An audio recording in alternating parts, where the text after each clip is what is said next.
We will begin this event in the next 5 minutes.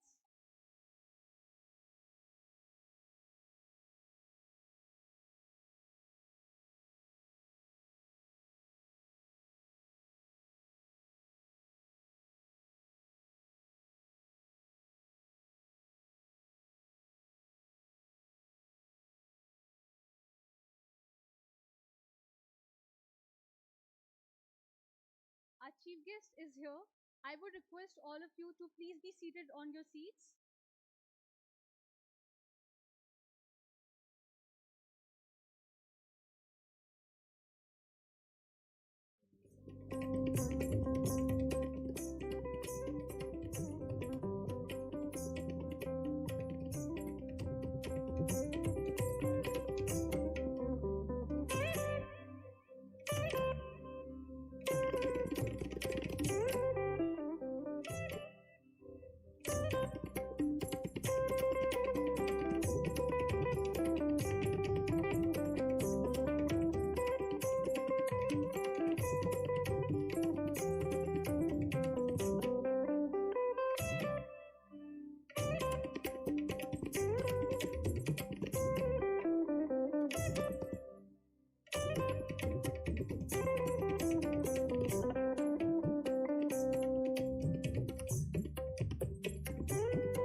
Ladies and gentlemen, we are here to commemorate 60 years of Pandit Deen Dayal Upadhyay ji's Ekatma Manav Darshan. And it's with great pleasure today I would like to share that in this very city, the idea of Pandit Deen Dayal Upadhyay ji's Ekatma Manav Darshan was born. So I would again request you to please be seated.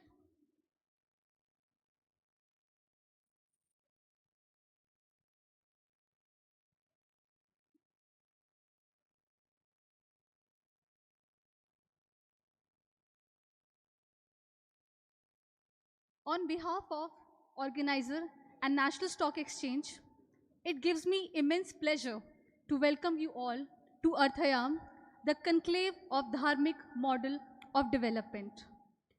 This particular year marks the 60th anniversary of the landmark framework for governance and development propounded by Pandit Deen Dayal Upadhyay ji's Ekatma Manav Darshan. This theory of holistic development, titled Integral Humanism, was adopted in this city in the year 1965 as doctrine of economic philosophy of Jansangh. And as we mark its 60 years, we come together with thinkers, policymakers, economists, and visionaries to deliberate on the road ahead. To begin this auspicious occasion, I request everyone to kindly rise for the national anthem.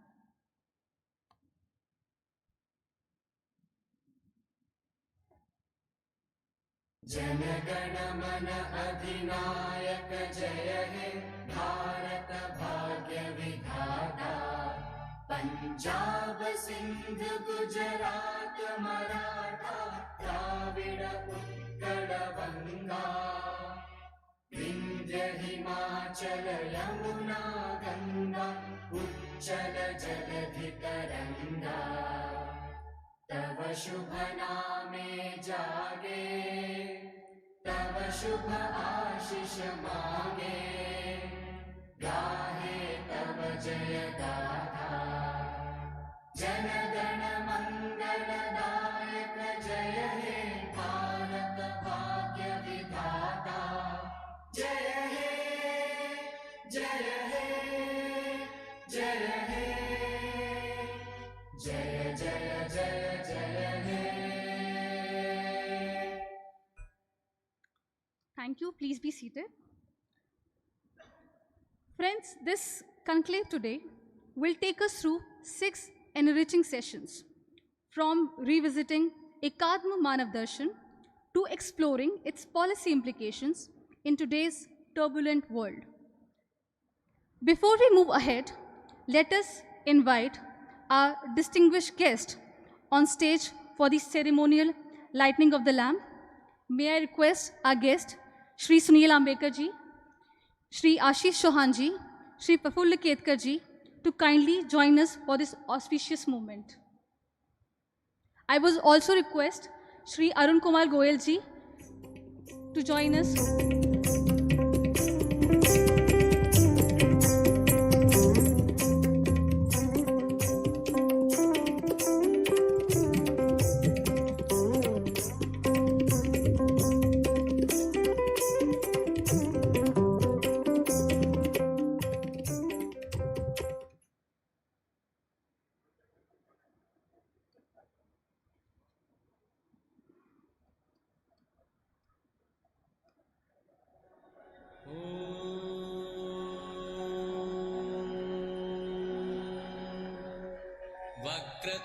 वक्रतुण्डमहाकाय सूर्यकोटिः समप्रभ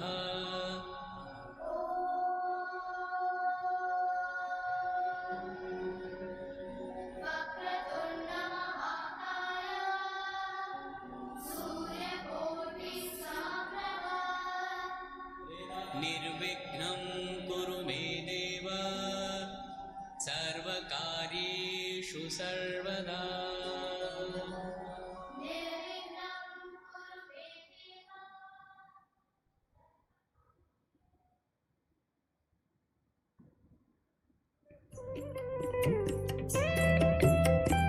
Thank you.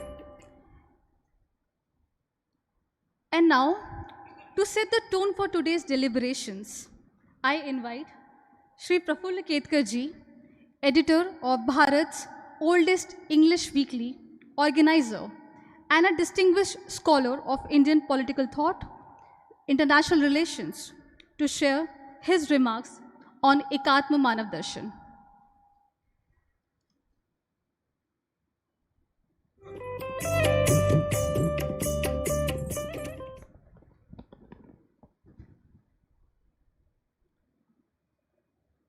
Namaste.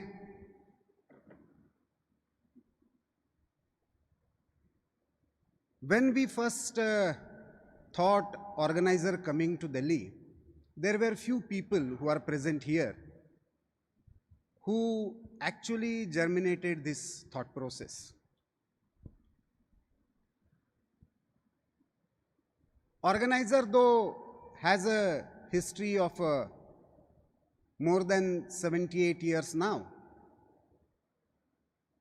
Just before independence, when nationalist thought was taken a back seat, started in Delhi with the blessings of Deen Dayal ji himself, Pujaniya Sri Guruji, RSS Sarasanga Chalak, but as an independent company of 14,000 shareholders. And since then, we have been embarking on this journey of spreading national thought in English media. But this particular venue, Mumbai, has a special significance and NSE has a special significance. Last year when I visited NSE, we were just having a chat about 60 years of Ekatma Manav Darshan. And then Ashish ji proposed, why don't you do something here? You know, people generally think capital market and everything is antithetical to the Swadeshi thought. We are the ones who have built Swadeshi technology. We have who have built, you know, the most secured server of India. We are the ones who are guiding the market, and we have to adapt to the new situation now. So why don't you do something here? Fortunately, there were 2-3 people with whom I discussed, and they happily agreed to it, and that's how we decided 25th September is Deen Dayal ji's birth anniversary. So we thought Mumbai was the place where he first articulated his thought. So it would be appropriate to, you know, remember him, his thought process, and the way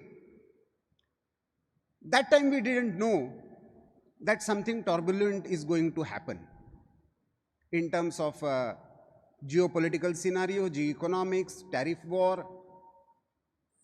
So it is just a coincidence. But I take this opportunity to thank Ashish ji, NSE for collaborating with Organiser. I thank you all for accepting our invitation and participating in this conclave. This is supposed to be a starting process for a new kind of churning. Because when Deen Dayal ji proposed his ideas, Cold War was the reality. So he was proposing a Dharmic model or Bharatiya model of development, finance and economy in the context of Cold War. And that's why he critically examined communism and capitalism as the two models and as an Indian alternative to it. While doing so, he clearly said, I am not proposing something new. I am just re-articulating the ancient wisdom. The exact words he used in Hindi, he said, जो जो स्वदेशी है उसको युगानुकूल करना है और जो विदेश से आ रहा है उसको देशानुकूल करना है.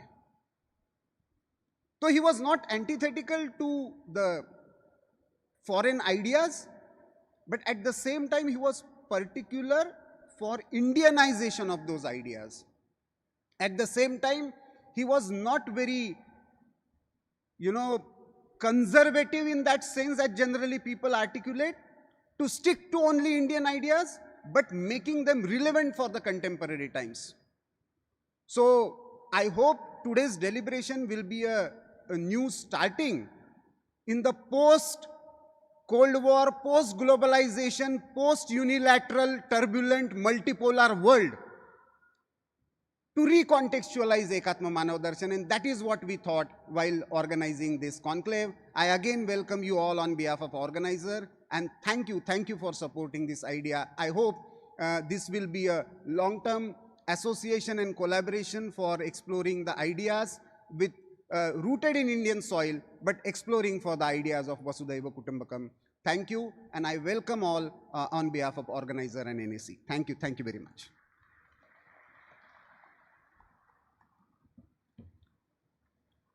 Thank you, Proful sir. To take this thought forward, I now invite Shri Ashish Kumar Chauhan ji, CEO and MD of the National Stock Exchange of India, a visionary leader who transformed NSE into a global institution. Shri Chauhan will share his perspective on the role of financial institutions in building the Arthayam model.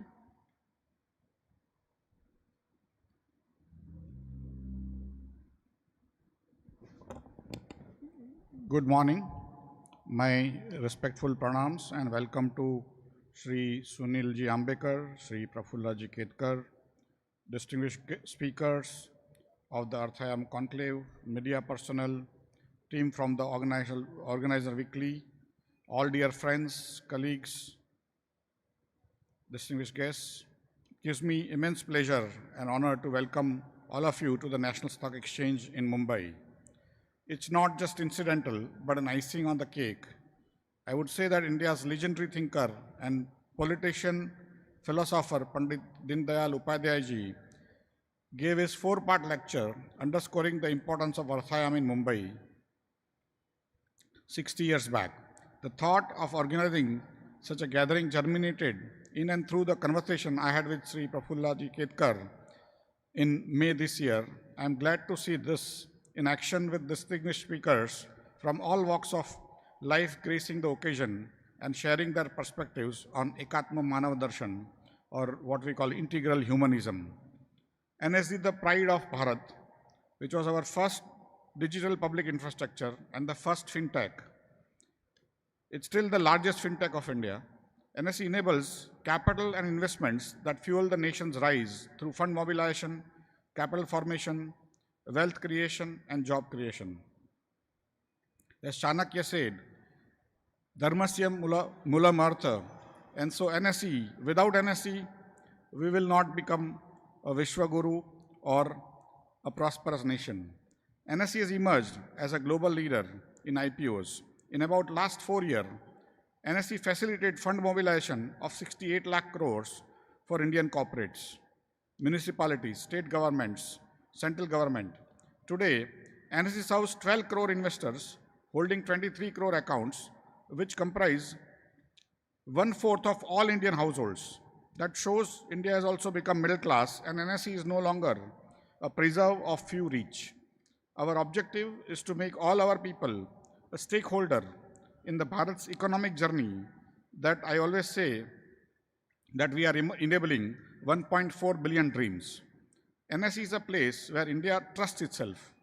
There is nothing more Swadeshi than the National Stock Exchange built by Bharat for Bharat, and of course it remains of Bharat. There cannot be a better time for Arthayam Conclave, that too at the heart of India's capital markets. Bharat today is the 4th largest economy in the world and 4th largest capital market in the world also. Bharat is standing tall as a power of example for the world. Day long, we are going to discuss integral humanism and its relevance to today's time and age in Bharat. What is significant in Ekatma Manav Darshan is that it is rooted in Bharatiya thinking. It is original in nature. Dindayalji wonderfully weaves together spirituality, morality, and inclusive approach by incorporating varied viewpoints in his exposition of Ekatma Manav Darshan. I recall reading in the Organizer Weekly how he offers fundamentals of dialogue, discussion, debate, and discourse in a contemporary form with classical underpinnings in his exposition of the philosophical thoughts of integral humanism. Not just this, according to Dindayalji, the term Bharat Mata is an awareness that builds our connection with this geographical land. 3 days back also I had a very interesting discussion on how to connect all humans with nature using relationship with Prafullaji. I would like to underscore, he was also clear in expounding the importance of being one nation and one people through Ek Jan. Be it Mahatma Gandhi, Dr. B.R. Ambedkar or Pandit Dindayal Upadhyayji, following their words and action, one thing is very clear, that is to frame our public policies in such a manner that we keep the last man and woman standing in the village in mind. In Arthayam, Dindayalji exhorts for whom is the ultimate economic development. He says the goal and the measure of economic development is to be judged by all-round progress of human beings. Since the individual is at the heart of integral humanism, Dindayalji opines to give primacy to all-round individual growth, that is, growth at the mind, intellect, and soul level too. Friends, how can we balance scientific and technological development with all-around human development? This is how we can put Arthayam into a contemporary relevance in today's rapidly changing world. We are glad that Honorable Prime Minister of India, Sri Narendra Modi ji, is carrying forward that vision and putting his word into action. I sincerely hope Arthayam Conclave provides us all an opportunity to brainstorm together, listen and imbibe, and work towards Viksit Bharat 2047. I warmly welcome all of you and wish the conclave the very best. Thank you. Jai Hind.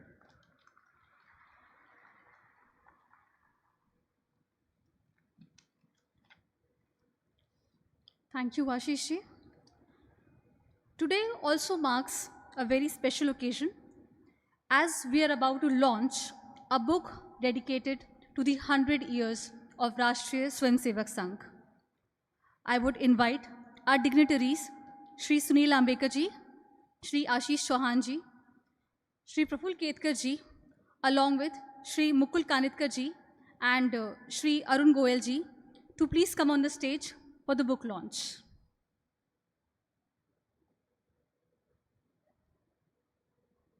This book is dedicated to the 100 years of Rashtriya Swayamsevak Sangh, published by Organiser Weekly.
It is my honor to introduce our keynote speaker, Shri Sunil Ambekar ji, the Akhil Bharatiya Prachar Pramukh of Rashtriya Swayamsevak Sangh.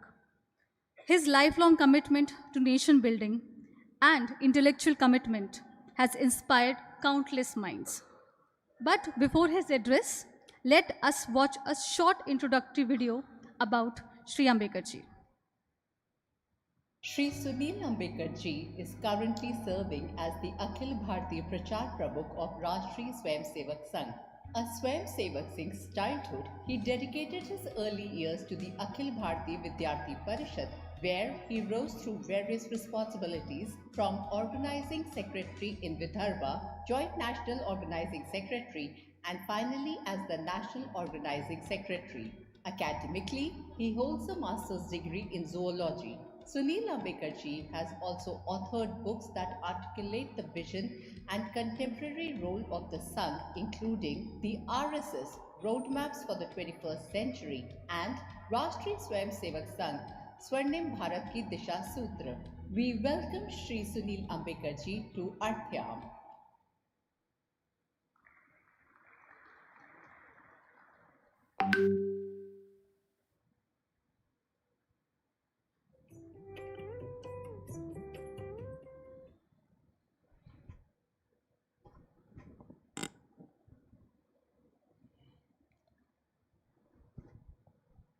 सभी को नमस्ते। आज organiser के इस विशेष अर्थायाम conclave में श्रीमान आशीष चौहान जी, प्रफुल केतकर जी, उपस्थित सभी को नमस्कार।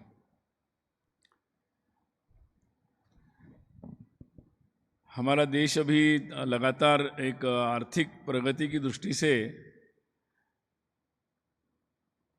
चर्चा में भी है, और अगर आज देश का वर्णन करना है तो एक एस्पिरेशनल कंट्री ऐसा बोल सकते हैं एक। और हमारे देश में जब मैं एस्पिरेशनल कंट्री कह रहा हूँ तो कुछ लोगों का एस्पिरेशन नहीं है।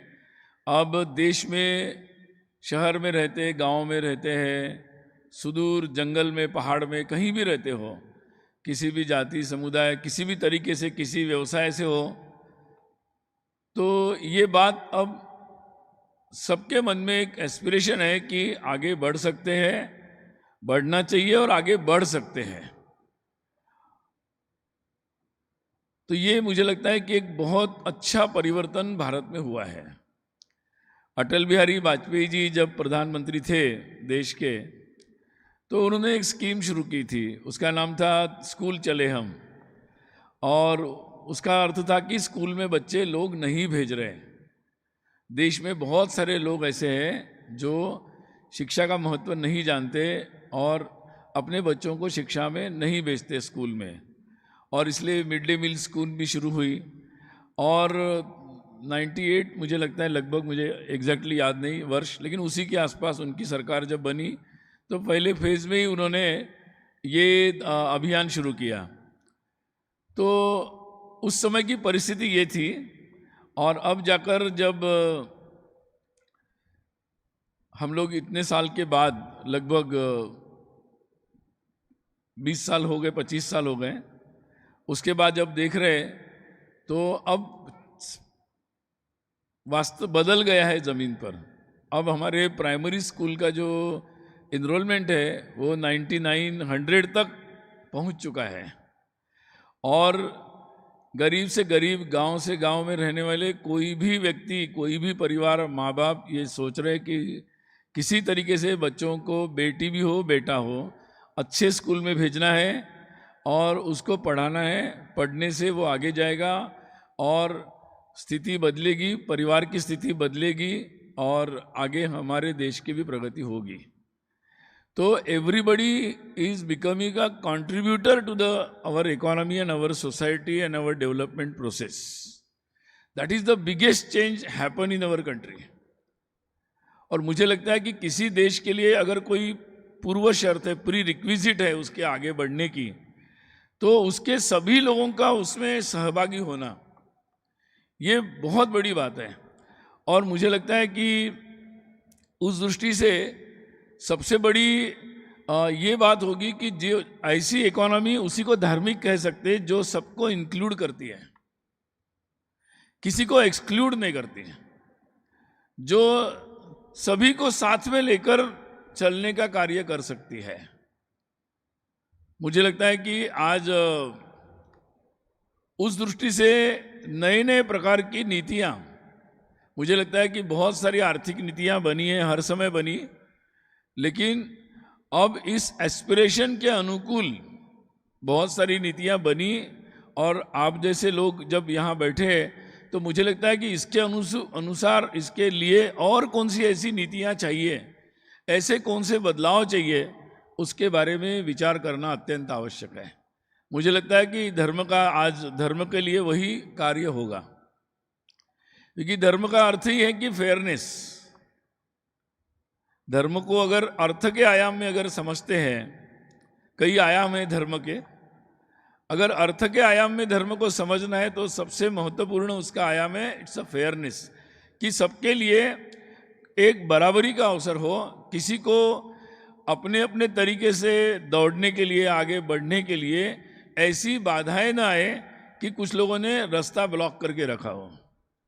तो जो भी ब्लॉकेड है वो उसको हटाना और सबके लिए रास्ता खोलना, ये मुझे लगता है कि सबसे बड़ा धर्म का अगर अर्थ के दृष्टि से समझना है तो ये आयाम है। हमारे पुराने शास्त्रों में इसी के बारे में लिखा है। आप राम राज्य से अगर शुरू करेंगे, रामायण से लेकर, तो रामायण के दृष्टि से भी एक उदाहरण आता है कि वो कहते हैं कि मतलब टैक्स के बारे में वर्णन है।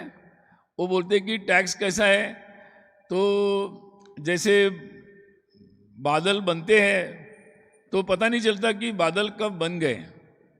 हवा में पानी चल जाता है, इवापोरेशन होता है, उड़ जाता है, बादल बनते रहते हैं, पता नहीं लगता कब बने। लेकिन जब बादल बरसते हैं तो वो सब जगह बारिश लेकर आते हैं, सब जगह हरियाली लेकर आते हैं, नई फसल आती है, सब कुछ होता है। तो रामायण में उसकी कल्पना की गई है कि tax should be like this, जब जाएगा जेब से पता नहीं लगना चाहिए, लाइक जैसे बादल बन गए, आपको पता नहीं लगना चाहिए। और जब उसकी वेलफेयर स्कीम आएगी तो सब तक जानी चाहिए, सबको दिखनी चाहिए। जब ऐसा नहीं होता है, दैट इज अनफेयरनेस, वो धर्म के अनुसार नहीं है। फिर अगर ऐसा नहीं होता है तो वो अधर्म है, और अगर ऐसा होता है या करने के लिए जो भी प्रयास किए जाते हैं, जो भी व्यवस्था बनाई जाती है, वो धर्म है। यही बात को अलग अलग लोगों ने, अगर आप चाणक्य नीति देखेंगे या समय समय पर जितने भी हमारे यहाँ जिनके नाम हम लेते हैं, विक्रमादित्य से लेकर, उनके राज्यों की कल्पना करेंगे तो उन्होंने सबसे पहला ये काम किया कि व्यापार के रास्ते खुले होने चाहिए। जो व्यवसाय करना चाहता है, चाहे शहर में हो, गांव में हो, तो उसके लिए उसे सुविधा मिले। जिसने जो कमाया, दो बातें हैं इसमें, जिसने कमाया उसके लिए धर्म है कि वो दान करें, दूसरों की सहायता करें, और दूसरे का धर्म है कि दूसरे ने कमाया हुआ मैं चोरी से न ले लूं, वो अधर्म है। मतलब तो ये जो धर्म की कल्पना है ये बहुत पुरानी है, लेकिन आज भी वो उतनी ही लागू है। वो चाहे आज की कॉम्प्लिकेटेड इकोनॉमी हो, जैसे कई लोगों को, क्योंकि आशीष जी बैठे हैं, कई लोगों को स्टॉक एक्सचेंज समझने के लिए क्लास लेनी पड़ती है। बहुत सारे लोग देश भर में मैंने देखा है, कई जगहों पर जब लोग शुरू करते हैं, स्टॉक एक्सचेंज के साथ काम शुरू करते हैं, तो ट्रेनिंग लेते हैं। तो इट्स नॉट टू इजी। तो इतनी कठिन व्यवस्था में भी that fairness is very important. आज दुनिया भर में अंतर्राष्ट्रीय व्यापार की बात चल रही है। कई लोग सोचते हैं कि शायद अंतर्राष्ट्रीय व्यापार ये पिछले 200-400 वर्षों में ही प्रारंभ हुआ। ये बात भी गलत है। जो इंटरनेशनल ट्रेड है, अंतर्राष्ट्रीय व्यापार है, ये बहुत हजारों वर्षों की बात है। इसके बहुत सारे उदाहरण और बहुत सारे ऐसे तथ्य उपलब्ध है, हिस्टोरिकल फैक्ट्स उपलब्ध है अभी। तो हजारों वर्षों तक ये व्यापार की प्रक्रिया, अंतर्राष्ट्रीय व्यापार, ये बात चलती ही रही है। और अंतर्राष्ट्रीय व्यापार का अर्थ ये कि जिसकी जो जरूरत है, जिसकी जहाँ आवश्यकता है, उन तक वो वस्तु को पहुंचाना। क्योंकि अगर मेरे पास है और दुनिया के मेरे पास अतिरिक्त है, मेरे देश के अलावा और दुनिया में किसी भी कोने में उस वस्तु की आवश्यकता किसी को है या उस वस्तु को लेने वाले लोग हैं, तो वहाँ तक अच्छे तरीके से वो वस्तु को पहुँचाना, वो वस्तुएं अच्छी तरीके से पहुँच जाए, ये देखना राजा का धर्म है। और व्यापारी का धर्म है कि वो सही तरीके से पहुँचा दें। और जहाँ पर वो वस्तु जा रही है उनका भी ये धर्म है कि वो वस्तुएं ठीक तरीके से आए, फेयर तरीके से आए, लोगों को अपने देश में भी वो दूसरे जगह से आई वस्तु ज़्यादा महंगी ना मिले, वो सस्ते में और अच्छी वस्तु कैसे मिले, इसको देखना उनका धर्म है। ये बात हजारों वर्षों से है, आज भी ये बात लागू है। इसलिए आज जब बहुत सारे अंतर्राष्ट्रीय व्यापारों की चर्चा हो रही है, बहुत सारी अंतर्राष्ट्रीय व्यापार की संस्थाएं इस पर बात कर रही है, बहुत सारे देश बात कर रहे हैं, मल्टीलैटरल ट्रीटीज़ हो, बायलैटरल हो, यूनिलैटरल अपने डिसीजंस हो, इसके बारे में बहुत सारी चर्चा हो रही है।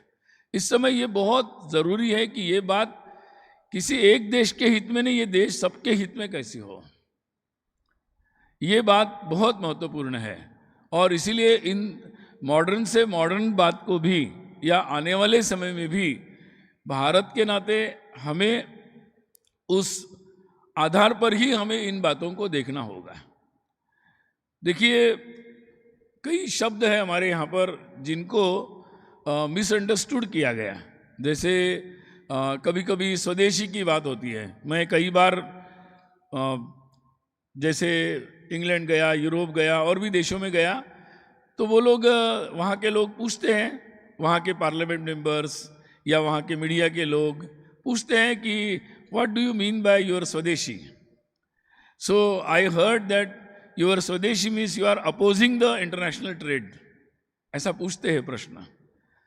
तो मुझे लगता है कि ये बात बहुत अच्छे तरीके से समझना बहुत ज़रूरी है, क्योंकि स्वदेशी का अर्थ ये होता है कि स्वदेशी का अर्थ ये होता है कि आपने अपने देश में भी कंट्रीब्यूट करना है इकोनॉमिक डेवलपमेंट में। हमारे ऐसे आसपास में ऐसे देश है जो वर्ल्ड इकोनॉमी में अपने देश की इकोनॉमी में कुछ कंट्रीब्यूट ही नहीं कर रहे हैं, वो तो वार इकोनॉमी में ही कुछ करते रहते हैं, वर्ल्ड जो डेवलपमेंटल इकोनॉमी में कंट्रीब्यूट ही नहीं कर रहे हैं। तो वास्तव में स्वदेशी का अर्थ ये है कि हर एक व्यक्ति को एक पॉजिटिवली अपने इकोनॉमी में कंट्रीब्यूट करना है। अगर हर जगह पर प्रोडक्शन होगा, हर जगह के लोग इकोनॉमिक एक्टिविटी करेंगे और उसका उपयोग भी करेंगे, तो स्वाभाविक रूप से हर जगह हमारी इकोनॉमी रोटेट होगी। केवल एक ऊपर के लेवल पर रोटेट नहीं होगी, at the ground level economy should rotate. ये एकदम ग्राउंड लेवल पर इकोनॉमिक रोटेशन जो है, साइकिल है, वो मतलब स्वदेशी है। और इसलिए लोग स्थानीय वस्तु का उपयोग करेंगे, उसमें अपनी क्रिएटिविटी लगाएंगे, उसके लिए अपने जीवन में उसका उपयोग करेंगे। करते समय देखेंगे कि ये इन्वायरमेंटल फ्रेंडली भी हो जाए, ये आसपास मुझे फ़ायदा भी हो, आसपास के लोगों को रोज़गार भी मिल जाए, आसपास के लोगों की भी इकोनॉमिक प्रॉस्पेरिटी, उनकी आर्थिक प्रगति में योगदान हो जाए मेरा। ये जो एक परस्पर एक दूसरे पर इंटरडिपेंडेंट, इस तरह में कोई लेने वाला कोई देने वाला, ये इकोनॉमी धर्म के अनुसार नहीं है। धर्म के अनुसार इकोनॉमी का मतलब there should be a interdependence, और एकदम लोएस्ट लेवल पर भी साइकिल रोटेट होना चाहिए। तो स्वदेशी का जो आज के संदर्भ में अगर उसका अर्थ समझना है, तो वो अर्थ इस दृष्टि से समझना चाहिए। और इसलिए अगर एक छोटी सी बात है कि प्रोडक्शन, दीनदयाल उपाध्याय जी का उल्लेख हुआ, दीनदयाल जी ने अंत्योदय की बात की थी, दीनदयाल जी ने एकात्म मानव दर्शन की बात की थी। Ekatma Manav Darshan it's not just a theory, ये एक जीवंत अनुभव से और भारत के हजारों वर्षों के चिंतन और अनुभव से, अभ्यास से उत्पन्न हुआ एक विचार था, जिसको उन्होंने आधुनिक समय में वर्तमान परिप्रेक्ष्य में उसको व्यक्त किया। उसको उस संदर्भ में देखना है। और इसीलिए जहां पर प्रोडक्शन, ये उन्होंने कहा था कि डिसेंट्रलाइज प्रोडक्शन होना चाहिए। अभी देखिए पिछले 300-400 वर्षों में नई टेक्नोलॉजीज आई, नई नई रोज टेक्नोलॉजी आ रही है, और दुनिया भर के लोगों ने जैसे जैसे नई टेक्नोलॉजी आई तो हम लोगों का एक, क्योंकि इतने फास्ट नई टेक्नोलॉजीज आ रही है, कई टेक्नोलॉजीज ऑर्गेनिकली डेवलप नहीं हो रही है। मतलब मैं इस शब्द को भी बोलता हूँ, ऑर्गेनिक डेवलप होना फिर वो धार्मिक है, क्योंकि जैसे जैसे मनुष्य का जीवन है, उस मनुष्य की जैसी आवश्यकता है, उसके अनुसार टेक्नोलॉजीज का जन्म होता है।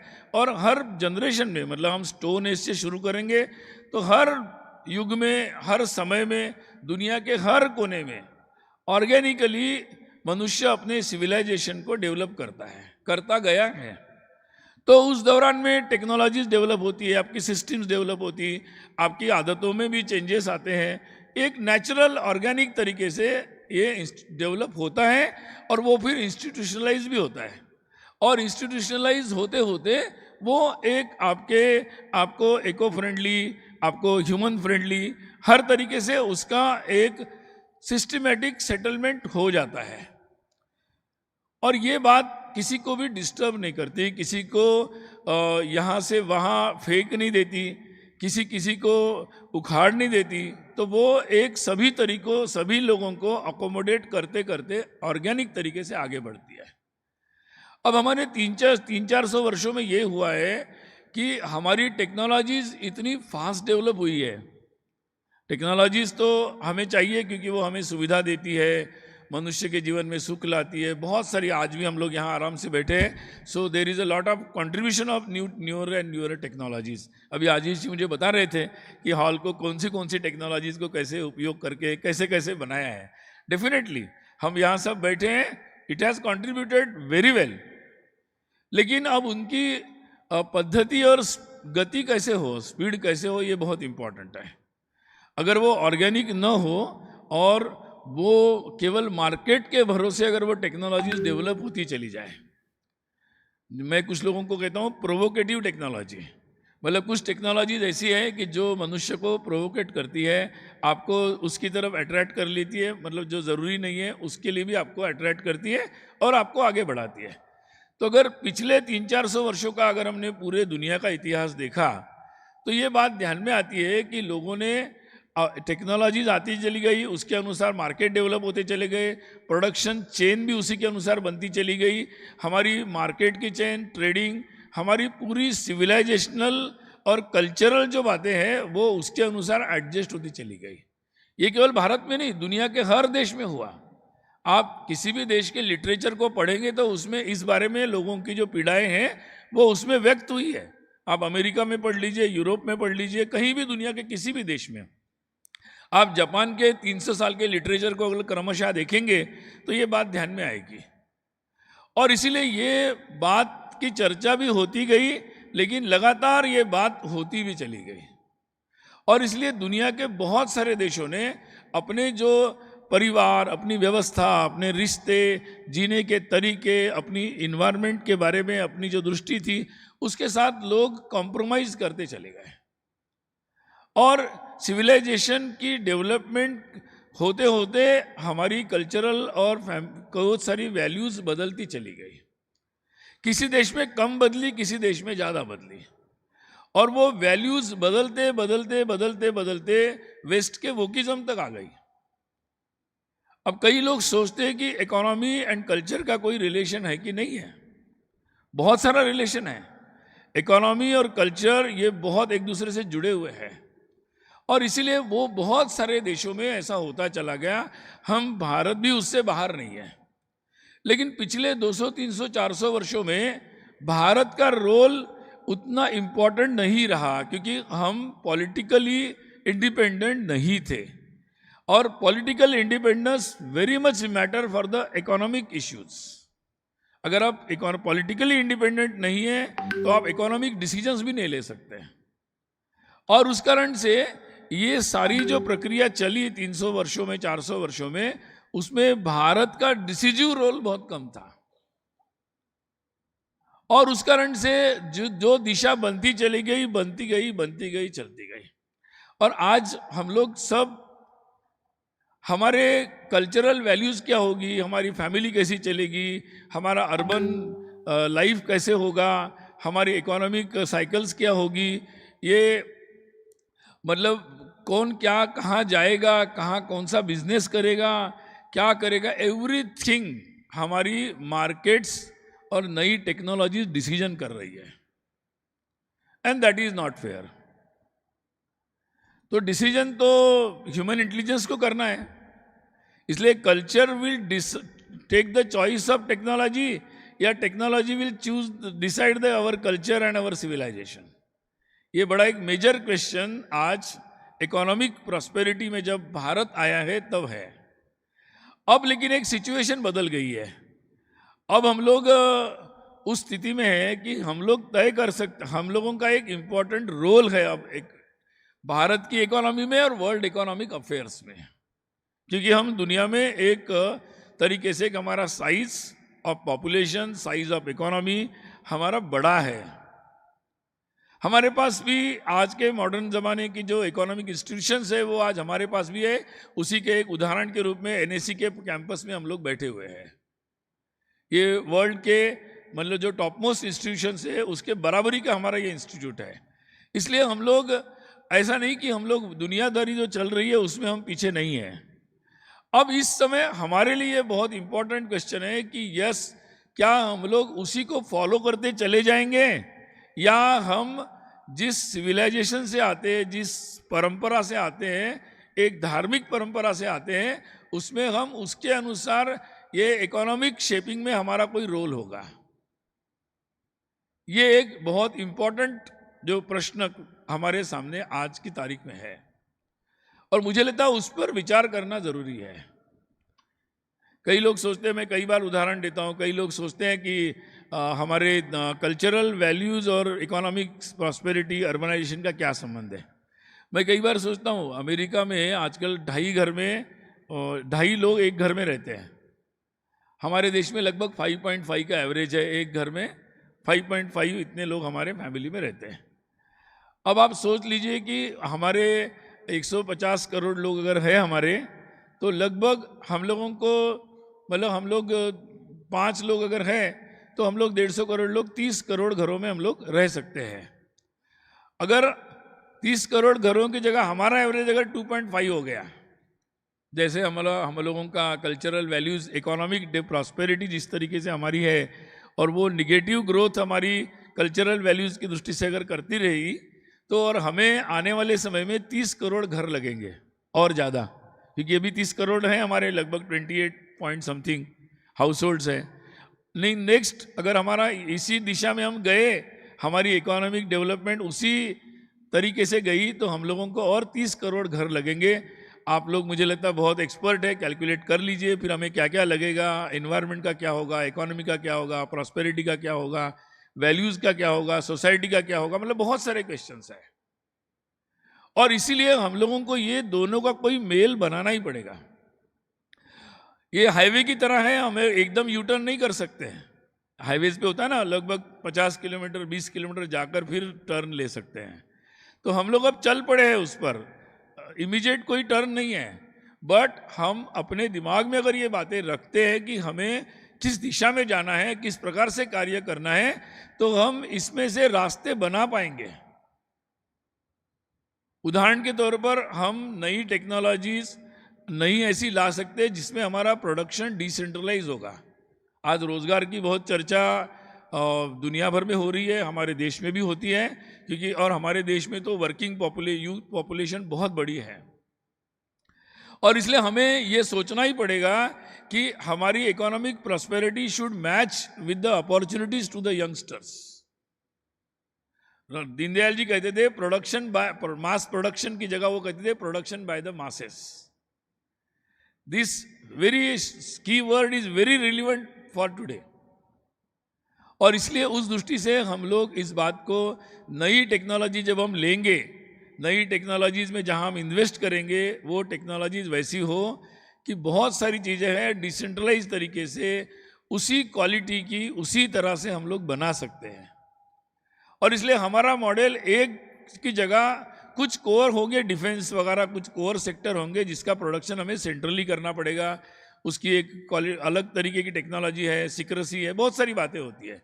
लेकिन जो रोज की हमारी बहुत सारी चीजें होती है उसके प्रोडक्शन हम डिसेंट्रलाइज कर सकते हैं। तो माइग्रेशन बचेगा, लोगों का माइग्रेशन बचेगा। ये ट्रांसपोर्टेशन, हमारे रोड्स अभी इतने हाईवे बना दिए, उसके बाद भी वो हाईवेज भी पूरे भरे हैं।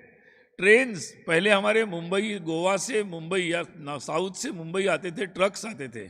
बाद में अभी रेलवे बन गई, रेलवे में वैगन्स लगती है, पूरी ट्रेन आती है भर के। अभी कई सारे ट्रक ट्रेन पे चढ़ाकर लेके आते हैं, फिर भी चल ही रहा है मतलब ट्रांसपोर्टेशन। तो ध्यान में आता है कि बहुत सारा ऐसा ट्रांसपोर्टेशन है जो माल वहीं बन सकता था, वो भी कहीं 1000 किलोमीटर दूर से आ रहा है। तो ये मुझे लगता है इसमें बहुत ज़्यादा कोई बैकवर्डनेस नहीं है, कोई बहुत ज़्यादा बुद्धि की आवश्यकता नहीं है, वेरी सिंपल पॉलिसीज़ है। तो मुझे लगता है कि आने वाले समय में इन बातों के बारे में सोचना ज़रूरी है। यही एक धर्म की पद्धति होगी जिसमें फेयरनेस होगा, सबको अपॉर्चुनिटी मिलेगी पार्टिसिपेट करने की, सब लोग प्रोडक्शन का हिस्सा बनेंगे, सब लोगों को इकोनॉमी मिलेगी। दुनिया भर में लगभग 100 साल पहले कम्युनिज्म का उपयोग हुआ फेयरनेस लाने के लिए, बट वो फेयरनेस लाने का तरीका जो था कम्युनिज्म का बिजनेस में या वेल्थ डिस्ट्रीब्यूशन में, वो इतना खतरनाक था, जैसे हम हिंदी में बोलते हैं ना कि बीमारी से दवा ज़्यादा खतरनाक हो गई, और दुनिया भर में इसका बहुत विपरीत परिणाम हुआ। इसलिए एक धार्मिक पद्धति, एक प्रॉपर वेल्थ डिस्ट्रीब्यूशन की दुनिया की आवश्यकता है। कैपिटल जो भी एक सारी मार्केट इकोनॉमी आई, उसने भी दुनिया में कई देशों को गरीब कर दिया, कई देशों को शोषण करने वाले, कई देशों को शोषण जिनका होता है ऐसे बना दिया। तो इस बात से एक धार्मिक तरीके से, बिना किसी संघर्ष के, शांतिपूर्ण तरीके से, बिना किसी नुकसान से इसके रास्ते धार्मिक पद्धति से निकाले जा सकते हैं। और मुझे लगता है कि अब भारत जो है उस स्थिति में है कि हम एक इम्पॉर्टेंट रोल इसमें निभा सकते हैं। तो उस दृष्टि से विचार करना, सोचना और उस प्रकार से निश्चित रूप से गहराई से चिंतन करना बहुत ज़रूरी है। आज ऑर्गेनाइज़र ने इसके मूलभूत विषय को जब दुनिया भर में पूरे इंटरनेशनल ट्रेड की चर्चा हो रही है, उस समय इस मूल बात को इन्होंने विषय के रूप में लिया। और निश्चित रूप से आज दिन भर में बहुत सारे विद्वज्जन आने वाले हैं, तो अच्छी चर्चा होगी और निश्चित रूप से उसमें से कई अच्छे विषय निकल कर आएंगे, ये मेरा विश्वास है। मैं सभी को पुनः एक बार अभिवादन करता हूँ और शुभकामना देता हूँ। नमस्ते।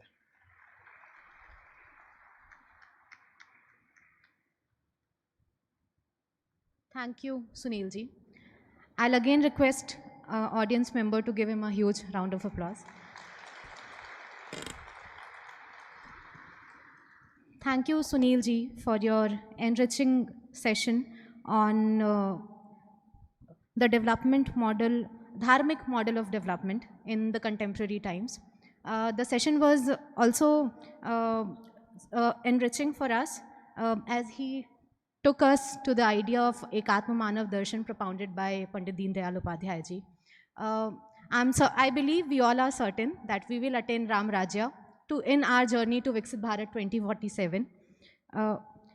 Ladies and gentlemen, we are also joined by... Okay. So this brings to the end of inaugural session. I'll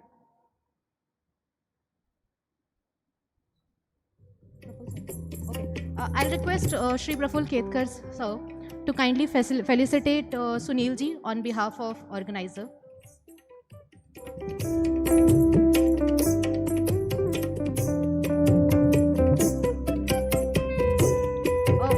We also have Ratan ji with us. Please, sir, join us on stage.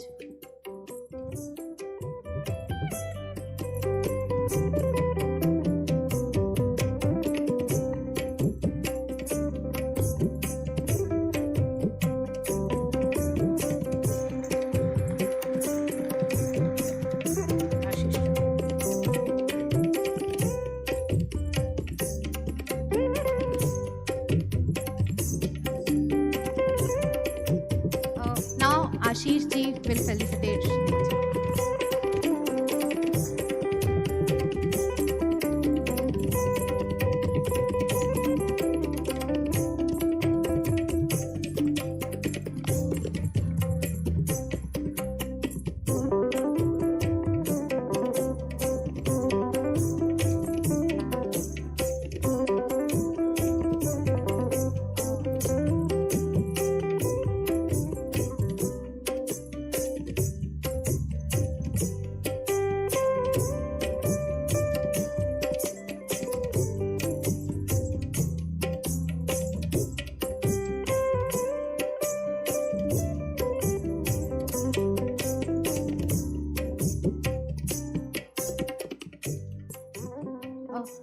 I'll kindly request Proful Ketkar sir and Ashish ji to please be seated on stage only.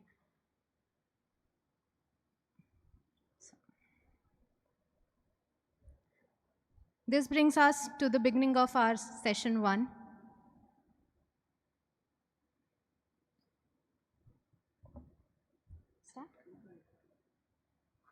Our first session is titled Ekatma Manav Darshan, Eternal, Still Contemporary.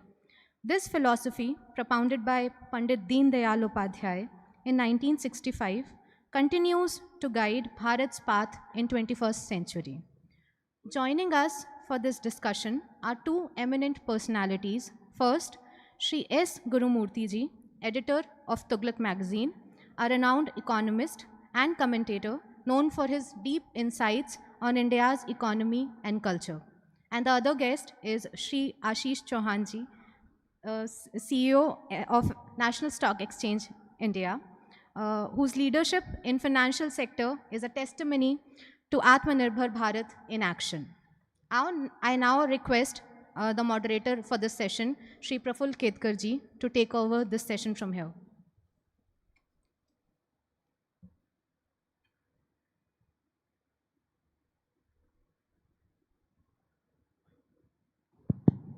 Thank you.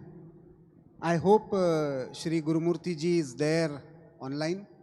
Unfortunately, he had to be in Pondicherry today, but he is addressing us online. So the idea is to contextualize the entire Ekatma Manav Darshan in the present world. So I request respected Gurumurthy ji to address. Before that, there will be a short video of Gurumurthy ji's introduction that will be played. So, AV please.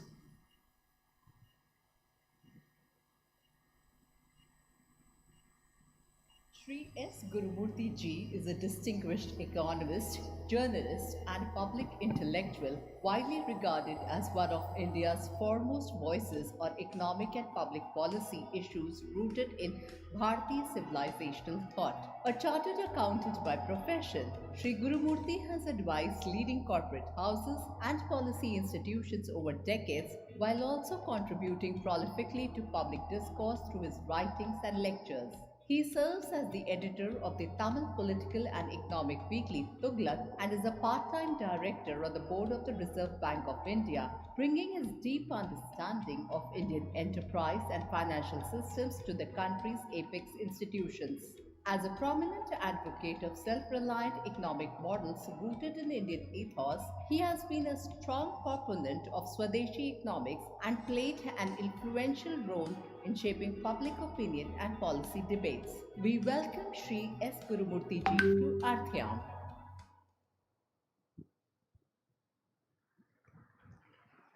Thank you and welcome Gurumurthy ji for sparing your time. And now I request you to kindly address the audience. Shri Ashish Chauhan ji, who is MD of National Stock Exchange, is here with me. So after you, he will be briefly address the audience. So welcome and over to you, Gurumurthy ji. Thank you, Proful ji. And I heard Sunil ji's speech, in which one of the points which I wanted to make has already figured, and it will be easy for me to continue with that later. And Ashish ji, it's unfortunate that this is not a subject of my love, Ekatma Manav Darshan. It is a subject of my reverence. This is not a subject which I studied as an academic or theoretical issue. This is something which I experienced on the ground. And I would never have understood Ekatma Manava Darshan by any amount of reading. I would have read it 100 times.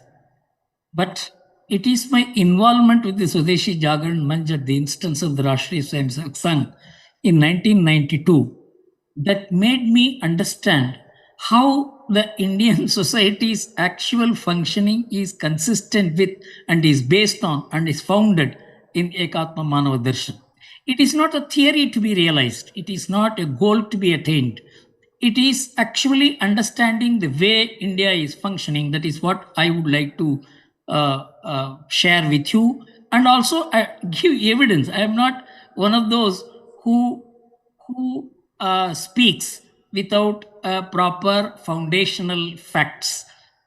The experience of the Bharatiya society and civilization and history, and in tune with how the Indian civilization has been functioning for the last 5,000 years, is basically a must to understand Ekatma Manav Darshan, because Ekatma Manav Darshan is a juice of all this with Pandit Deendayal Upadhyaya had conceptualized in 4 lectures and gave it to us. And so it is not easy to understand Ekatma Manav Darshan merely by reading it. In fact, as someone who has been very keen to study the cross-civilizational position of the world, the economy, the history, I have studied the Western social developmental model in the 17th and 18th and even 19th centuries. A person who came somewhat close to Ekatma Manav Darshan, Pandit Deendayal ji, was Emil Durkheim. In fact, it is a forgotten name in Western sociology. It is Karl Marx and Adam Smith and Max Weber who are remembered. But it is Emil Durkheim who felt and who argued and who adumbrated the view that there has to be a series of intermediary institutions to connect the individual with the distant state, for even the state to function, for the economy to function, for the people to work together. He only thought of an integrality. But the Western society basically ceased to be integral after the church came and broke up the traditional societies. And in fact, people like Wordsworth keep on writing about it. Where is my shopwala with whom I used to move with, and things like that. All the relation-based way of functioning of the West collapsed with industrialization. So the West was grasping with how to build up human relationship. It was becoming contractual. People like Spencer or Miller or anyone later Max Weber, all of them were trying to see how the Western model will be based on individualism. And then the West began arguing for it all over the world. And that is how the modern economics developed on the base of individualism, because the West lost all the relation-based lifestyle. So I recall Emil Durkheim. After 100 years, he was recalled by Francis Fukuyama in 1994, when he wrote the book called The Trust, where he said, relation-based society is a must even to handle a contract-based market economy. So Robert Putnam called it social capital. You see, intellectual capital belongs to the person who has the brain. Financial capital belongs to the person who has the money. Social capital doesn't belong to anybody. It belongs to the society. And a person is only a component of the society. Anybody, whether it is community or family or the individual, is only a beneficiary of it. Nobody owns social capital. This is what Robert Putnam said. And from then on, the idea of social capital began taking roots parallelly with the market economy, but it has not still taken roots in the manner in which it should have taken roots, because in the West, social capital is a lost cause. And fortunately, we have social capital, because social capital is normative. It is not based on law. It is not based on rules. It is not based on dictation. It is not based on a hierarchy. It is based on shared values. And that we call as dharma. And the entire discourse of Deendayal Upadhyaya about the integrality of human life, whether it is among human beings or between the human beings and the collective, or the individuals and the state, or the people as a whole, humans as a whole with nature. It is all integral, interconnected. It cannot be looked at in silos and compartments.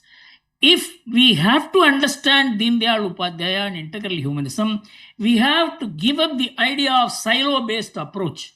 Even as subjects, economics, sociology, philosophy, statecraft, they are not silos. They are all integrated. This is what Deen Dayal ji explains. And with this, I would like to talk about two things which distinguished both Deen Dayal ji and Mahatma Gandhi. These two persons were not arrested by the context. Everybody was arrested by the context. Socialism arrested them. Westernization arrested. When Westernization arrested, Mahatma Gandhi wrote his Hind Swaraj book, in which he says the Western civilization is evil. A man, a moderate man, a spiritualist person, using a very harsh word. And he said that civilization, if it spreads, it is going to spread evil in the world. And he expounded Swadeshi, which is not the alternative viewpoint, but is a functioning viewpoint. Many people think Swadeshi is something which we have to realize. No. Swadeshi is the way we actually function. And that is what I realized when I began working for the Swadeshi Jagran Manch. I cast aside all that I learned as a financial professional, as someone who had something to do with macroeconomics, as someone who had to do with corporates or politics. I cast aside all that to understand from the way the Indian society functioned as to what is Swadeshi. I will expand on it a little later. Likewise, Deen Dayal Upadhyaya was not arrested by the context. When he was speaking about integral humanism, it was sin to talk against socialism. In fact, I came into public life as a young man much after Deen Dayal ji expounded his integral humanism. And in 1970s, to speak against socialism was considered to be not only a sin, but to be part of the American orbit. We were all called CIA agents in 1970s by the government, particularly by Mrs. Gandhi, when we talked against socialism. Anyone who talked against socialism was talking against the people, talking against equality, talking against modernity. This was the situation in which Deen Dayal ji expounded integral humanism.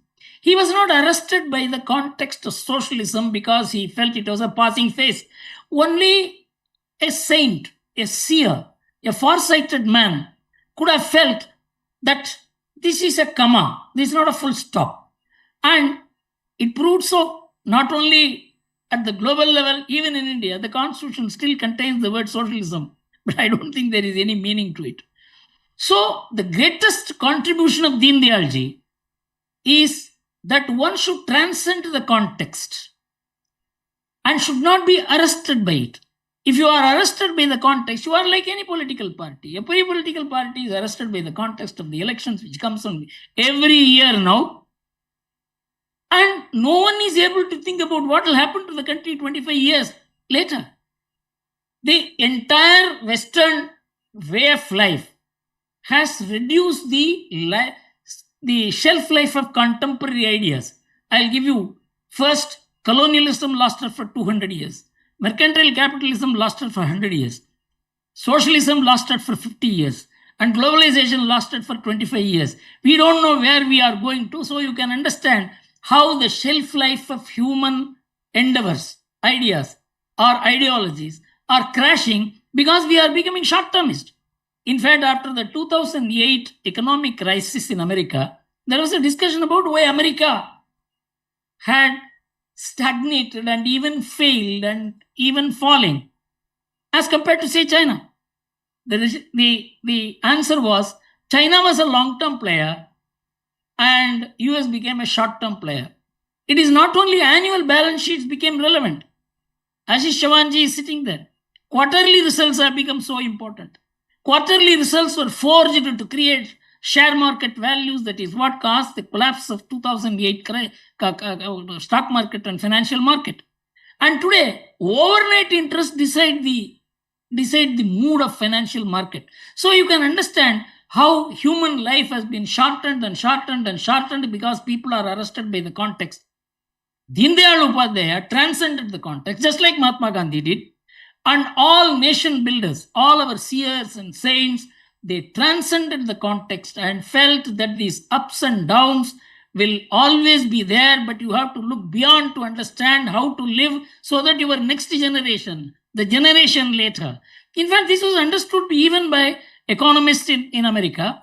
One Barry Bobsworth, who was a Brookings Institution economist, came out with a paper in 2007 that the Americans save for themselves. It is personal savings. But Asians have dynastic savings. They save for their grandsons. You can understand the long-term view of Asian way of life, of which the main protagonist, proponent, and evangelizer is India. Remove India from Asia. There is no Asian philosophy. So the Indian civilization way of life gave us a long-term perspective even today, because the society, family, and the connected individual lives as a long-term idea. The state may live on a short-term idea. Political parties may live on a short-term idea. But the society, Indian society, lives with a long-term outlook. And that is where we need to understand how integral humanism functions, which I will explain immediately. See, it is not only among human beings, between nature and humans, also there is an integrality. Isavasya Upanishad says, Isavasyam idam sarvam yatkinjat jagatyam jagati tena tektena punjidaha ma grata kasya suddhanam. Simply translated, everything belongs to one source of energy. It is Ishvara. You call it divine, you call it nature, you call it eternal, you call it anything. It all belongs to, everything that you have belongs and comes from one source. You must take as little as possible from it so that balance is available to others. Whether it is environment, whether it is money, whether it is gold, whether it is anything. Economics, nature, environment are zero-sum game. So we have to understand that integral humanism is not a subject of human beings alone. It starts with individuals, merges into the family, consolidates into society, transforms into nation, aggregates to the world, and connects to the parameshti. Vyashti, samashti, parameshti. In that, the samashti concept has not been grasped by any society because they have lost it. As Emile Durkheim said, as Robert Putnam said, as even Francis Fukuyama bemoaned, it is relations that makes the samashti. Relations make the family. The family and the individual relationship make up the society. And the representative of the society is the state. This is what Deen Dayal ji meant when he said Vyashti, Samashti, Parameshti. And it is, I will explain in just 4 ways. One already Sunil ji has dealt with. I will integrate it at an appropriate point. How this integrality is only making India functional. I will just take the food style of Indians. You know, we have only 2.4% of global land area. Just 2.4% of global land area. We have 18% of human population. We have 30% of bovine population. We have 42% of cattle population. We have 8% bioresources. How is it that we are able to maintain such a huge amount of beings, living beings, consuming beings, with such a small piece of land? America is 3.5 times the same size of India, but its bovine population is 1/5, cattle population is 1/5. The same case with China. Not only that even when we did not have food in 1960s, I had gone through the statistics. The human population, capital population kept rising. We didn't eat the cattle. We didn't eat the bovine. What is the secret? The secret is the Rishi-Krishi combination. Deen Dayal ji knew the Rishi-Krishi combination, and that is why he connected the contemporary life to a higher view of life. I am going to explain to you now. Most people are unaware that cereals give us 83% of the calorie value and meat gives only 17%. And cereals give 37% of the 63% of the protein value, and meat gives only 37% of the protein value. What does that mean? It is because cereals give a huge amount of calories as well as proteins. In India, we adjusted the food habits in such a way that we eat more cereal and less meat. Our cereal consumption and meat consumption, if you compare, our cereal consumption is almost 180 to 185 kgs per head per annum, whereas the meat consumption is only 3.1. It was 3.5. It was 5.1 in 2001, and it has got reduced to 3.5.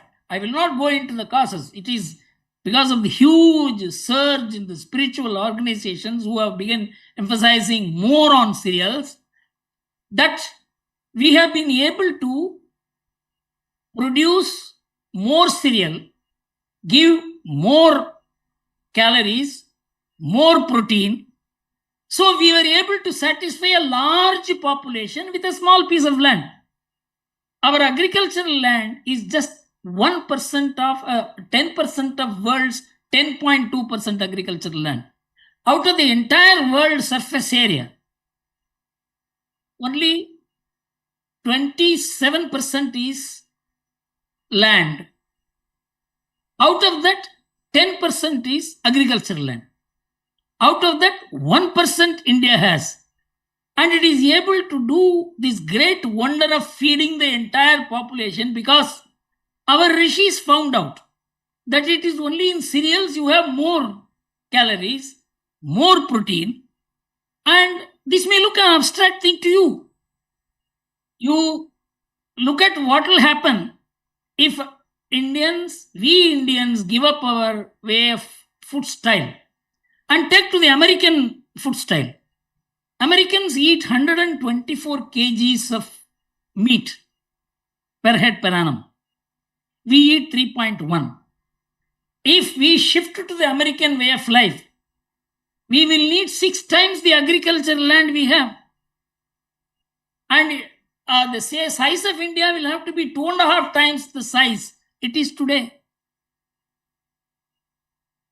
See the vast difference. This lifestyle, it is not that we are vegetarians only. 1/3, almost 37% of, only 37% of Indians are supposed to be vegetarians. Some even say 31%. So it is almost 70% to 30% between vegetarians and non-vegetarians. But here non-vegetarianism is sabji. It is not the main food. We don't grow animals by feeding corn to them. That is American way of life. So we must understand that our rishis, our saints, our seers conceived a way of life which promoted cereal eating, which discounted meat eating. Even non-vegetarians will not eat meat on a certain day, on a Friday, or on a Saturday, or on a Monday, or on Amavasya or Ekadashi. In South, there is a custom during the entire 1 month, which is dedicated to Lord Balaji. Nobody eats non-vegetarian.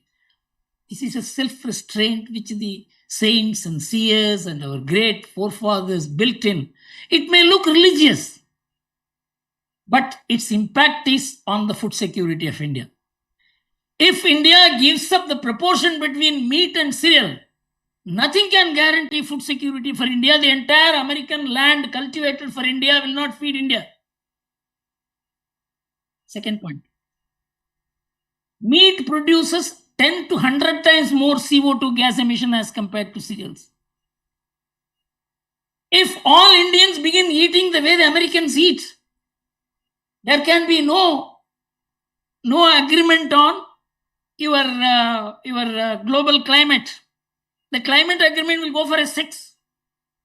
How many people have related this to our contribution to climate comfort by restraining the consumption of meat and enhancing the consumption of cereals? Is the first point. The second point is what Sunilji mentioned. We are today 4.5 persons is the number of persons per household. And if it gets reduced to 2.5 persons per household, as in America, we will need 135 million more houses. In America, the number came down from 3 to 2.5, which meant an additional investment of $8.5 trillion for 35 million houses. If we need 135 million houses, there will be no India. We don't have space. The environment will go for a 6. We don't have the money. What makes us live together? It is again sharing. The individual shares his space, shares his comfort, shares his earnings with the family. The larger family. According to the State Bank of India Economic Research Study, 80% of the parents live with their sons or daughters. If they have to live alone, you can't provide social security for them. That is my third point, which I will come to later, for the simple purpose of how elderly people are maintained in India, not as economic burden, but with respect. Where does this spirit come from? It is a civilizational virtue. It has been ingrained in our education, in our religion, in our morals, in our traditional way of life. It is continuing for thousands of years. So, can you say this is social security? This is housing? This is food style? And where I am going to come to the next third point is social security. In America in 1960, a revolution took place. The Americans felt that the society has become so atomized, it is better that the state takes care of the elders, and there is a small tax of 12.5% which the youngsters will pay, or everybody will pay, and that will take care of the elders, infirm people, unemployed people. So this became the concept of universal social security, into which the world is being evangelized for the last 40-50 years. But in 1980, many American economists joined together. There is a book, US Economy in Transition, by the National Bureau of Economic Research, which is worth reading by any economist in India, but most economists do not read what mistakes the West commits. They only look at what the plus points of for the Western economy. And I am giving you what is the introspection, including Milton Friedman, who got the Nobel Prize for his monetary theory. All the economists said only one thing: don't interfere in the interpersonal, family, generational obligations of people. Don't take over this responsibility of maintaining parents universally. Of course, if somebody needs, give them some helping hand, but don't take over the burden of the elder generation from the younger generation. But the Americans did it. And first, as the population kept rising, many people who were paying tax, they were paying more tax, and the number of elderly people were less. And so there was less drawals from the Social Security account from 1960 to 2006. In 2006, it changed. Why?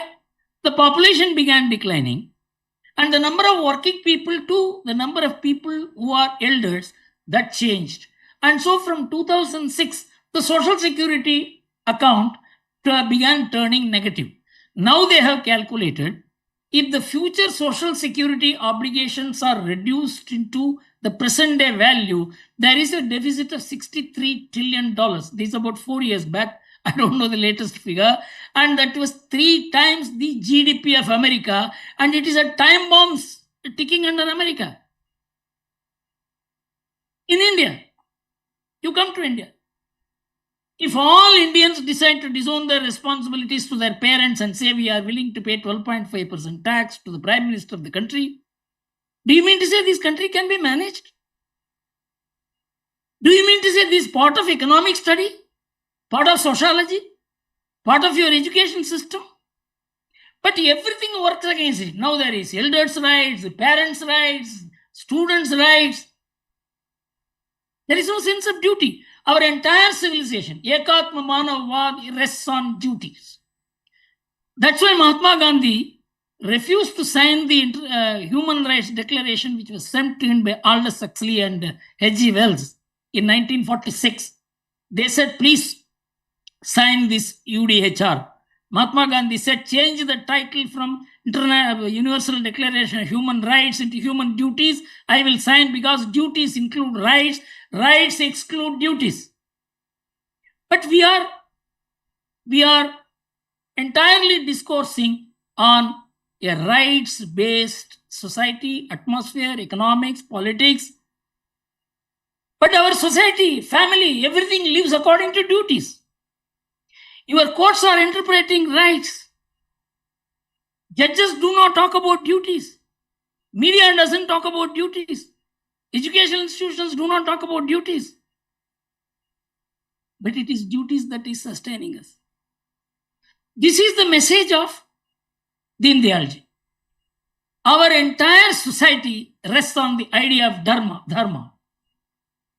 Maharishi Aurobindo said, dharma is the point at which the duties and rights merge. It is not that there is no right.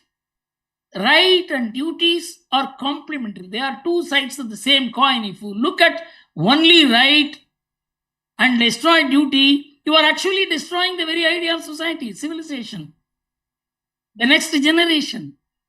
So what Barry Bobsworth said in 2007, that Asians save for their grandchildren, it is a sense of duty. Where he said that Americans save for themselves, it is a sense of right. So you can understand what is the huge difference between the Western paradigm about which we are studying, which attracts us, which runs National Stock Exchange, Bombay Stock Exchange, values. But the society functions according to the sense of duty, ingrained in the idea of dharma. I will only make 1 or 2 more points to drive home the idea as to what Deen Dayal Upadhyaya meant when he said there was a 1,000-year disruption in our integral way of life. We all know it was a political disruption about which Sunilji mentioned, and there was a suspension in our civilizational journey, in our intellectualism, in our self-confidence took a beating. It required enormous efforts by great men, starting with even Kautilya, who came in contact with Alexander and felt that our war model, Dharmic war model, won't fit. We have to have a tit-for-tat war model, that we have to shape our war model in such a way that we match the enemy's propensities. And we shifted from valor to victory. That's the most important contribution of Kautilya. That valor is not important, victory is important. A message which Krishna gave. If you read Mahabharata carefully, every warrior in Mahabharata was only about his valor. Arjuna said he must kill Krishna. And Bhima said he should kill Duryodhana. They were all personal. The man who planned for Pandava's victory was not the Pandavas, but Krishna. He told King Kunti to go and talk to Karna to say that he was a Pandava. He made Karna give promises. He made Karna to give his kavach. Why? Because he was the only one strategizing for victory. This element was taken by Kautilya, who said Alexander is a person for whom you need a state, you need an army, you need a regular revenues. He changed the conception of the state itself. But one Kadambari Bana, always we had this problem of how to manage violence, state violence or individual violence. Kadambari Bana came in the 4th century in Bihar. He said this Kautilya is an adharmi because he has promoted wars. He has made people, kings have raised armies. Finally, all the Arthashastra books disappeared all over India. You know, only one copy escaped. That was in Tanjore. The Tanjore Maharaja gifted it to the Mysore Maharaja's library in 1909 and it got translated in 1912. Till then, that one person by name Kautilya existed and we had a great model of a state devised by Arthashastra was not known to anybody, either Indians or the Westerners. So, from that time onwards, from 4th century till Chhatrapati Shivaji came on the scene, we shifted back to valor and not victory. Victory, it was not our aim. You look at what Prithviraj Chauhan did. It's valor. That's more important. Chivalry, that is more important. You showed it to an enemy for whom only victory was important. With the result, India was conquered. So we had our own struggles, our intellectual failures in this 1,000 years, which Deen Dayal ji mentioned as the period of suspension. Now, as Sunil ji mentioned, the Indian civilization is rising not only because of the fact that we were able to secure political freedom, but we only secured political freedom, we didn't get civilizational freedom. The civilizational freedom came because of the Ram Janmabhoomi movement launched by the Rashtriya Swayamsevak Sangh. I was personally a witness, participant, contributory to that movement and I have seen how the whole civilization exploded. To realize its 1,000-year disconnect has landed India in a mess. And we recollected our past, not to win anybody, not to destroy anybody, not to conquer anybody, but to become what we are. And you see the consequence today, and I don't want to go more into how India has now become something which the world cannot but take notice of. And even Trump, who went about thinking that he could crush India orally and by his actions, has moderated. You know why? It is because of the civilizational rise of India. Normally, an America swearing at India like that would have made the Indian institutions, Indian government, Indian polity, Indian media, Indian intellectuals tremble. But nobody bothered.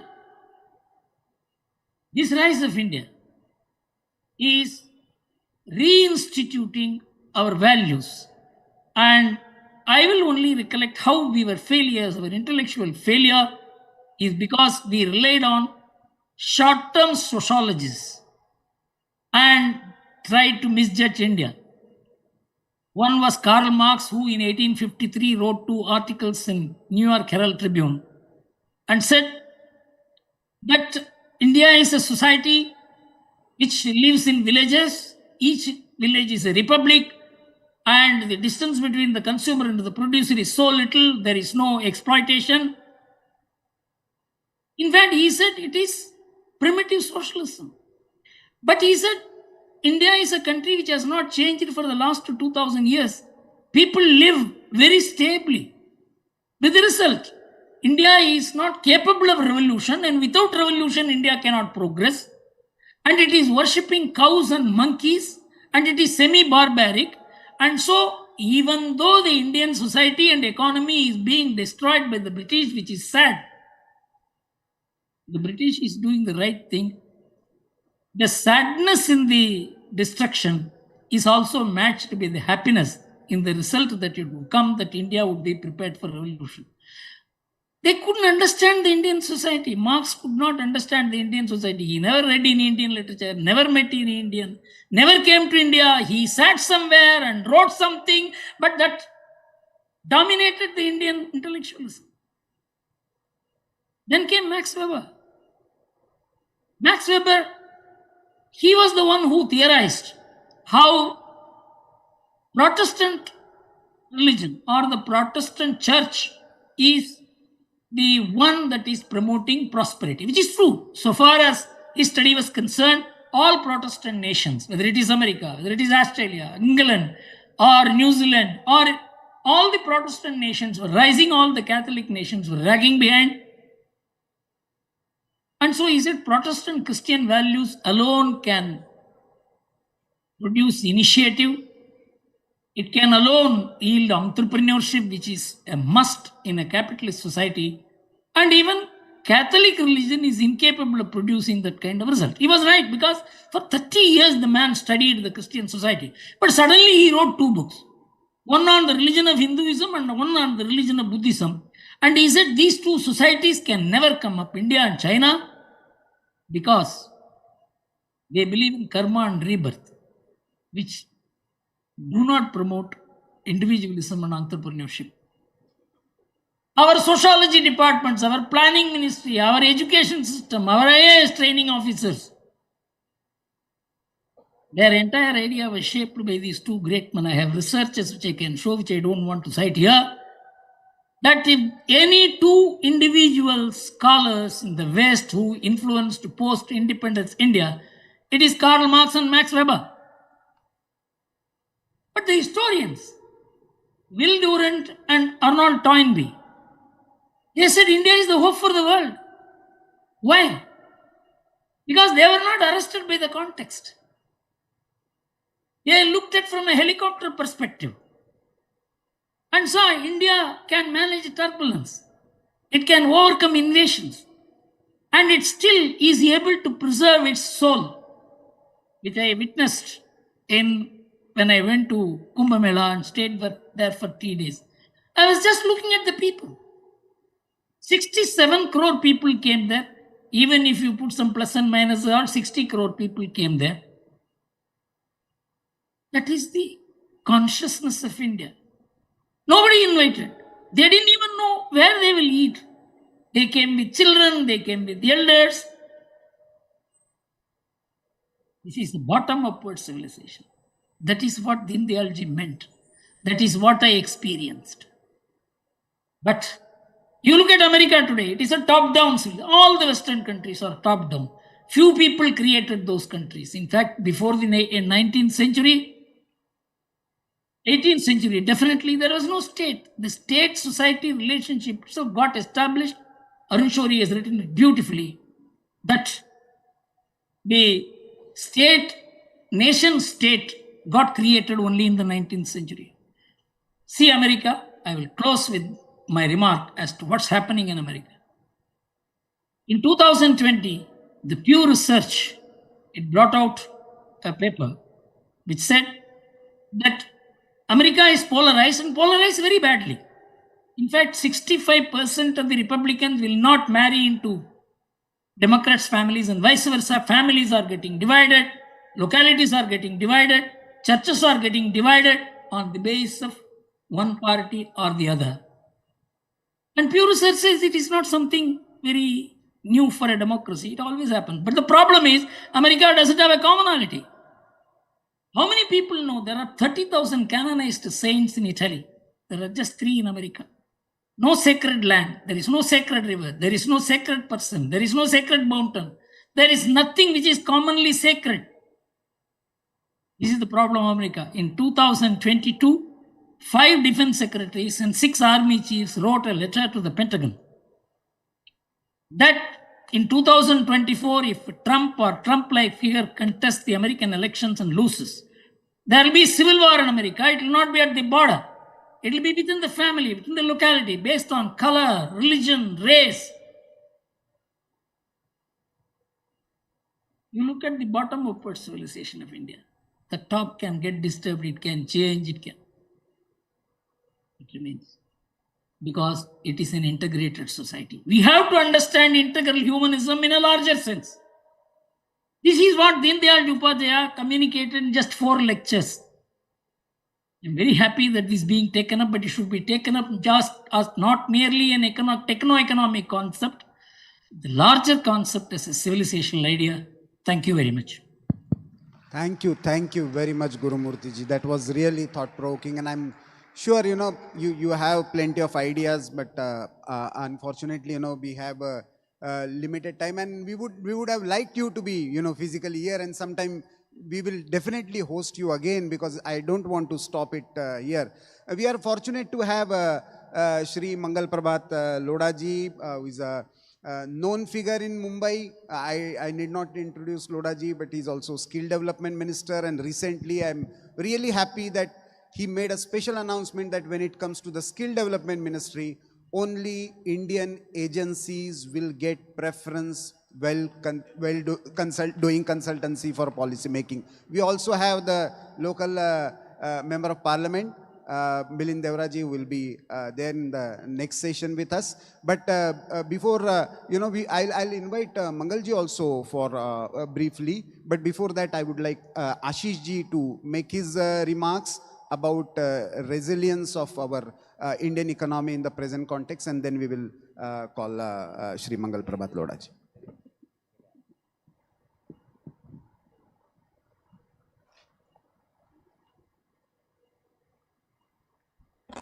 Sri Ashish Kumar Chauhan is a pioneering technocrat, visionary market reformer, and the current managing director and CEO of the National Stock Exchange of India.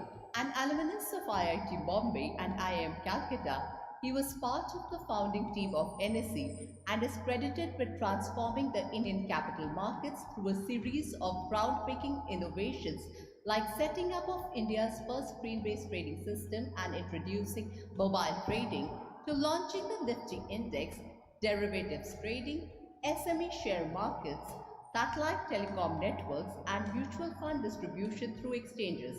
Widely regarded as the father of modern financial derivatives in India, his contributions have reshaped the landscape of Indian financial markets. Before taking charge at NSE in 2022, Sri Chauhan served as the MD and CEO of the Bombay Stock Exchange for a decade, leading it through a period of historic transformation. He has also held senior leadership roles in the Reliance Group as Group CIO and as the CEO of the Mumbai Indians IPL franchise in its formative years. Beyond the corporate world, he contributes to academia and policy as a member of the University Grants Commission, Chancellor of the University of Allahabad, and board member at IIM Calcutta and several other premier institutions. A celebrated leader in the global financial community, Sri Chauhan has been honored with numerous awards in India and abroad, including CEO of the Year by Asia Asset Management, Most Influential CEO by CEO Monthly, and the Lifetime Achievement Award from Global Custodian in Singapore. We welcome Sri Ashish Kumar Chauhan to Arthayam. Thank you. It's a pleasure and honor to be in front of you once again. And since time is short, I will try to be brief on the subject. I think in some ways Sunilji talked about that stock market people don't understand, so people have to be trained. And it is like driving a car or even doing medicine as a doctor or any other skill. You need to be trained. But as a concept, what is a stock market? I will borrow from Guru Murthyji's concept of social capital. He mentioned about social capital. And for me, the social capital is about trust. Trust of people into something else. Of course, your trust into yourself, and then you trust the nature, you trust the society, you trust other people. And so, how the stock markets work is very simple, but in some ways it's not that intuitive. When we do any activity, any commercial activity, the natural activity is basically you start a business, you become an artisan, you start producing something, and that product is required by somebody else, and that's what we call proprietorship. You do things on your own and it's a proprietor. And then if you want to do a larger business, your friends, your colleagues, you take them into your fold and you say, let's become partners. And that is also natural because humans are easy, I mean, they cooperate with each other most times. And so that is the partnership thing. And so you had for time immemorial things which were either on proprietorship basis or on partnership basis. And then larger and larger businesses came up. 2000 years back, 1500 years back also, India used to have Sangha, which used to be collective of people, which would take voyage to Indonesia or Malaysia or other places on the east side, on west side to Iran, to other places. And they used to do trading as collective, not as individuals. It was a different way of getting sort of society formed. And then they will, of course, do trading, come back, and that wealth will be divided into the society. And all other societies are also trying similarly. But there were issues on how do we make profits, or how do we make even larger organizations. And that is where the Europe in 15th, 16th century, they started working on creating newer methods of getting together. Because you have to do large businesses, you required large resources to start, and you have to take money from lots of other partners. So a lot of partners came together, and then a new framework called company came up. So our sanghas were an older form of companies, and there are in Sangam literature and all, there are ways of, I mean, they have actually described how this things worked. But overall, they also used to have guilds. Europe used to have guilds, which were very similar to our sort of caste-based structures and things like that. But I mean, I have a long story to tell, and I'm a teacher, so I can take you like 40-hour course on one thing. But basically, why I'm telling you this is that stock market is about becoming partners into business. Business in which you have no say. If you are a partner, normally you have a say.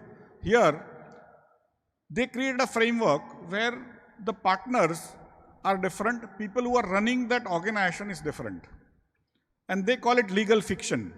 They created a corporate which has owners different from the agents who run it. And that is where, other than that, it's basically large partnerships, nothing else. And if a business is going to make more profits, it would share among its partners more, and then the prices of that share goes up because it's supposed to make more profits. That is the only training that is required. Of course, you need to know how the profit is made, whether profit declared is correct or not. And that's where I think Guru Murthy ji also talked about quarterly results and things like that. But stock market is about somebody sitting in Dibrugarh, somebody sitting in Jorhat, somebody sitting in Ladakh, investing in an entrepreneur's business in Salem in Tamil Nadu. That person in Ladakh or Dibrugarh or Jorhat, thousands of kilometers away, is not going to ever visit Salem. Even if she visits Salem, she is never going to visit the plant. Nobody will probably allow her inside. But she has a trust that when she invests her hard-earned 1,000 rupees, $10, she will get that person working, those managers and employees working for her. And they will make profit and then share that small profit out of all that profit they make with her. It's such a great leap of faith, right? And there are economic theories, books written, which says that poor per capita income countries cannot have good stock market. Because poor people cannot save, and if they save, they don't trust their brothers. How do they trust somebody sitting thousands of kilometers away? But India is an exception like everything else. Today, after 30 years of NSE setup, before that it was basically a preserve of few rich people in India. Today, after 30 years of NSE starting operations, 12 crore Indians, unique Indians, not 12 crore accounts, 12 crore unique Indians, 23 crore accounts are now putting their hard-earned money into some other people's business. It is such a great leap of faith, but 12 crore for Indians is not a big number. But 12 crore, if I were a country, NSE was a country, we would be in top 10 countries in the world in terms of population. So 12 crore people, 9 crore households, 3 crore women are investing small little money. They are not billionaires. 1,000 rupees, 2,000 rupees, 500 rupees, they are investing into other people's businesses, and those people, those entrepreneurs, those managers of companies are also so good that they are working hard, taking only salaries they deserve and making that profit and then giving it to their shareholders. It's such a great trust. I mean, I say sometimes that in last 70, 80 years of our independence, what did we achieve? We achieved our trust of our investors, our common household. 25% of India's households are now investing in stock markets, 1 out of every 4. Their trust into our entrepreneurs. Whoever tries to tell you, and there are a lot of people, they tell you that these entrepreneurs are bad, these, that, but our public has now started knowing that that is not correct. They work hard and give me profit. Naturally, they are also owners, they will also take some money. And that is the trust, the wealth of trust. Today, when NSE started in 1994, the total market capitalization of India was 2,70,000 crore. Today, it is 460 lakh crore. 125 times. $5 trillion, $5.2 trillion. 1/3 of India's wealth is now wealth of trust. Trust of small people into other small people. Trust of poor people into other poor entrepreneurs who are making India rich. And why will India become rich? It's because of this trust. The societies which trust each other are the societies which are going to create better things, more things. The societies which are rich, but they don't trust each other, they are going to go down. Because the life, as Ekatma Manavad or Manavta says, that it's about trust, about social capital. It's about creating things together. Alone, you are nobody.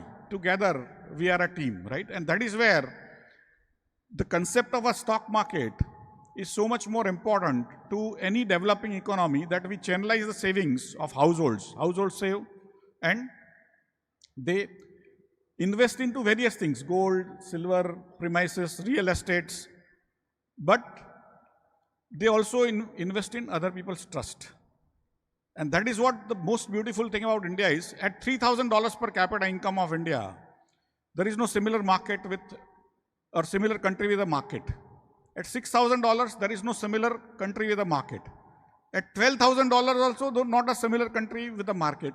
$24,000, there is one country, which is called China, where markets go down, government has to go and buy shares to show to the world, to their people, that no, our country is safe. In our case, when markets go down, government will try to think about putting more tax. Why I am telling you this is, at $3,000 to $24,000, there is no similar country with a market. Even countries with $45,000 market today, we are larger than UK market, double the size. United Kingdom, we are larger than France. We are larger than any European country today. Only US, China and Japan are larger than India's markets. And that tells you that our poor people are basically investing into other poor people's businesses and jointly coming up 1/3 of India's wealth. And if India is going to grow, it will grow on the back of technology. I mean, I have been a technologist all my life. For me, the technology is the only change that happens in the world. The world falls around it. And technology used to come in waves. And those waves used to come very slow. So we didn't realize, even our philosophers didn't realize, that the technology is the only change that happens. Because it would take like 30,000 years, 5,000 years, 500 years, several generations for technology to spread. And that's where the technology was not considered as a major factor. 300 years back, 400 years back, Industrial Revolution started changing the technology waves faster and faster. And then Information Revolution made it even faster. So what used to happen in thousands of years started happening in 200 years. In Industrial Revolution, Europe made more wealth than what was created in 10,000 years before. In the last 100 years, the world created more wealth than it was created in last 5,000 years. And it took, say, 150 years for electricity to spread across the world. A car to go 80 years, a television 60 years, computers 40 years, mobile phone 20 years, a TikTok 2 years. Waves are coming faster, they are getting into the societies faster, wealth is going to create happen faster. Who can create that wealth? The societies which are technologically adapted, which are willing to take technology and work with it. And which are those societies? Societies which are young. If you tell me you have a new phone, I don't care. Last 5, 10 years, 20 years, I am running similar phones because I don't require, my same white shirt is running for 20 years. I don't require. The young people, you give your new phone to a 2-year-old, she will figure out how to play games without you ever teaching her. Young people adapt to newer technologies. And which country has more young people? You look at Japan, it has become old. You look at China, it has suddenly become old because of one-child policy. You look at India, average age 28. Next 50 years, India is not going to get old.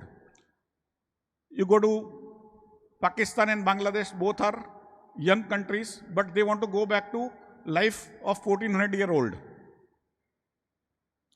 You go to Europe, it has become old.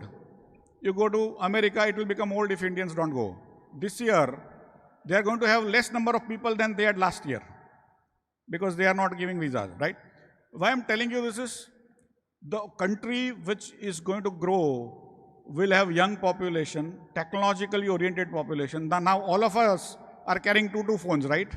1.5 GB in $1.5 a month, right? Every day you are watching mobile, all the movies and all, but you are also transacting, you are learning. All Indians are doing that. And for me, that wealth is going to be created. Earlier, I think Guru Murthy ji talked about Karl Marx. He created a concept of capitalism. Before that, there was no concept of capitalism. That you required, what is capitalism? You required more money to create more money.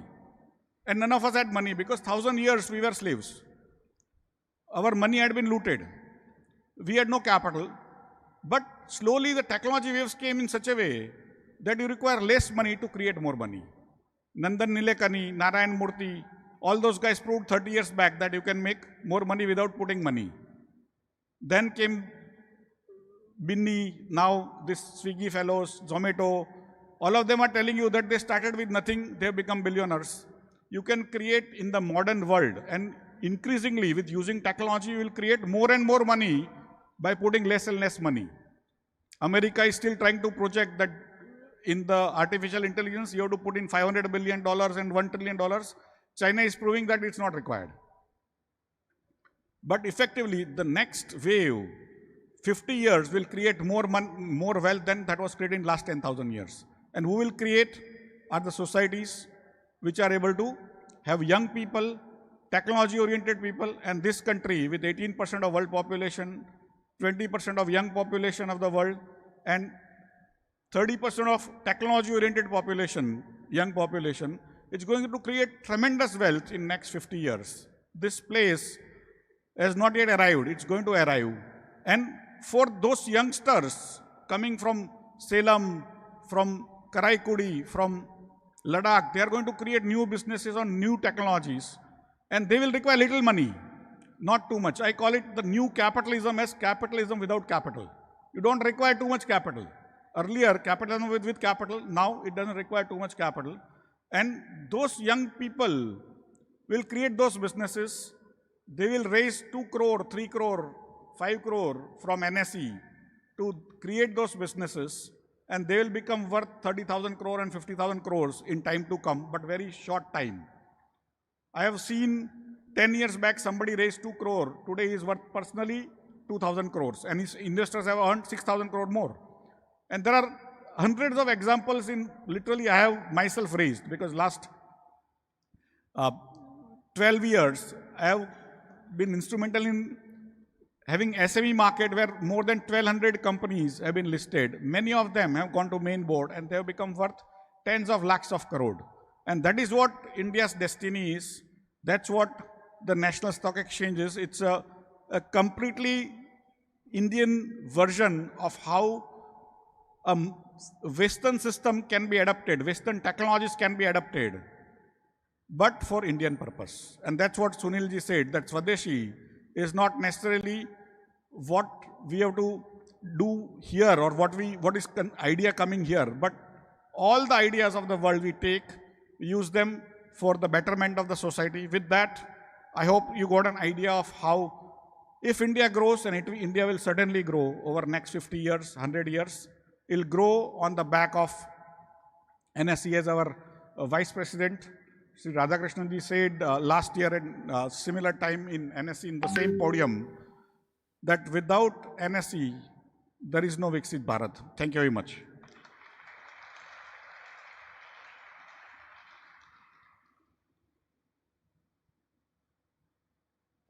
Thank you, Ashish ji, a lot. I know most of the speakers we have, they have their own experiences, they have their shared ideas, but as a organizer, editor and organizer of the event, we have our own time pressures. But without, inviting Mangalji, this session cannot be complete. Simply because, Mangalji, मैं शुरू में जब उद्घाटन का कार्यक्रम हो रहा था तो मैंने आशीष जी का नाम लिया. मैंने कहा था 2 लोगों ने मुझे इस इवेंट की कल्पना दी थी. एक कार्यक्रम के लिए मैं मंगल जी से मिलने के लिए गया था और उसके बाद फिर वो दिल्ली आए थे और उन्होंने मुझे एक बात बताई, ऑर्गेनाइजर मुंबई में क्यों नहीं है. और फिर उन्होंने कहा जब तक सही लोगों के सामने ऑर्गेनाइजर और ऑर्गेनाइजर की आइडिया, ऑर्गेनाइजर की कंसेप्ट नहीं पहुंचती, तब तक ऑर्गेनाइजर जो है वो मैं नहीं मानता कि बड़ा नाम हुआ है. तो Ashish ji was one person who put the idea and Mangal ji was another person who instrumentalized that idea. So I would like to call Mangal ji. I would also like to call our MD Arun Kumar ji. Mangal ji will say a few words about, because he was also instrumental in organizing the event by DRI and Ekatma Manav Darshan. He was also part of this. So first we will felicitate Mangal Prabhat Lodha ji, and then I'll ask him to bless us.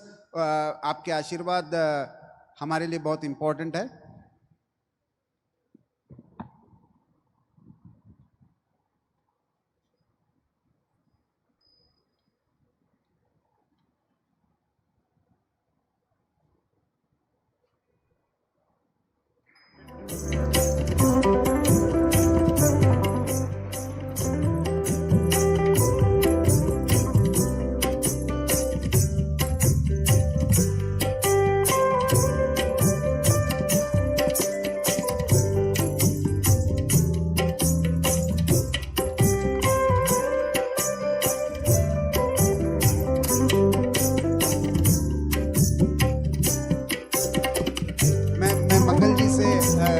करता हूं हमारे लिए आशीर्वाद पर 2 शब्द करें.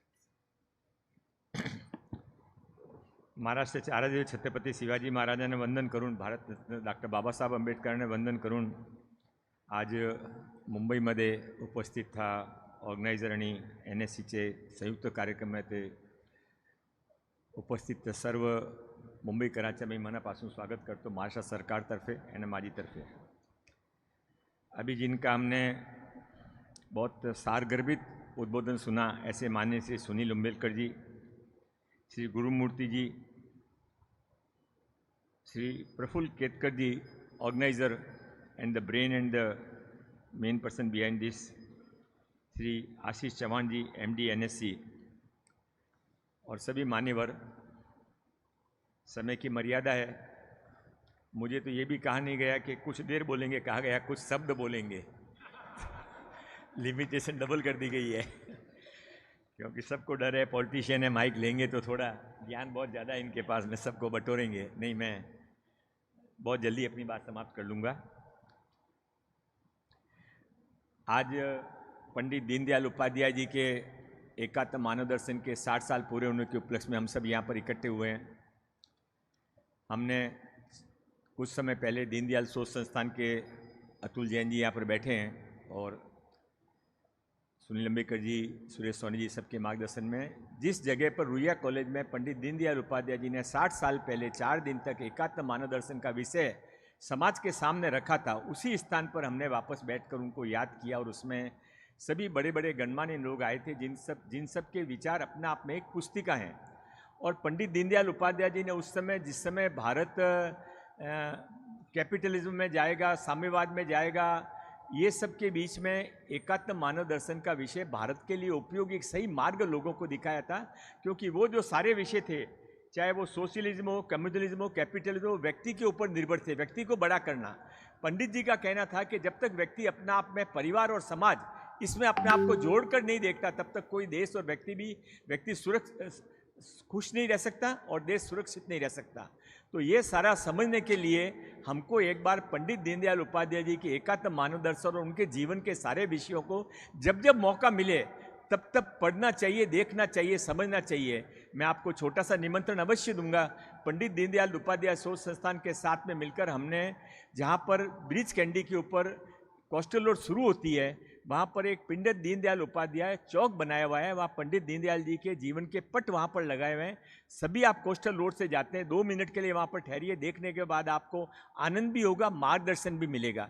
क्योंकि आज जिस विषय पर हम बैठे हैं, उस समय पंडित जी ने जो कहा था वो भारतीय मॉडल ऑफ डेवलपमेंट था।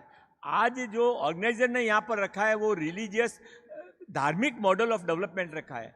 ये यदि 25 साल पहले किसी ने कोशिश की होती कि धार्मिक मॉडल ऑफ डेवलपमेंट के बारे में चर्चा हो जाए, तो ये जो सो कॉल्ड अर्बन नक्सल्स हैं सब उठकर खड़े हो गए थे, अरे ये तो कम्युनलिज्म फैला रहे हैं। तब 50 सालों तक इस भारत के अंदर, हिंदुस्तान के अंदर हिंदुओं के बारे में बात करना, धर्म के बारे में बात करना, मतलब एक तरह से आपने कुछ गलती कर दी है। ऐसा आतंक का वातावरण 70 साल तक भारत में चलता रहा। पर हर अंधेरे के बाद में एक सूरज उगता है। आज हम राष्ट्रीय स्वयंसेवक संघ के शताब्दी वर्ष में जब प्रवेश कर रहे हैं, तब आज हमारी ये स्थिति है कि हम यहाँ पर बैठकर धार्मिक मॉडल ऑफ डेवलपमेंट के बारे में बात कर सकते हैं। और जब तक व्यक्ति के अंदर धर्म नहीं है, संस्कार नहीं है, तब तक व्यक्ति किसी के काम का नहीं है, स्वयं के काम का भी नहीं है। और जिस देश के अंदर अपना मूल तत्व माना धर्म नहीं है, वो देश किसी काम का नहीं है। मैं पिछले सप्ताह एक कार्यक्रम में गया था। उस कार्यक्रम में मैंने कहा था कि अब वो सब बीत गया, अब तो समय ये आ गया है कि सारा देश और सारा विश्व इस बात को देखता है कि भारत के अंदर जो हिंदू हित की बात करेगा वही भारत पर राज करेगा। क्योंकि हिंदुत्व एक धर्म नहीं है, हिंदू धर्म का एक मॉडल है, धर्म का तरीका है और भारत का मूल तत्व है। मैं यहाँ पर अपनी बात को ज़्यादा लंबे समय तक न चलते हुए कुछ समय के अंदर समेटूंगा। पंडित जी ने जो विषय कहा था, उस विषय के अंदर हमको ये सब समझ लेना पड़ेगा कि पंडित जी का विषय केवल कुछ लोगों को ही आगे बढ़ाए, ऐसे डेवलपमेंट की तरफ उनका कभी विश्वास नहीं था। जब एकात्म मानव दर्शन के 60 साल पूरे होने के ऊपर हमने रुइया कॉलेज में कार्यक्रम रखा था, उस समय माननीय सुरेश जी सोनी ने अपने व्याख्यान में एक सेंटेंस कहा था। मैं उनके शब्द शायद दोहराने में गलती कर जाऊं, पर भाव आप समझिए। उन्होंने कहा था कि भारत कृषि प्रधान देश था और भारत कभी सोने की चिड़िया भी कहा जाता था। तो भारत सोने की चिड़िया किस लिए कहा जाता था कि भारत कृषि प्रधान देश था? क्या इसलिए कहा जाता था? ये सच नहीं है, क्योंकि हमारे यहाँ कृषि को कभी बेचा नहीं जा सकता, कृषि को व्यापार नहीं किया जाता। जो खेत में से हमारे पैदा होता था, ये मंदिर का हिस्सा है, ये गौशाला का हिस्सा है, ये समाज के कमज़ोर लोगों का हिस्सा है। और उसके बाद कोई बचता था तो वो घर के अंदर राखे रखा जाता था और उससे घर चलता था, कृषि बेचा नहीं जाता था। उसके बाद भी भारत यदि सोने की चिड़िया था, भारत का जीडीपी उस समय दुनिया के अंदर सबसे बड़ा था, भारत दुनिया में हर चीज का एक्सपोर्ट करता था, तो उसका क्या कारण था? तो उसका कारण उनके शब्दों में यह था कि भारत के घर घर के अंदर स्टार्टअप चलता था, भारत के घर घर के अंदर फैक्ट्री चलती थी। एक भी घर ऐसा नहीं था जहां पर कोई महिला या कोई पुरुष कुछ काम नहीं करते थे। कहीं पर पैकेजिंग का काम हो रहा है, कहीं पर मिट्टी से कुछ बर्तन बनाने का काम हो रहा है, कहीं पर लोहे का काम हो रहा है। यह सारा भारत की जीवन की पद्धति थी और यह पद्धति के अंदर चूंकि भारत चलता था इसलिए भारत मजबूत था। इसलिए भारत के अंदर आज भी जो माननीय प्रधानमंत्री नरेंद्र भाई मोदी जिस भारत की कल्पना कर रहे हैं उसमें कोई अंबानी अदानी बहुत बड़े बन जाएंगे तो भारत बहुत बड़ा नहीं बनेगा। भारत बहुत बड़ा तब बनेगा जब भारत की 100 करोड़ जनता जो काम करना चाहती है, रहवासी जो काम करना चाहते हैं, वो अपने आप के अंदर सेल्फ एम्प्लॉयमेंट के अंदर अपने आप को किसी काम में लगाए पाएँ। और भारत की इसी कल्पना को लेके धार्मिक मॉडल ऑफ डेवलपमेंट की जिस चर्चा के लिए हम यहाँ पर इकट्ठे हुए हैं, धार्मिक मॉडल का मतलब बहुत कुछ हो सकता है, व्याख्यान वाले आगे आने वाले वक्ता बहुत कुछ कहेंगे, पर जो इसका मतलब समझता हूँ वो मतलब ये है कि सबको साथ में लेकर चलना, स्वयं के विकास के साथ में समाज का विकास, और जहाँ पर मैं जिन लोगों के साथ रहता हूँ उनके जीवन में आनंद, यह सब धर्म हमको सिखाता है। धार्मिक मॉडल की इसी परंपरा को लेकर हम आगे बढ़ें। और अंत में जिस बात के लिए यहाँ पर केतकर जी ने मेरा नाम मुझे संबोधित किया कि ऑर्गेनाइजर यहाँ पर आना चाहिए, ऑर्गेनाइजर यहाँ पर आना चाहिए, ऑर्गेनाइजर यहाँ पर जोरदार चलना चाहिए, क्योंकि ऑर्गेनाइजर हमको धार्मिक मॉडल सिखाता है, ऑर्गेनाइजर हमको देशभक्ति मॉडल के बारे में दिखाता है, ऑर्गेनाइजर हमको भारत के अंदर क्या होना चाहिए वो सिखाता है। उस ऑर्गेनाइजर को हम सब मिलकर मुंबई के अंदर लेके आएंगे और 5 जने का शंख भी यहाँ पर बजेगा, तो इस कार्यक्रम के अंदर हमने गुरु दक्षिणा अच्छी तरह से दी ऐसा माना जाएगा। बहुत बहुत धन्यवाद। जय हिंद, जय महाराष्ट्र।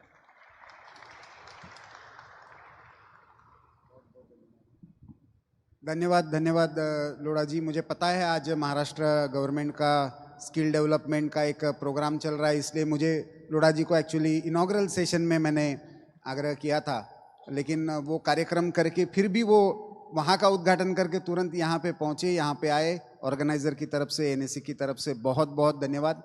हम ये सत्र यहीं पे पूरा करते हैं। अगले सत्र के वक्ता ऑलरेडी हमारे बीच में है, उनको हम कन्वर्सेशन मोड में जाएंगे।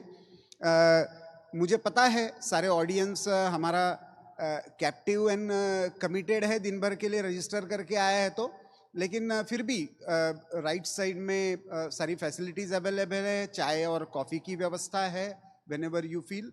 बट एक अभी actually very fast fire round होगा मिलिंद जी के साथ, so we will have a different kind of session now, so I would request you to stay back and thank you very much Mangal ji, thank you Ashish ji. एक बार वैसे तो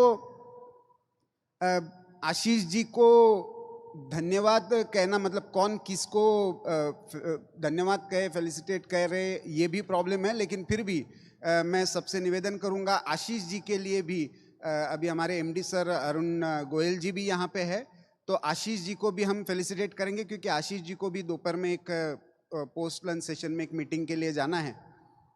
तो yes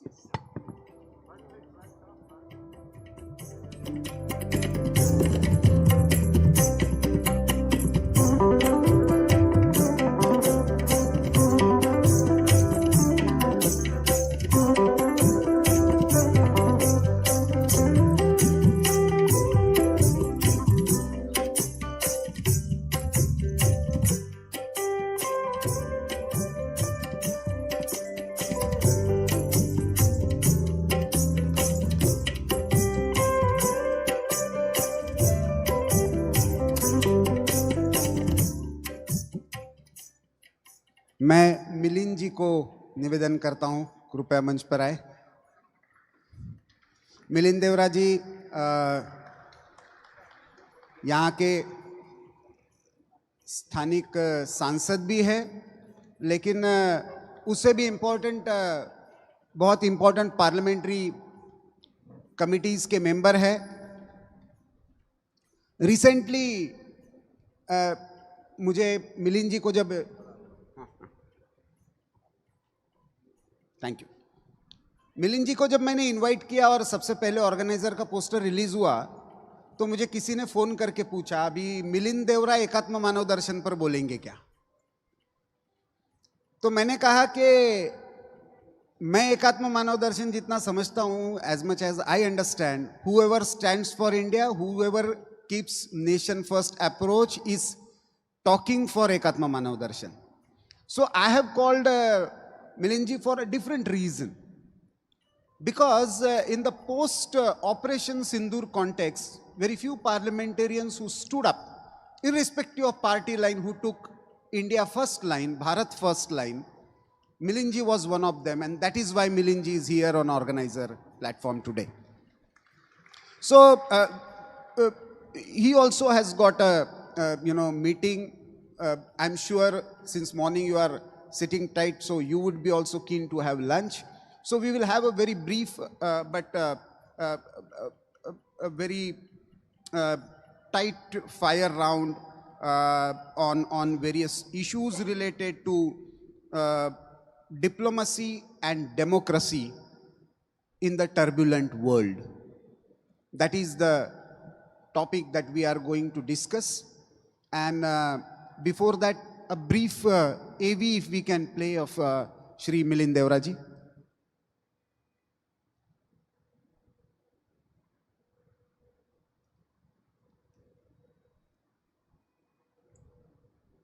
Do we have the AV ready? Shri Milind Devraji is a prominent Indian politician, public policy voice, and reform-oriented leader known for his articulate advocacy on economic growth, technology, and urban development. A former Union Minister of State for Communications, Information Technology and Shipping, he has served as two-term member of Parliament from South Mumbai, emerging as one of the youngest parliamentarians to hold office in the Lok Sabha. Educated at Sydenham College in Mumbai and Boston University in the United States, Shri Devra brings a global perspective combined with a deep understanding of Indian realities. During his tenure in government, he championed policies to expand digital infrastructure, modernize the telecom sector, and enhance port connectivity, while also promoting entrepreneurship and startup ecosystems. Beyond politics, he has been actively involved in initiatives around youth empowerment, civic engagement, and urban policy reforms, and is widely respected for his ability to bridge the worlds of business, technology, and public service. Known for his nuanced and forward-looking approach, Sri Milind Devra continues to be regarded as one of the most credible and influential young voices in Indian public life. We welcome Shri Milind Devraji to Arthayam. So Milindji, welcome and thanks a lot for sparing your time. I know you have very tight day today. But Milindji, let us get straight to the point. After Operation Sindoor, you were one of the few voices who were very articulate, strong, and the first one to say, perhaps tariffs are blessing in disguise. Tariffs are blessing in disguise. So how do you see India positioning itself in the present world order, and how do you see this tariff war going? Then we will come to the context of Swadeshi and Atmanirbharta in the later part. So over to you. Thank you. Firstly, Prafullaji, thank you so much for inviting me today. I appreciate it very much to be here at Pandit Deendayal Upadhyay's 60th anniversary of Ekatma Manav Darshan. As somebody who is a lifelong student of politics, in this debate today around the world, when we look at just the economy, whether it's socialism, capitalism, when I look at a country like the United States where there's a huge upsurge of socialism, the fact that Panditji gave us a vision which was uniquely Indic, uniquely Dharmic, is, I think, absolutely necessary today. I would like to bring one point since you brought up Operation Sindoor. My delegation had the opportunity to visit the Americas. And we visited South America, Central America, the United States. And what I saw very uniquely happening in South America, as somebody who's been to some of the countries before. In Africa, for instance, when you look at the global south, China has moved very aggressively in the last 30 years. If I look at Southeast Asia, India has a role to play.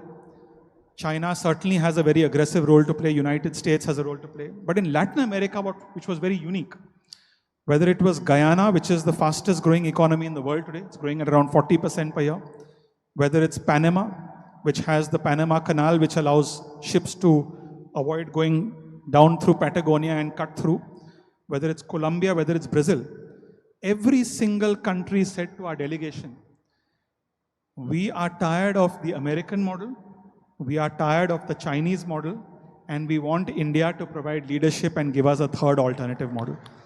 And that to me is the core of what we are commemorating today after 60 years, where we have a unique economic, social, political model which has transcended history, and that is something that we can offer to the world. When I said that tariffs imposed by the United States, especially 25 plus 25%, which is not really a tariff, it's a penalty, is a blessing in disguise. I said that because, unfortunately, in India, sometimes we move to reform when there's a crisis. I don't believe 1991, that was a turning point in our country's history, was done essentially proactively. It was done because our hands were tied. And when we reach a situation where key sectors that are huge employment generators in our country, whether it's the textile sector, whether it's seafood exports, whether it's the gem and jewelry industry, are being imposed with a 25 plus 25% tariff, it enables us to move towards Atmanirbharta at a much faster pace.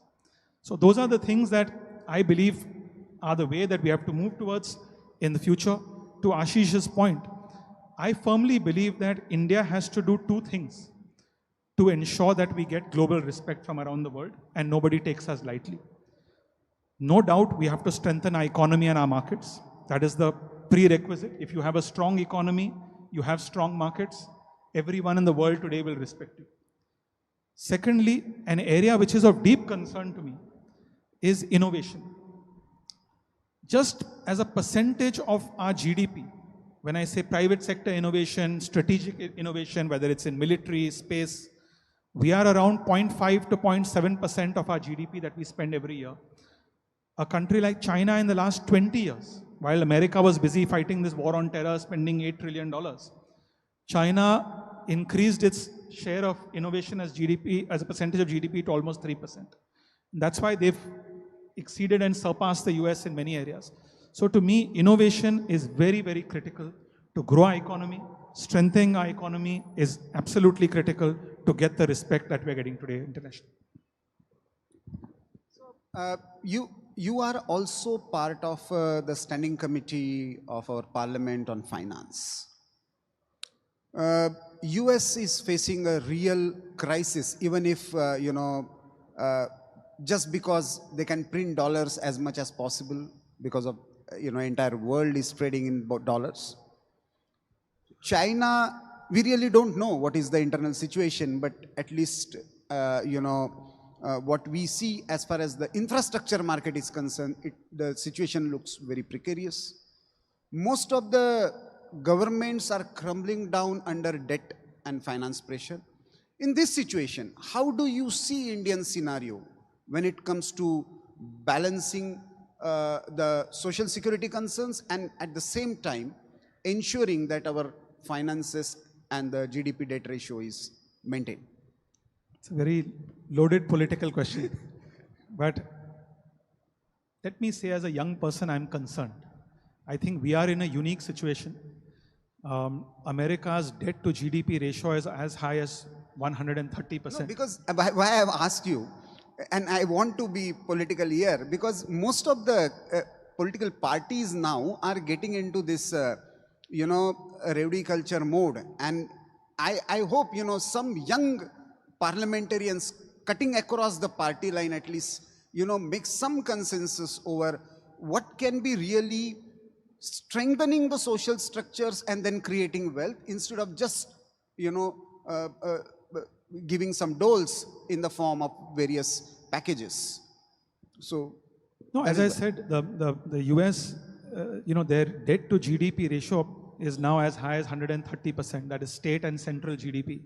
India, if you add our state and central debt, it's about 80%. It's certainly increasing. One reason of concern could be the issue you mentioned. But at the flip side, also at a government level, the government also has to explore how to increase revenue. Now, GST, for instance. GST has been an excellent reform in increasing government revenue. So while government expenditure, and there are two types of expenditure. One is revenue expenditure, where you essentially may be giving money to somebody, which one can argue is productive or unproductive. Then there's capital expenditure, where you give money and you spend money on actual development of infrastructure, which helps the country go forward, creates jobs. But the second aspect is how do you increase revenue? GST has been a great example where government has focused on increasing revenue. We've brought states together, created a unified market. I'm also concerned, one, on the spending side. I'm also concerned on the revenue side. Because I think GST in concept, and I'm a supporter of GST, I think GST is a good idea to attract investment, to allow for manufacturing to happen, which helps our Atmanirbharta vision. But what it does also, Prafulaji, it also makes a state feel that certain power has been taken away from me. So these are things which governments have to toy with. How do you ensure that federalism is balanced?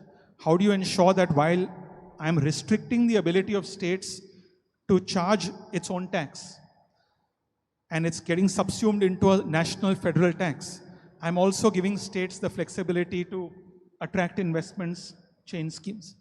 So these are things which are being toyed with. But if you ask me as a young person, yes, I'm concerned that are we spending money on capital versus revenue expenditure?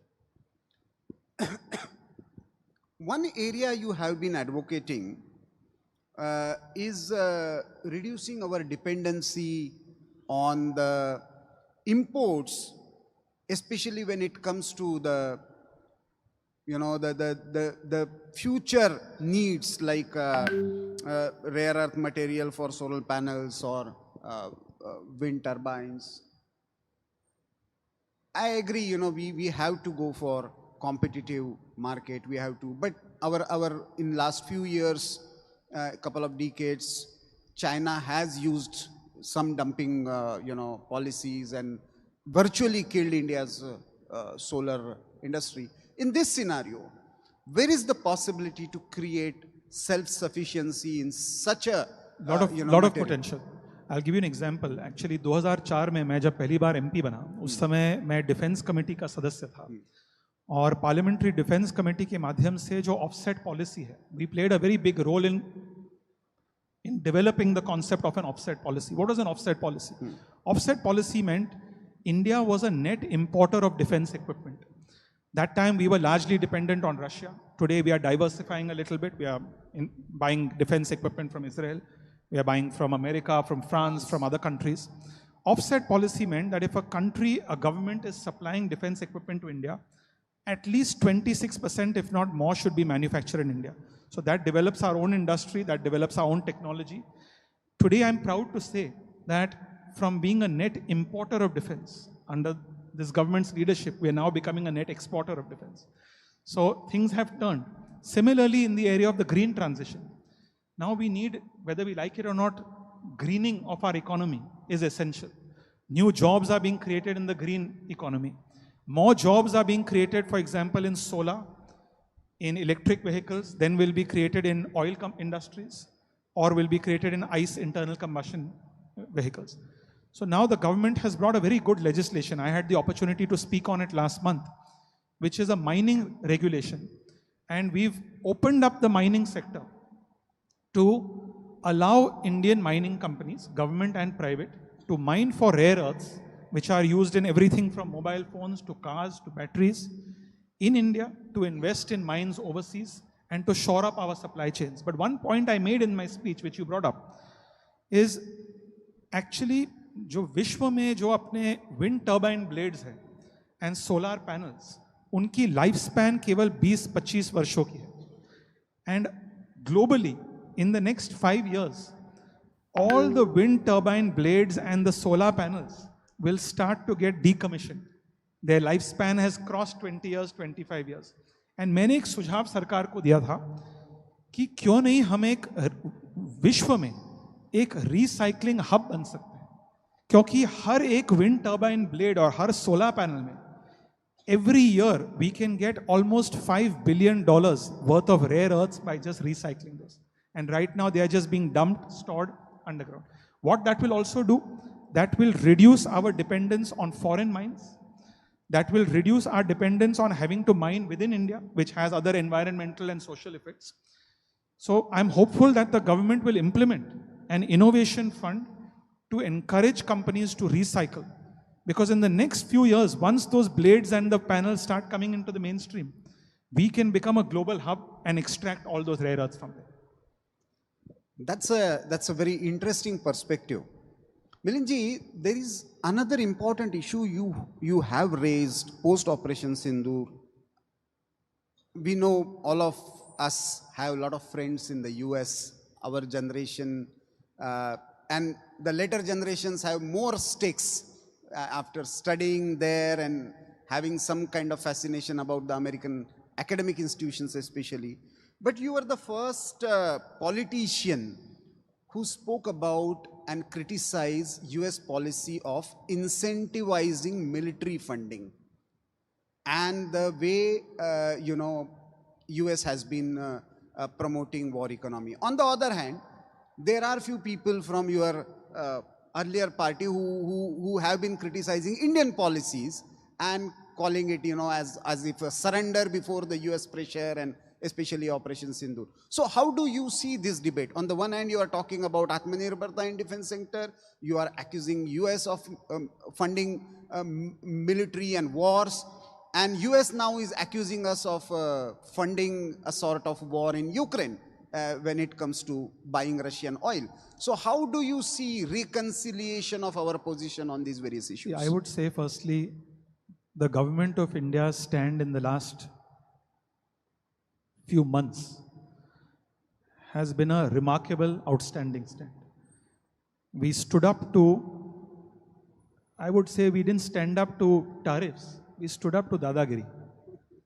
Here in Mumbai, you can call it, Dadagiri is not a foreign policy word, but it's pure, simple Dadagiri. And I credit the Prime Minister for standing up in the face of what could have potentially caused a lot of harm to our economy.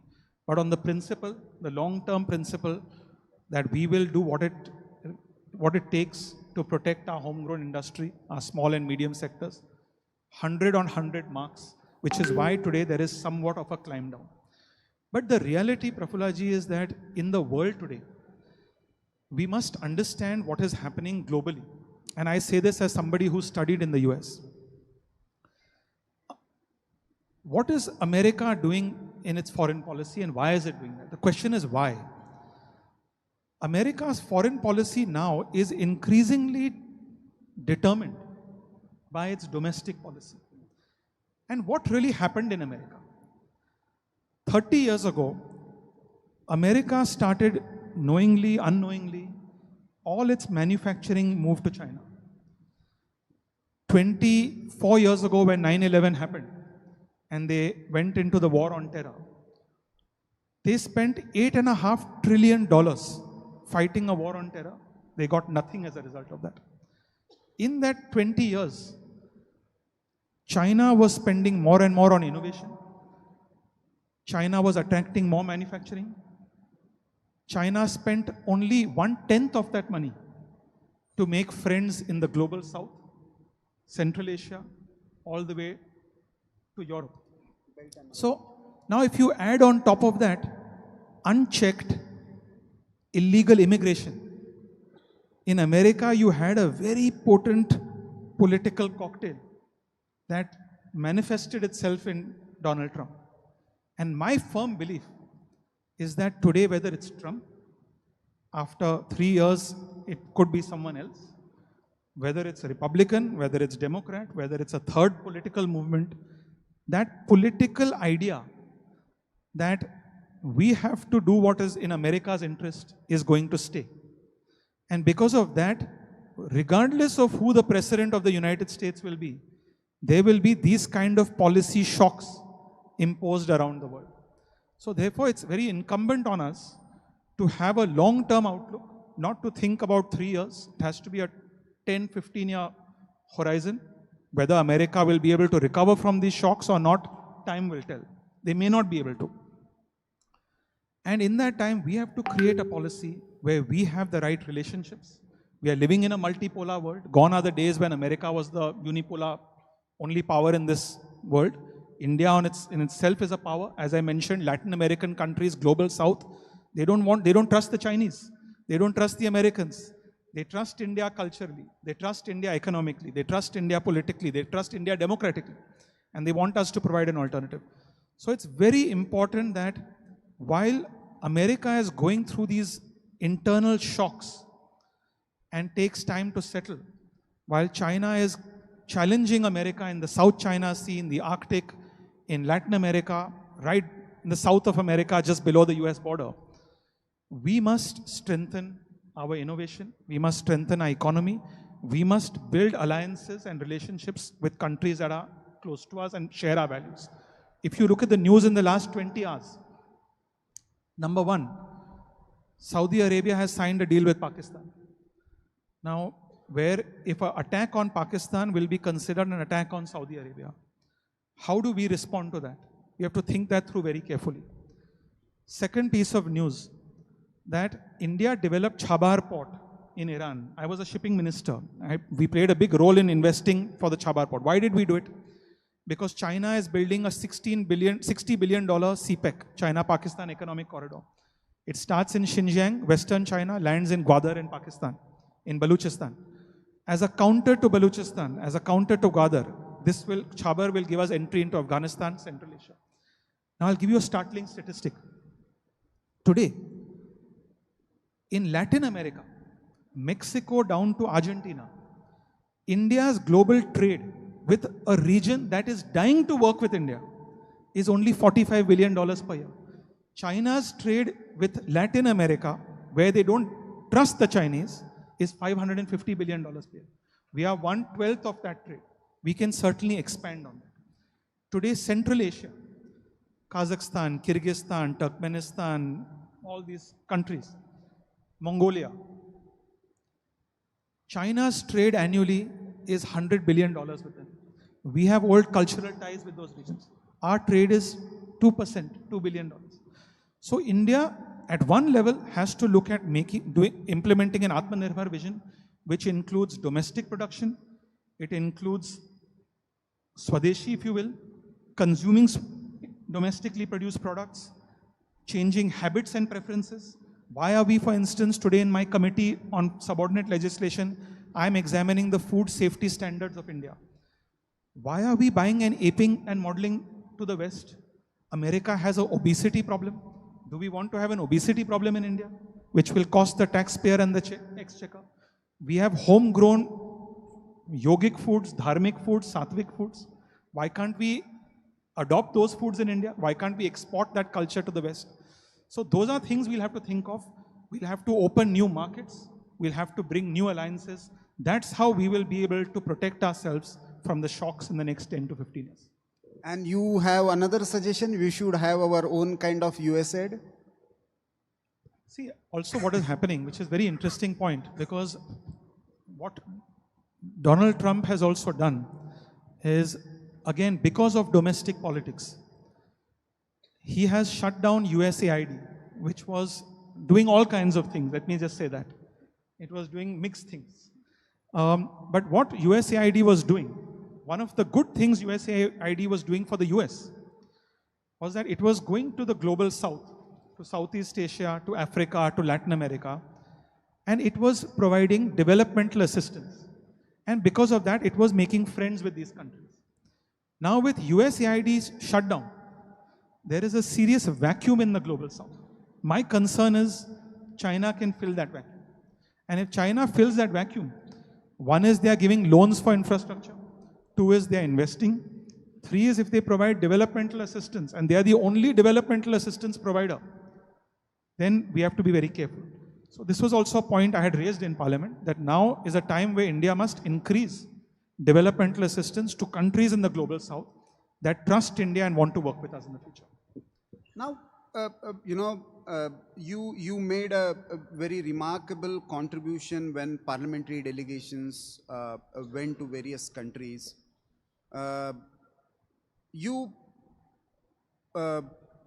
made India's position very clear vis-a-vis terrorism, vis-a-vis Operation Sindoor. So can you share your insights? What were the responses from those countries as far as India's position on terrorism and economy is concerned? See, firstly, I'll just make a larger point, Prafullaji. You know, my father always taught me that he always, as a child, that politics, party is a distant second. Country has to come first. And I'm very proud to say that my late father, when he used to handle a lot of track to dialogue for the country, he did that when even in the petroleum and energy sector. Even as an MP, when Atalji was Prime Minister, he would do that for the Atalji's government. When I think Jaswant Singh ji was Foreign Minister, Yashwant Sinha ji was Foreign Minister, and for successive governments. So my firm belief has always been, when a question comes to India, you have to throw your party politics to the side and you have to speak in one unified voice. In that regard, I must credit a person who joined me on this delegation and who led my delegation, which is Dr. Shashi Tharoor. He did a remarkable job speaking in one voice, representing India's view, government's view internationally. As far as the view on terrorism, let me be very candid with you. See, Latin America doesn't understand the concept of radical Islamic terrorism. For them, terrorism is narco-terrorism. It's drug terrorism. So when you say, you know, we have Pakistan, which is a banana republic on the border, and they are exporting terrorism. I would say that their biggest exports are terrorism and footballs. Nothing else they can export. And the Latin American countries don't understand. They are interested in, today, they are countries which are surviving. They are not doing as well as we in Asia are doing. They want countries to come and say, are you supporting us with our economic growth? So that is very critical for us to move into that region. As far as the United States goes, every single person we met from our delegation was received by Vice President J.D. Vance. We met the chairmen of the House and the Senate Foreign Relations Committees, who are very powerful committees.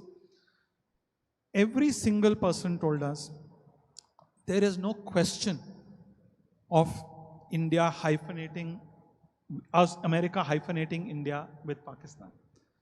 And that transcends terrorism. And we are standing with India on fighting terrorism. The issue that happened in our country is that there was rhetoric which was very disturbing. And foreign policy में शब्दों का जो value है बहुत महत्वपूर्ण होता है. And उन शब्दों का जो value था, that affected us very badly. And then when the rhetoric translated into policy, you're saying something that, you know, India, Pakistan are equal, one can ignore. Because government to government relation is strong.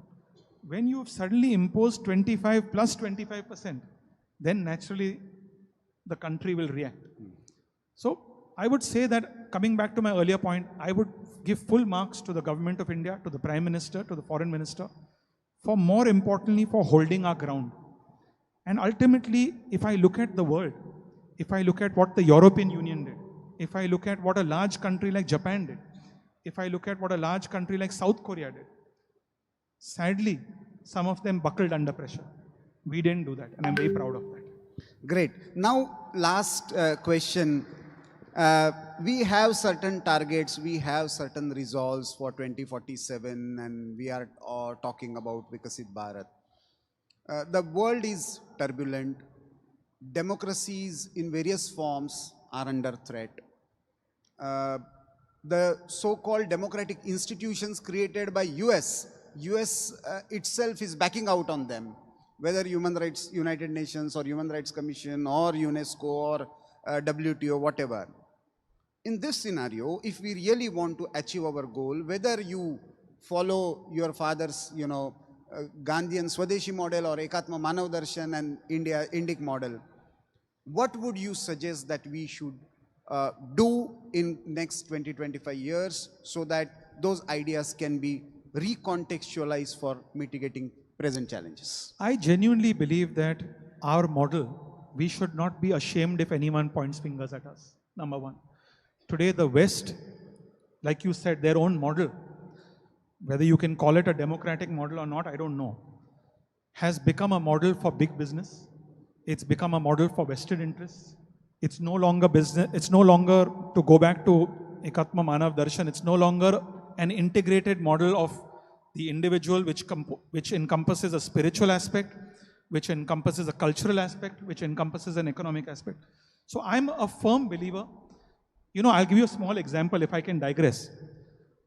There's a band called the Beatles, and I'm a big music fan.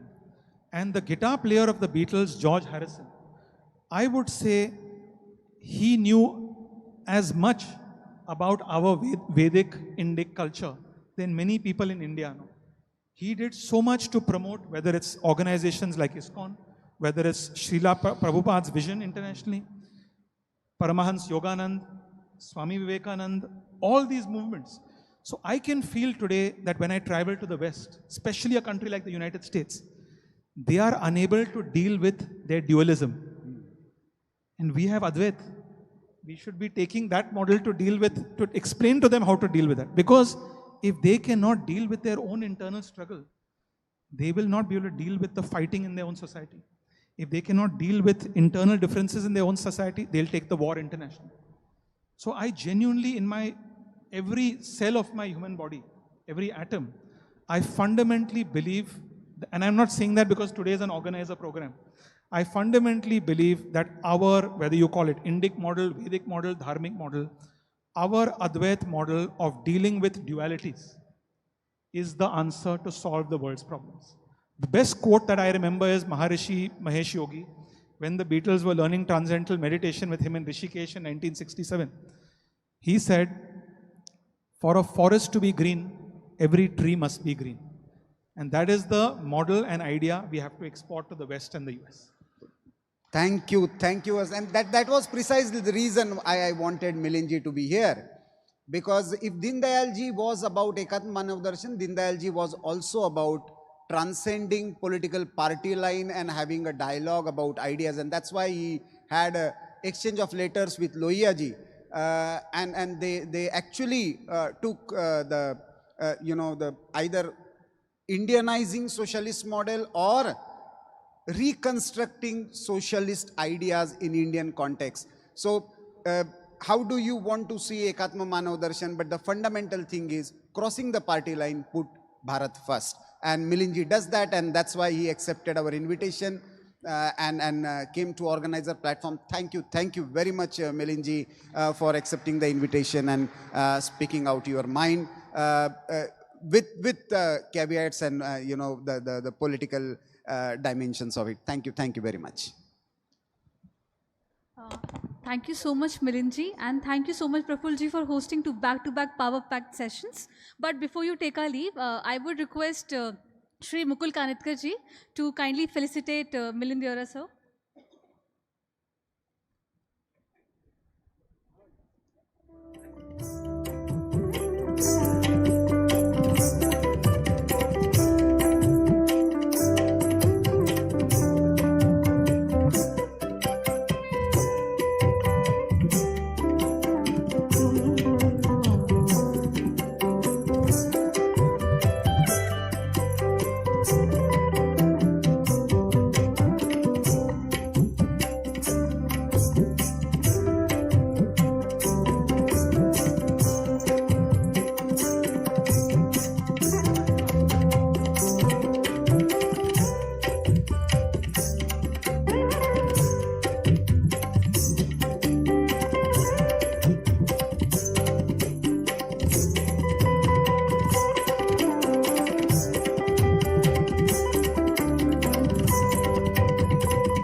As we thank Milind ji and Proful ji, we will now move to a very special sponsor session.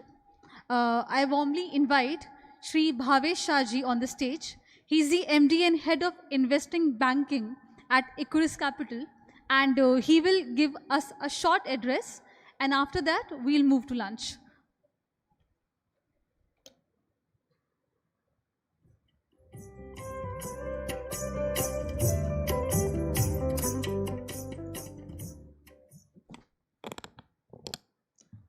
Namaste and good afternoon all. It's my privilege to be here today at the confluence of Ekatma Manav Darshan, organized jointly by Organiser Weekly and the National Stock Exchange. For me as an investment banker representing Equirus Capital, this gathering is an opportunity to bridge the wisdom of our civilizational ethos with the dynamic demands of global capital markets. When Pandit Deen Dayal ji articulated the philosophy of integral humanism in 1965, right here in Mumbai, the world was locked between the binaries of capitalism and communism. Both promised prosperity, yet both left gaping voids.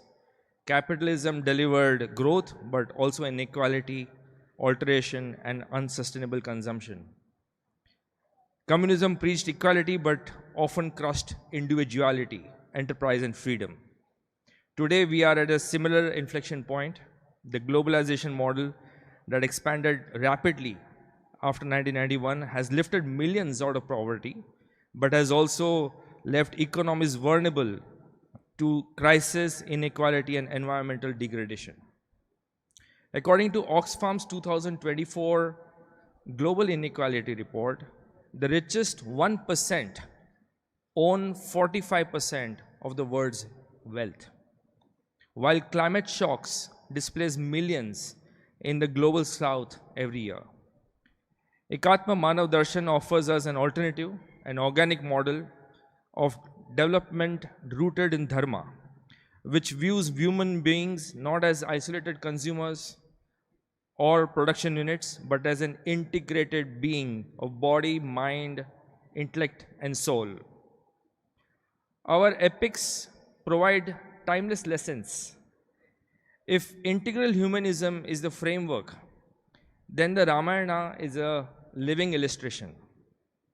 Lord Rama, he embodied Maryada and balance.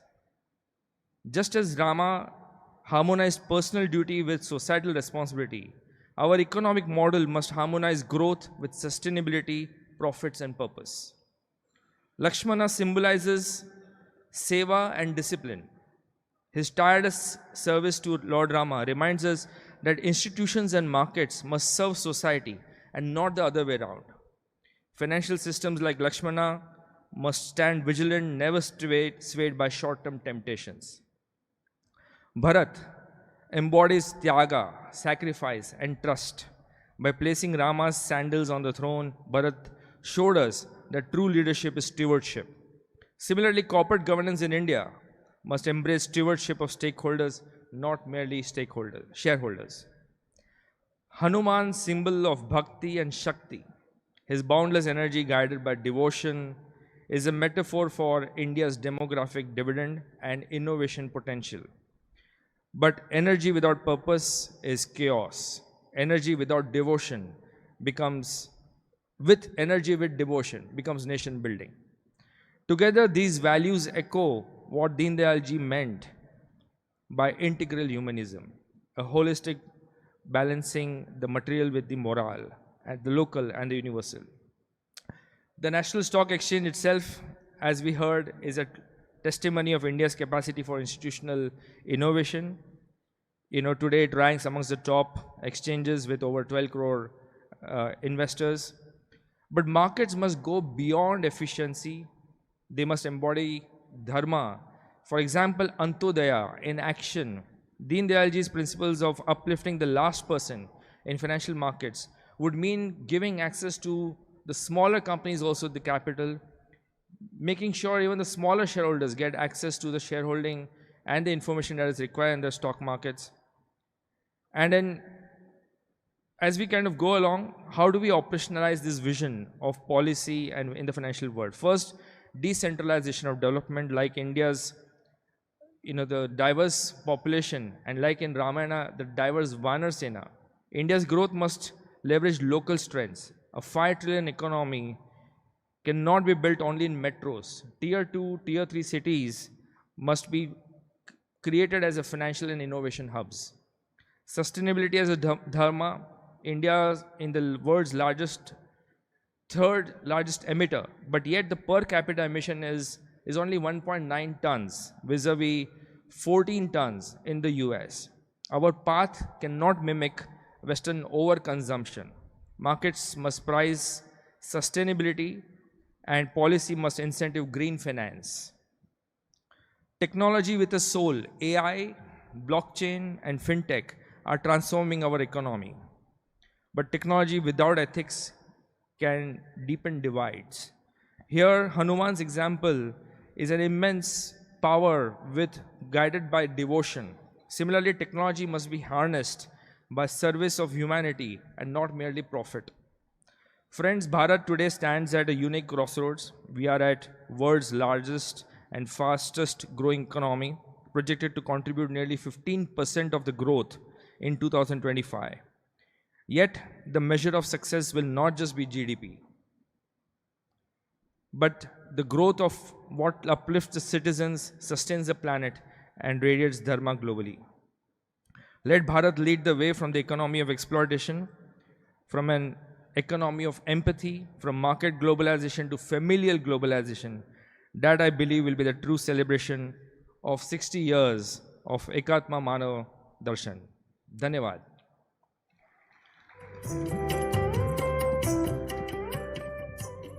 Thank you so much, Bhaveshi. And now we'll move for a short lunch break. And we'll meet again here at 2 p.m. sharp. After the lunch break, we'll have 3 more sessions. And we will also be joined by Ramadhavji. So I would request everyone to be here at 2 p.m. sharp. Thank you so much.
Namaste. Attention everyone. We'll resume the sessions shortly. Please, I'll request all the person present here to please be seated. We are going to restart very soon.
Attention everyone, we are shortly resuming the sessions. Please be seated.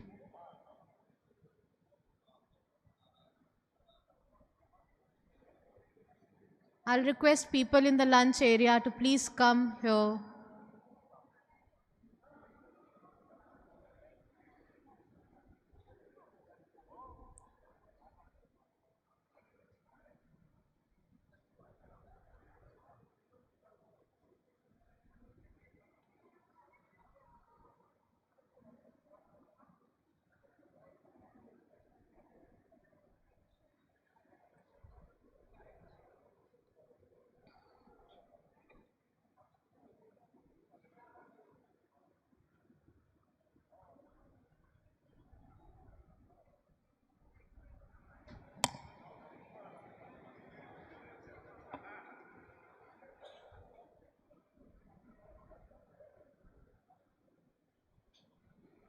I'll request all our esteemed participants to please be seated. Are part.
I would request all of you, please be seated.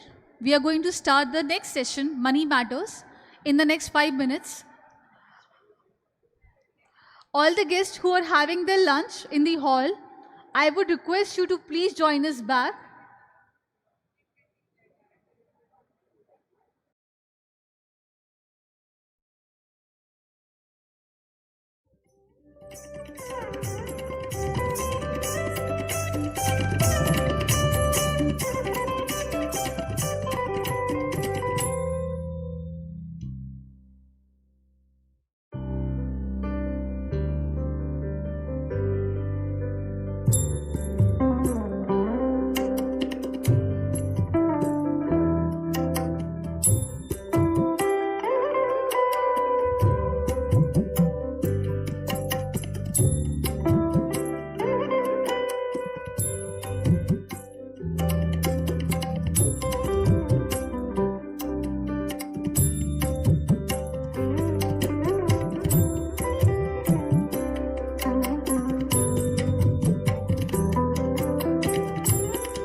Meanwhile, I would request the PCR team to kindly play, if Vijay can hear me, please kindly play the video of Deen Dayal Upadhyay ji.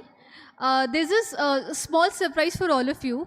So 60 years back, in this very city, Deen Dayal Upadhyay ji gave the philosophy of Ekatma Manav Darshan, and with the help of DRI, Atulji has been able to generate some portion of that speech given by Deen Dayal Upadhyay ji, and now we will play that video for you in the original voice of Deen Dayal ji.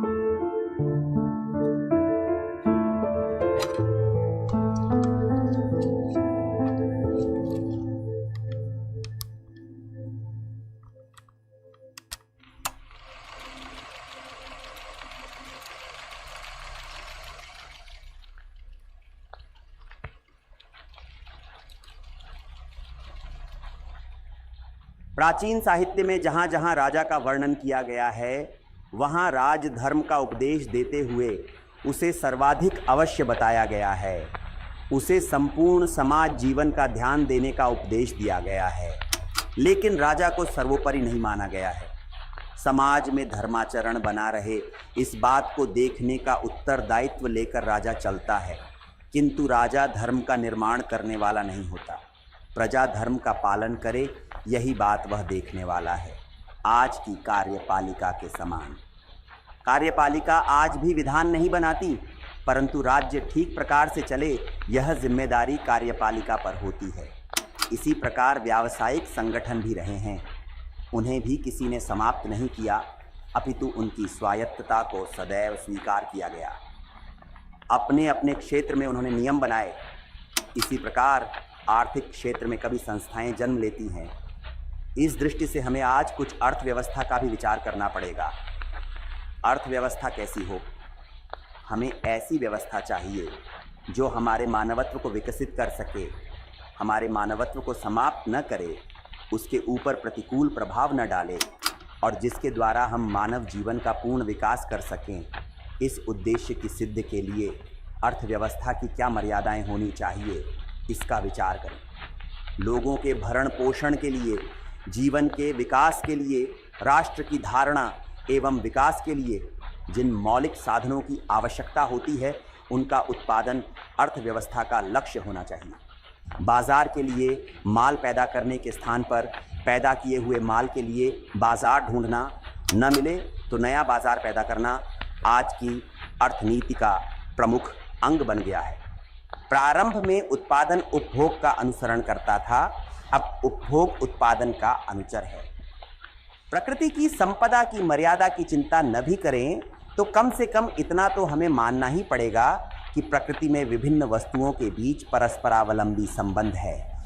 कारखानेदार machine आदि के लिए depreciation fund की व्यवस्था करता है, परंतु प्रकृति के इस कारखाने के लिए हम किसी भी क्षय निधि की चिंता न करें। ये कैसे हो सकता है?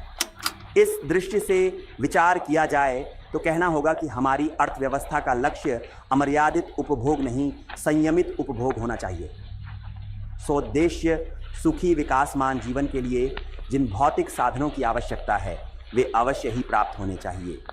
भगवान की सृष्टि का अध्ययन करें तो पता चलेगा कि उतनी व्यवस्था उसने की है। अर्थव्यवस्था का यही मानवीय उद्देश्य रहा तो आर्थिक प्रश्नों की ओर देखने की हमारी दृष्टि आमूल बदल जाएगी। आजकल नारा लगाया जाता है, कमाने वाला खाएगा। सामान्यतः तो यह नारा कम्युनिस्ट लगाते हैं, किंतु पूंजीवादी भी इस नारे के मूल में निहित सिद्धांत से असहमत नहीं होते। यदि दोनों में झगड़ा है तो इसी बात का कि कौन कितना कमाता है। पूंजीवादी साहस और पूंजी को महत्व देते हैं, इसीलिए खाने में। So welcome back after the lunch. Our next session, Money Matter, explores India's financial landscape in the light of Ekadma Manav Darshan. This session deals with mainly how we should look at the banking and finance in the present scenario and what are the possibilities to contextualize it with the Bharatiya wisdom. Ekatma Manav Darshan, Swadeshi, and Atmanirbharta is the main theme of this session, where we will see how banking and financing sectors are connected with the same. We are honored to have as moderator Dr. Guru Prakash, a young leader, author, strategist who represents the new generation of thought leaders and also an academician working as an assistant professor at Patna University. I would request you to kindly join us on the stage.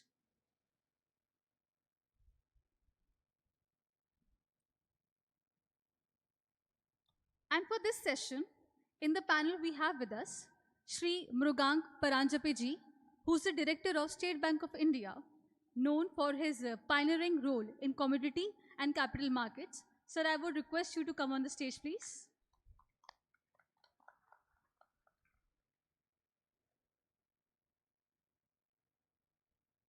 I would request the PCR team to kindly play his introductory video. Sri Mrugang Paranjape is a renowned expert and consultant in the capital and commodities markets, currently serving as the managing partner of MC3. He sits on the boards of the State Bank of India, Oracle Financial Software Services, Abacus Mutual Fund, and Comtel Networks as a non-executive independent director, and also chairs the board of trustee of Seva International as well as the risk management committee of SBI. An alumnus of IIT Mumbai and IIM Ahmedabad, Sri Paranjape has held leadership roles across global financial institutions. He spent over a decade with Deutsche Bank Group in India and Singapore, where he built its sub-custody business into the leading provider in India and ASEAN, earning the Custodian Banker of the Year award from Asian Investor magazine in 2012.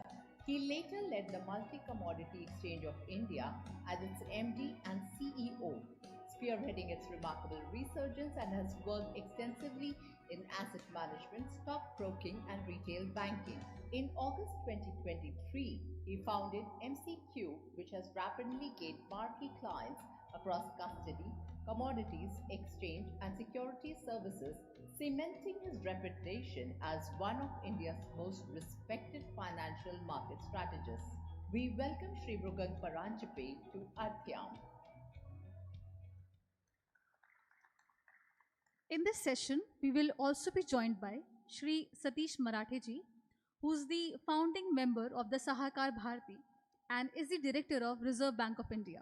He's a guiding voice for cooperative and banking reforms. So please join us on the stage.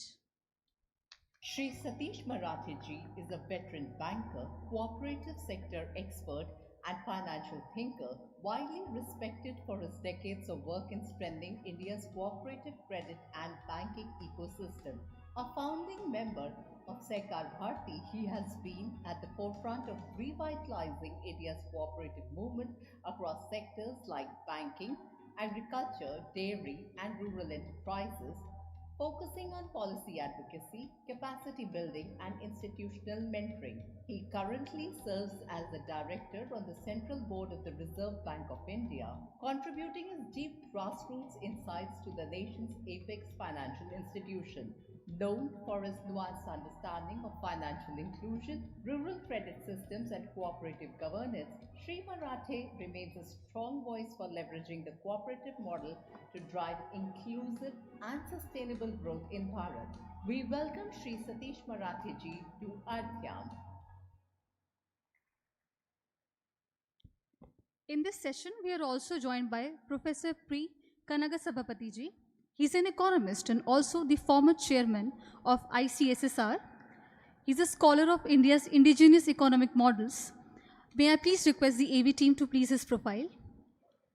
Dr. P. Kanagasabapati is a distinguished economist, academician, and author, widely regarded as one of the earliest scholars to earn a doctorate on the Indian stock markets, which he completed in 1991 as a UGC Research Fellow. Beginning his career in the world of stock markets, he served as a SEBI nominee on committees of the Coimbatore Stock Exchange before transitioning to academia, where he devoted himself to Bharat-centric research through extensive field studies across the country. His pioneering work highlights the distinctive character of India's economy, business systems, and social structures, deeply rooted in native culture and traditions. A prolific writer in both Tamil and English, he has authored several books, including the widely acclaimed Indian Models of Economy, Business and Management, which has been recommended as a text referenced by premier universities and institutions. His book, Prosperous India, has been translated into multiple Indian languages, reflecting its wide impact. Dr. Kanagasabapati has been at the forefront of introducing Bharat-centric courses in higher educational institutions and has held significant positions in universities and research bodies at both state and national levels. He has served as the director of a state-level research and training institute under the government of Tamil Nadu and as member and chairman of the Indian Council of Social Science Research, New Delhi. He currently serves as the trustee and secretary of the Dr. Shyama Prasad Mukherjee Research Foundation, New Delhi. We welcome Dr. P. Kanagasabapati to Arthayam. I would now request Dr. Guru Prakash to take over this session. Thank you so much, Sonamji. And as you would have seen from the introduction, it's a power-packed panel, power-packed enough to keep you awake in a post-lunch session. Bhojan ke baad ka satra hai, and all the stalwarts we have on the panel today, they are practitioners, they are academicians, they are someone who have actually lived the life, अपने lived experience और जीवंत उदाहरणों से हमारी देशज नीति. At the outset, Proful ji beautifully summarized it when he said किस प्रकार से स्वदेशी को युगानुकूल करना और विदेशी को देशानुकूल करना. It is definitely going to be a very informative and a loaded session. With this, without any further waste of time, I would like to request our senior, a mentor, Professor Kanagasabapati ji, to please come on stage and share his remarks. Sir.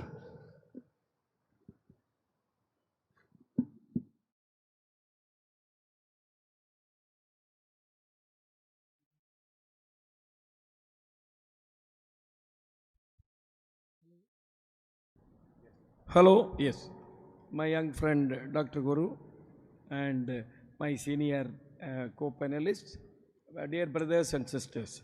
I am extremely happy to be here, particularly in NSE, to share some of our thoughts, experiences based on our own field studies conducted over the period of last 30 years.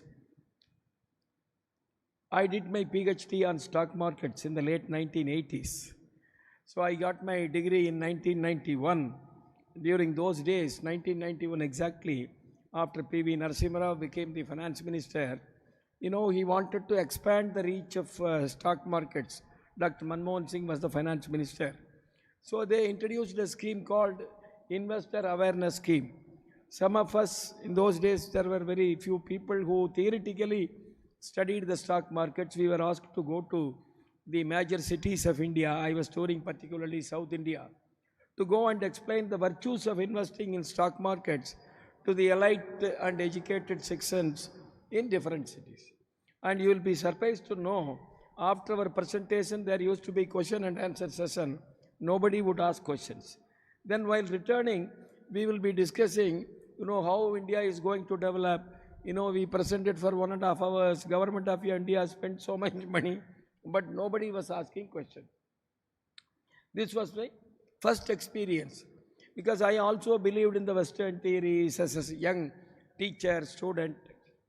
Then within a period of about 4 or 5 years, I was made a cooperative bank president, primary agricultural cooperative bank president in my village in Coimbatore district. There it gave me another opportunity to know what exactly was happening at the ground level, because for about 15 years before my joining, there were no elections, only officials were there. So when I joined, the deposits of that village level cooperative bank was just 22 lakhs. And you will be surprised to know within 1 year, the deposits increased to more than 5.25 crores. The district cooperatives, Coimbatore district cooperative bank CEO came and said, "Sir, you please put a notice board outside your bank saying that we don't require deposits. Otherwise, you will find it difficult to service it." That gave me the first lesson in finance. When we were going earlier, 4 or 5 years back, talking to the elite and educated sections, requesting them to invest in stock markets, nobody listened. But while I was sitting in my own village, without going to anybody, telling anybody that cooperative bank is this, you invest, people came and started investing.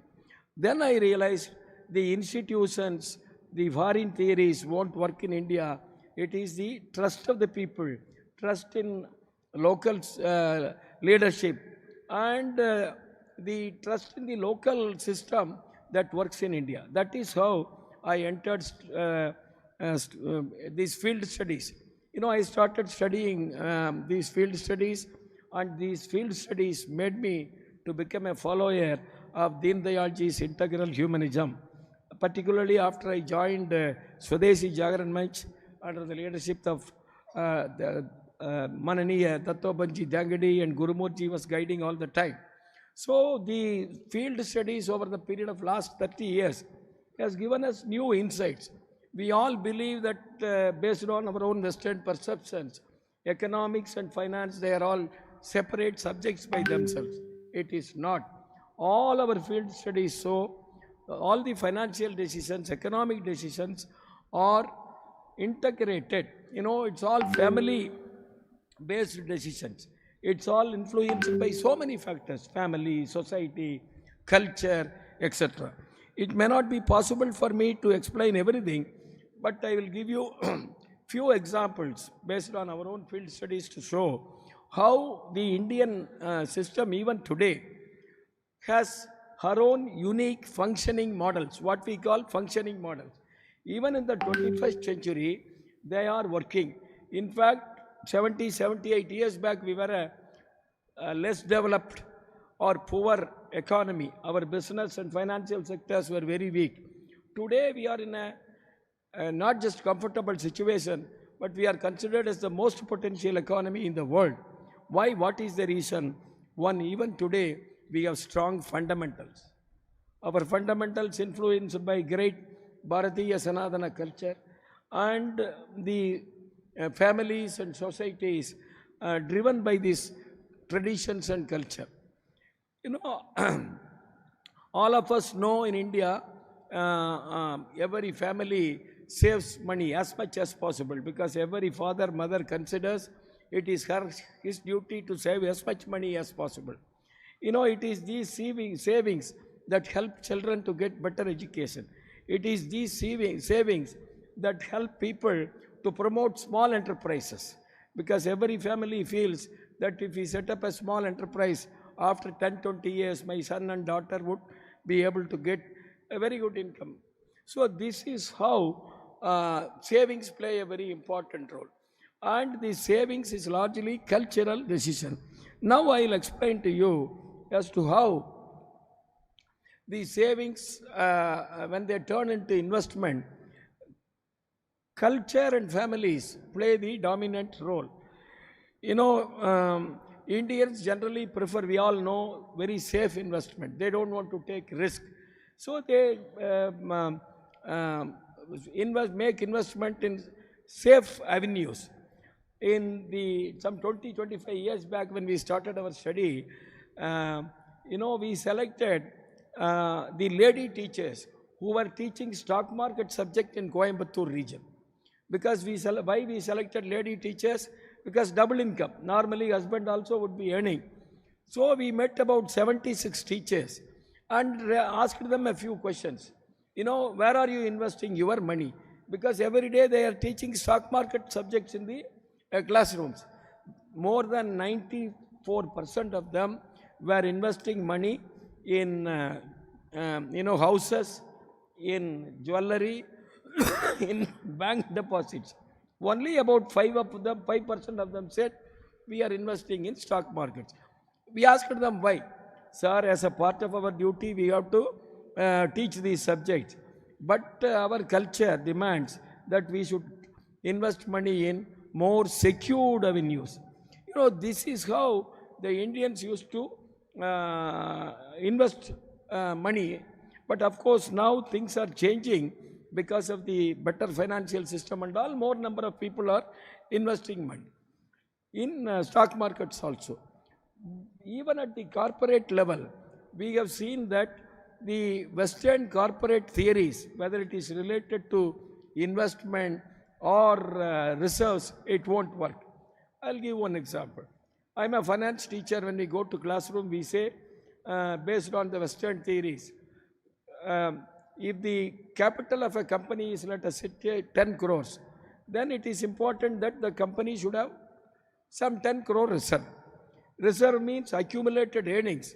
If something untoward incident happens in future, this money will be used to meet the exigencies. This is how they keep the reserve.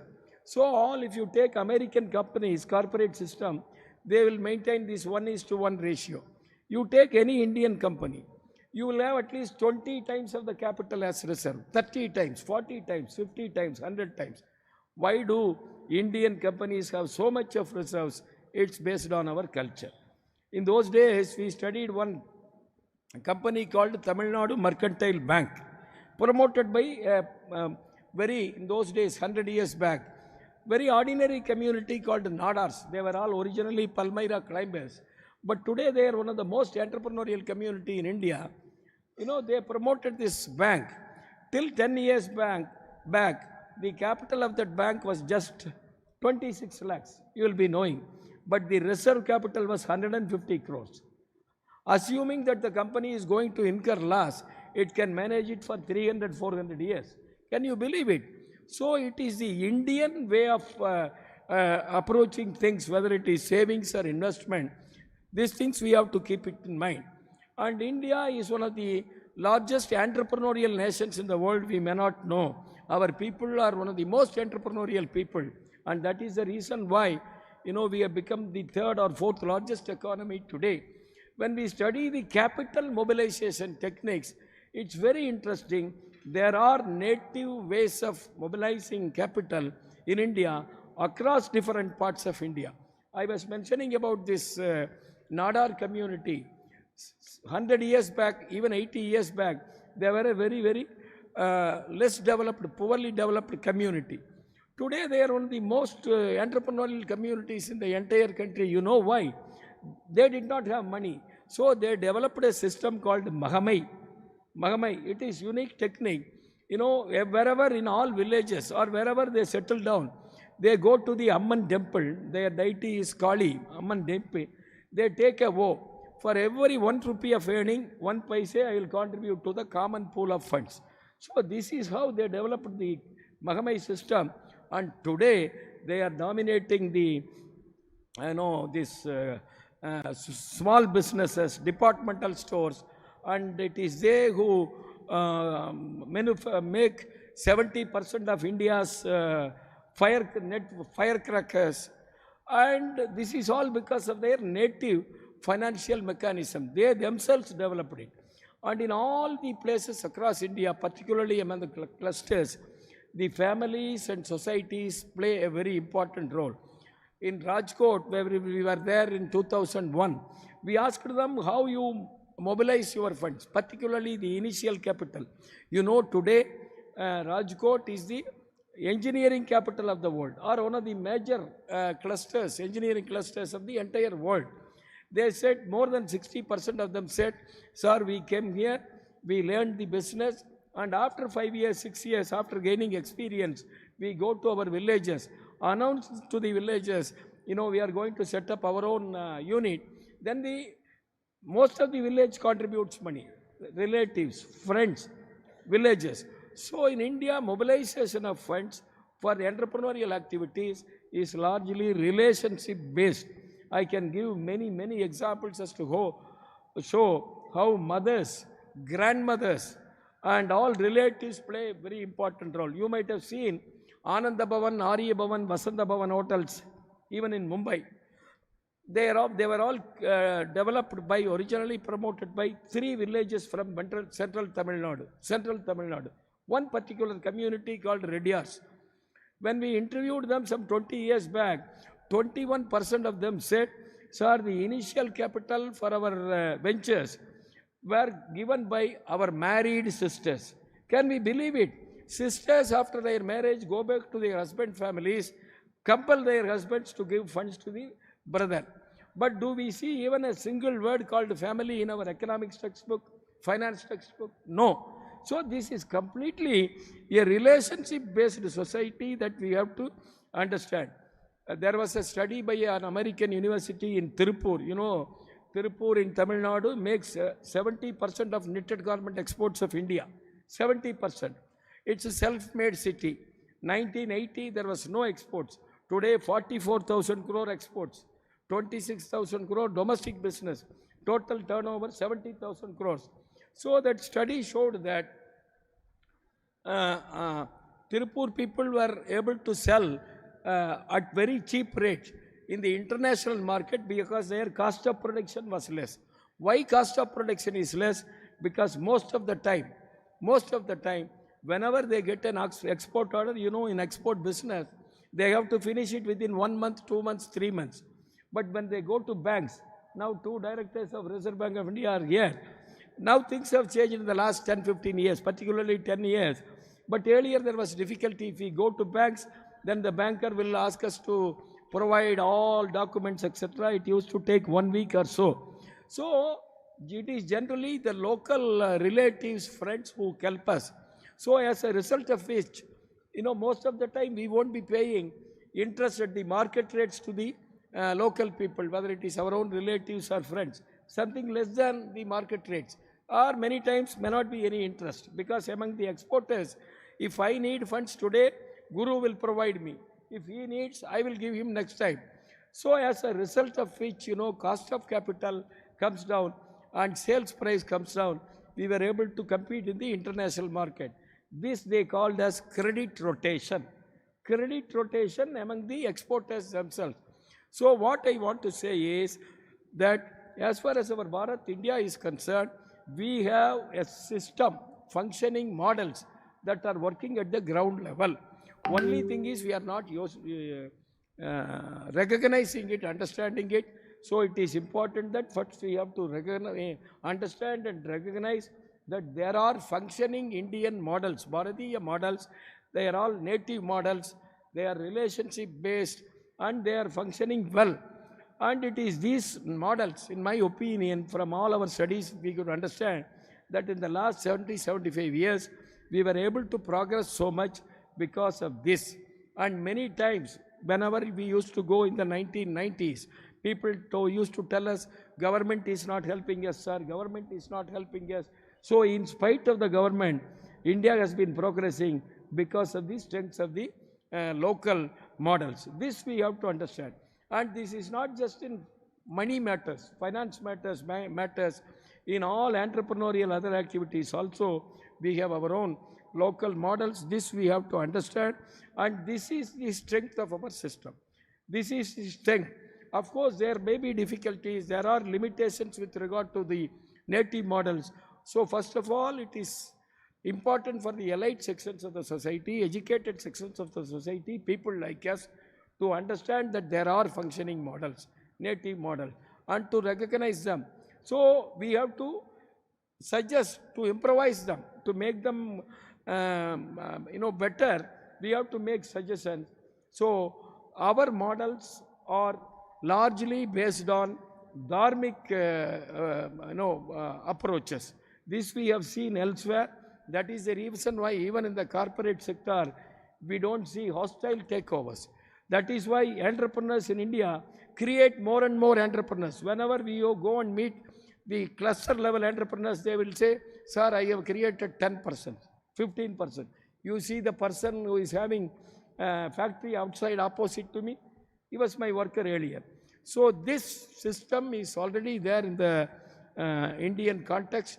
We have to understand it. Of course, there are difficulties now, but we have to improvise them, help them to grow further and further. Thank you very much.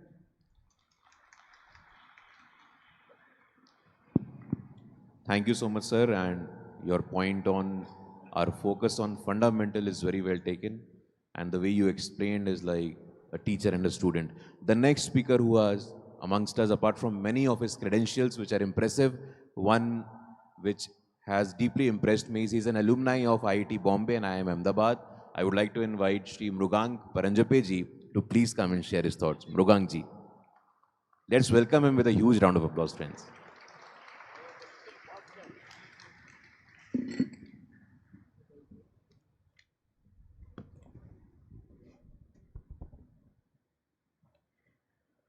Good afternoon, everyone, and a big thank you to the organizers of this event for giving me this opportunity. 5 or 6 years ago, I had the opportunity of hosting a program on Guruji's Punyatithi for the award ceremony. And that time, the Sangachalak of our city, Bhageria ji, had come to my house, and he gave me a book on integral humanism. I should have realized the importance of that book that day. But I did realize the importance of that book about a couple of weeks back when Proful ji called me and I pulled it out and said, I better know what I'm going to talk about. So, I think, and I'm saying this in a lighter note, but I'll probably end it and tell you why it is important for all of us to know what integral humanism is and what this philosophy means. As we look at the principles that Deen Dayal ji laid out 60 years ago, I think if we have to evaluate them in terms of today's topic for our session, which is money matters, there are 2 or 3 aspects of that philosophy that we should evaluate. One is what is happening as regards Swadeshi. Second, what is happening as regards Atmanirbharta. And the third, the fundamental principle being that you have to look at the lowest common person. What are we doing for that lowest common person? So I will just look at what we have done in the last few years on these 3 parameters and express a little bit of my thoughts on what I think we should be doing. Of course, we have seen a lot of schemes come up in the last few years, but what has really gone well? I think the first fundamental thing which we got correct was the JAM scheme.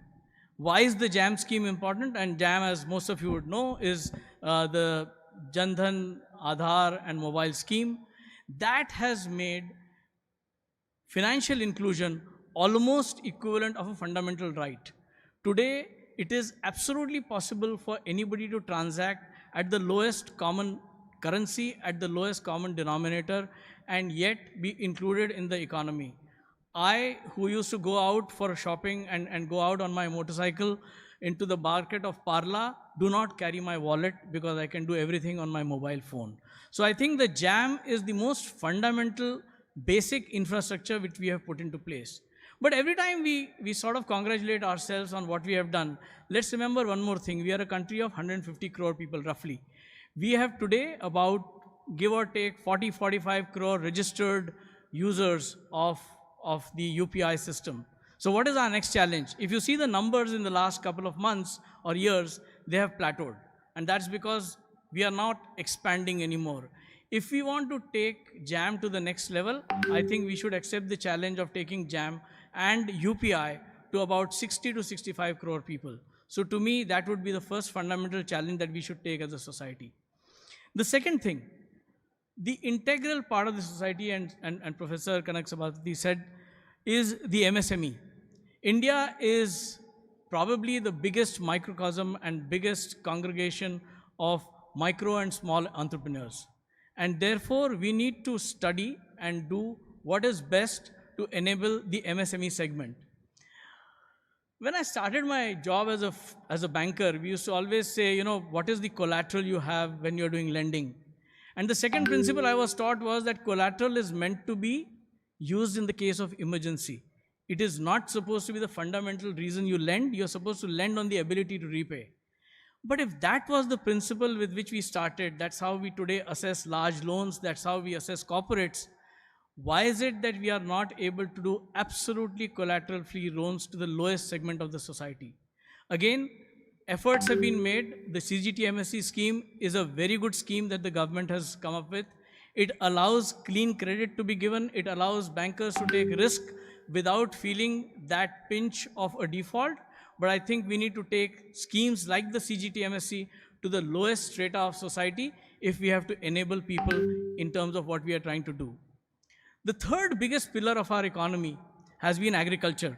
And I think and I know as a group, as people who are with this, today's audience, today's population, as I say, in this hall, we are probably proud of everything that we have done in the last 10-15 years, but I think we should be doing a bit better for the agricultural sector. Personally, if you ask me, I was a bit disappointed that the agricultural reforms did not go through, because if this government was not able to push them through, then I don't know who really can. And with that, we should remember, why were they important? Because today our problems with agriculture are threefold. We have the smallest of land holdings. We also have very little reach that the farmer has to the markets. And all of this makes the agrarian economy absolutely susceptible to money lenders and the informal sector. If we have to completely break this chain, then again, when we talk of the tenets of integral humanism, we have to see how we bridge this gap. Again, I would urge not just, and I am a banker myself to some extent, but all of those who are in this field to look at how the last mile funding in agriculture, which is either commodity based or non-commodity based, can become more cash flow oriented and not collateral oriented, because that is the only way we will get collateral free and credit flowing to the last mile. Well, these were just some of the aspects which I thought, if I look at what we have done in terms of schemes and as State Bank of India, we are really proud. I always tell people that, you know, well, 40% of India flows through State Bank of India.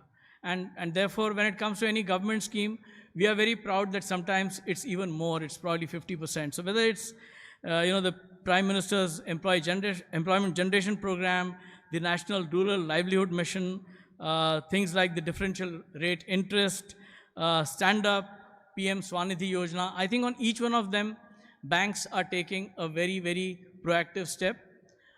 In that, and again, I'll come to why I think sessions like today are important and what some of us must take away with. And Marathi sir is here. He is the policy maker, if I may say so, being on the board of Reserve Bank of India. But when you are in banking circles, you often hear people, complain about things like what we have done on especially what is called priority sector lending. As people who understand what is integral humanism, I think it is our integral duty to defend policies like PSL, because had it not been for PSL, I don't know which banks would have lent to the lowermost segment of the society. Priority sector lending is what encourages bankers to make sure that they can lend to agriculture, they can lend to MSME, and they can lend to the poorest of the poor. So I think these are some of the things that we should do. I know we have some sort of a time limit that we set in terms of what we'll speak, because we want to hear from the audience and take questions. So I think sessions like today are important for two reasons. Whenever there is a discussion on economic policy, I think we should all know why we stand with the government of today. And for that, it is important to understand philosophies like Deen Dayal ji's philosophy. because those are the cornerstones of what the government does. And if we don't understand what integral humanism is, I don't see how you and I can defend anything good which the government does. The second thing, which I think we should all take as a resolve, and this I say because we are currently working on a project where we are trying to see how we can do cash flow based lending for the absolutely low micro lending segment. And the challenge there is that digitization is not available. That sector of the economy still has a lot of cash based transactions. But I think what each one of us should do is to encourage digitized transactions. I think it is the easiest thing and the biggest temptation when the vendor says, मैं आपको GST के बिना bill देता हूँ because 12% is saving for me. But don't forget, if you force everybody to have a digital footprint, tomorrow that same vendor can easily get credit, because today banks and lenders are happy to lend looking at your GST records. So I think as citizens, let's also make a pledge that we'll try and digitize our economy to the last mile, so that then we can have integral humanism reaching to every person. Again, thank you for this opportunity. Let's hope we learn a little bit more about integral humanism by the time we end today's discussion, and then can take this message across to a wider section of the society. Thank you.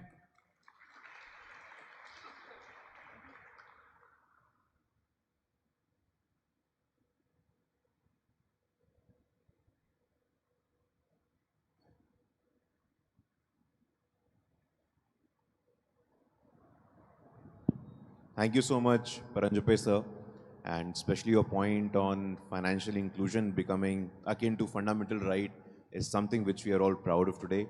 And the focus on priority sector lending, which in our usual course is not part of our discussion, and you put it out very frankly that why such discussions are very important. We have our last speaker who is a founder of the largest cooperative movement of our country and maybe globally as well.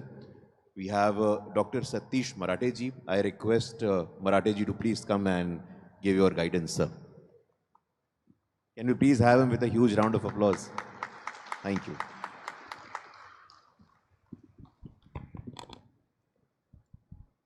Namaskar. I remember Mananiya Datton Thingdi ji addressing one of our Sahakar Bharati meeting years back, whereat he spoke for almost 45 to 50 minutes on the topic of integral humanism. And the word Antyodaya also cropped up at the very same time. Over the years, when we have been thinking about it in the cooperative sector, I'll speak more on the cooperative aspect of this.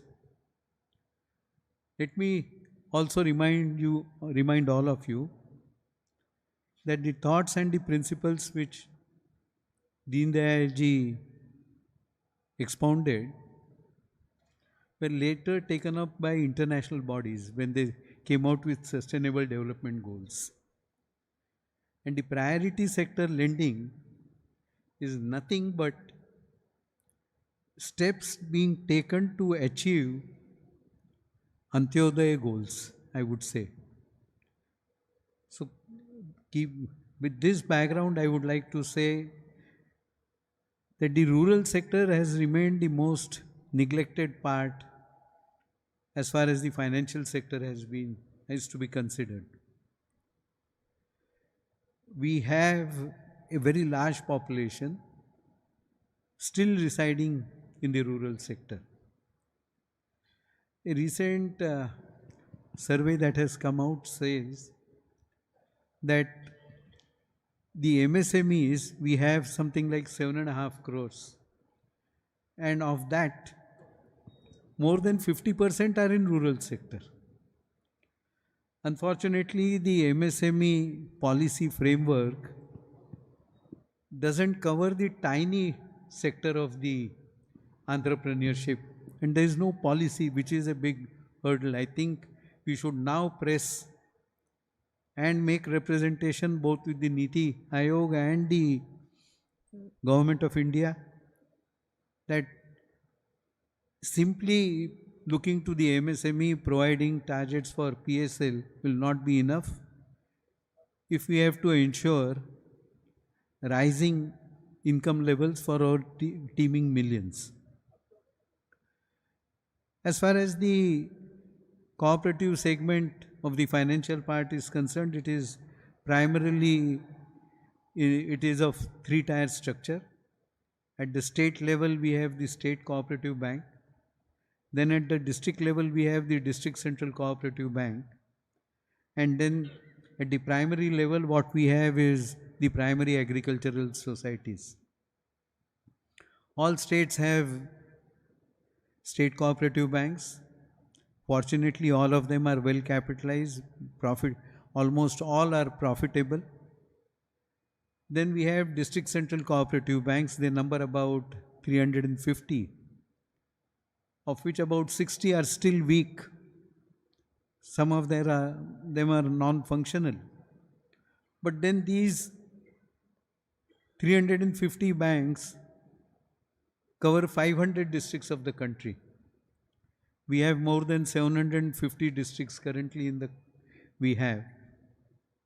Similarly, at the primary level, we have something like 1 lakh primary agricultural cooperative societies, which is a very small number when we consider that we have more than 7.5 lakh of villages and hamlets.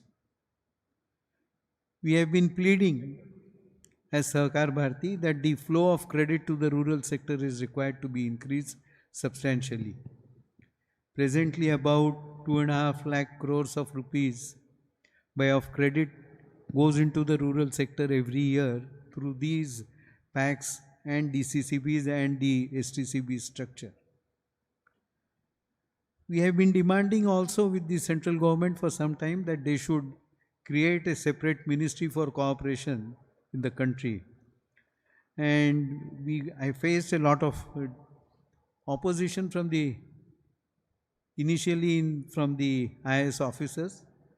And they said, Marathi, are you expecting a ministry for a few thousand cooperative societies which are registered under Multi-State Act? I said, no, we are asking for a ministry because India's cooperative movement is the largest cooperative movement in the world, number one. We have more than 8 lakh cooperative societies, of which about 4.75 lakh cooperatives are economic enterprises. And I have been telling everybody and mentioning that look to cooperatives not as a service society or as an extension of government activities, but look to them as economic enterprises. And the third reason was about 30 crore population is directly holding shares in the cooperative societies of the country. For these reasons, we wanted the ministry because over a period of time, several studies have been undertaken, and it has pointed out in the recent committee of which I was also a member appointed by the central government, delivery of credit in the rural sector through cooperatives is the cheapest. Public sector banks, private sector banks, they are extending credit to the rural sector, but it's not reaching to the smallest person. The income patterns in the rural sector has also changed. Agricultural income is just 35% now, and the non-farm activity generates about 65% income. And this, not only the agriculture, but also the non-farm activities do not get sufficiently funded through credit support. Fortunately, the government decided to form a ministry, and with Amit Bhai Shah, a veteran cooperator himself, who even today remains a chairman of a primary agricultural cooperative society and who knows inside out of the rural cooperative structure, has been initiating very useful and supportive schemes. The government has now decided that they will set up at least we have 2.5 lakh roughly gram panchayats in the country, and each gram panchayat will have at least one cooperative, primary agricultural cooperative society, which will service about 2 or 3 basically villages surrounding it.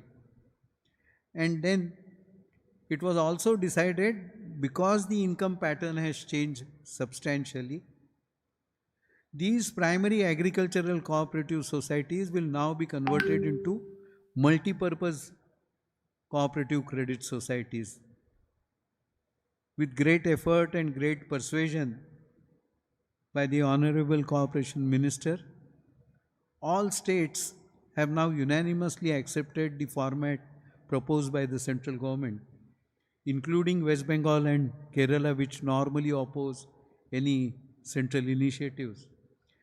And with computerization being put in place, I am sure as we go ahead, things will change. Nugangji spoke about digitalization. Let me share something on that score also, because that is also a thing which is very dear to our hearts. The process of digitalization has not much picked up in the rural sector yet.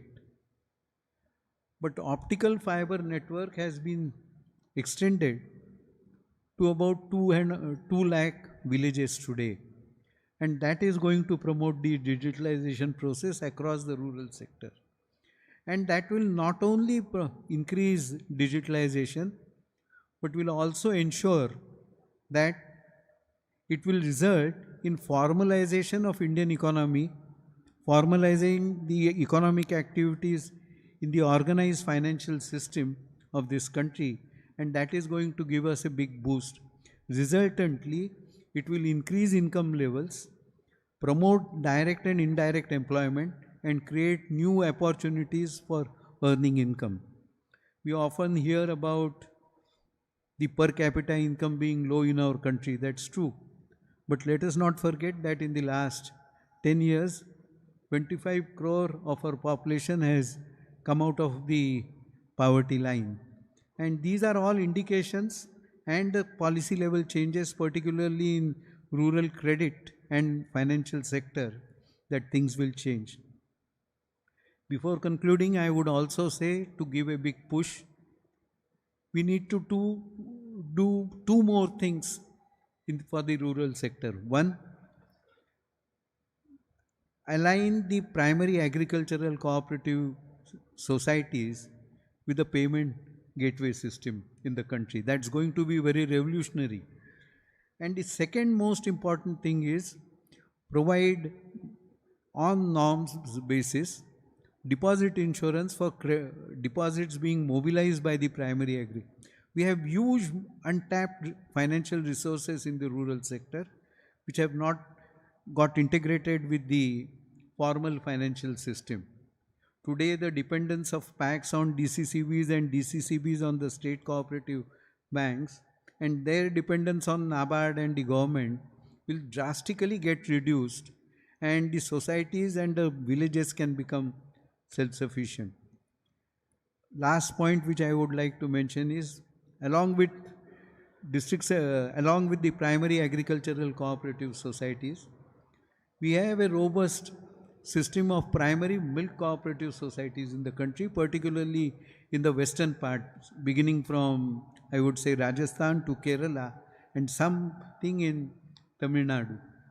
We have about 1,20,000 primary milk societies, and the NDDB has now drawn up a plan to convert them into multi-purpose societies like the PACs.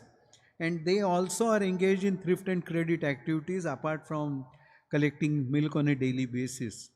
So if more than 3 lakh cooperative societies become functional in the rural areas, delivery of credit will give a big boost to the rural economy.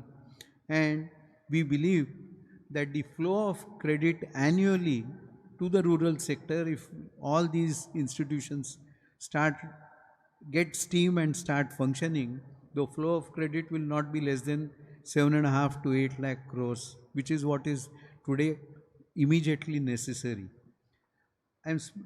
On behalf, when we talk in, whether it is in Reserve Bank or in NABARD, the focus is on strengthening the rural economy, because if we have to take the economy to the still higher level and the next level, development, rapid development of rural cooperatives, and rapid strengthening of the financial ecosystem for the rural sector is necessary. Thank you.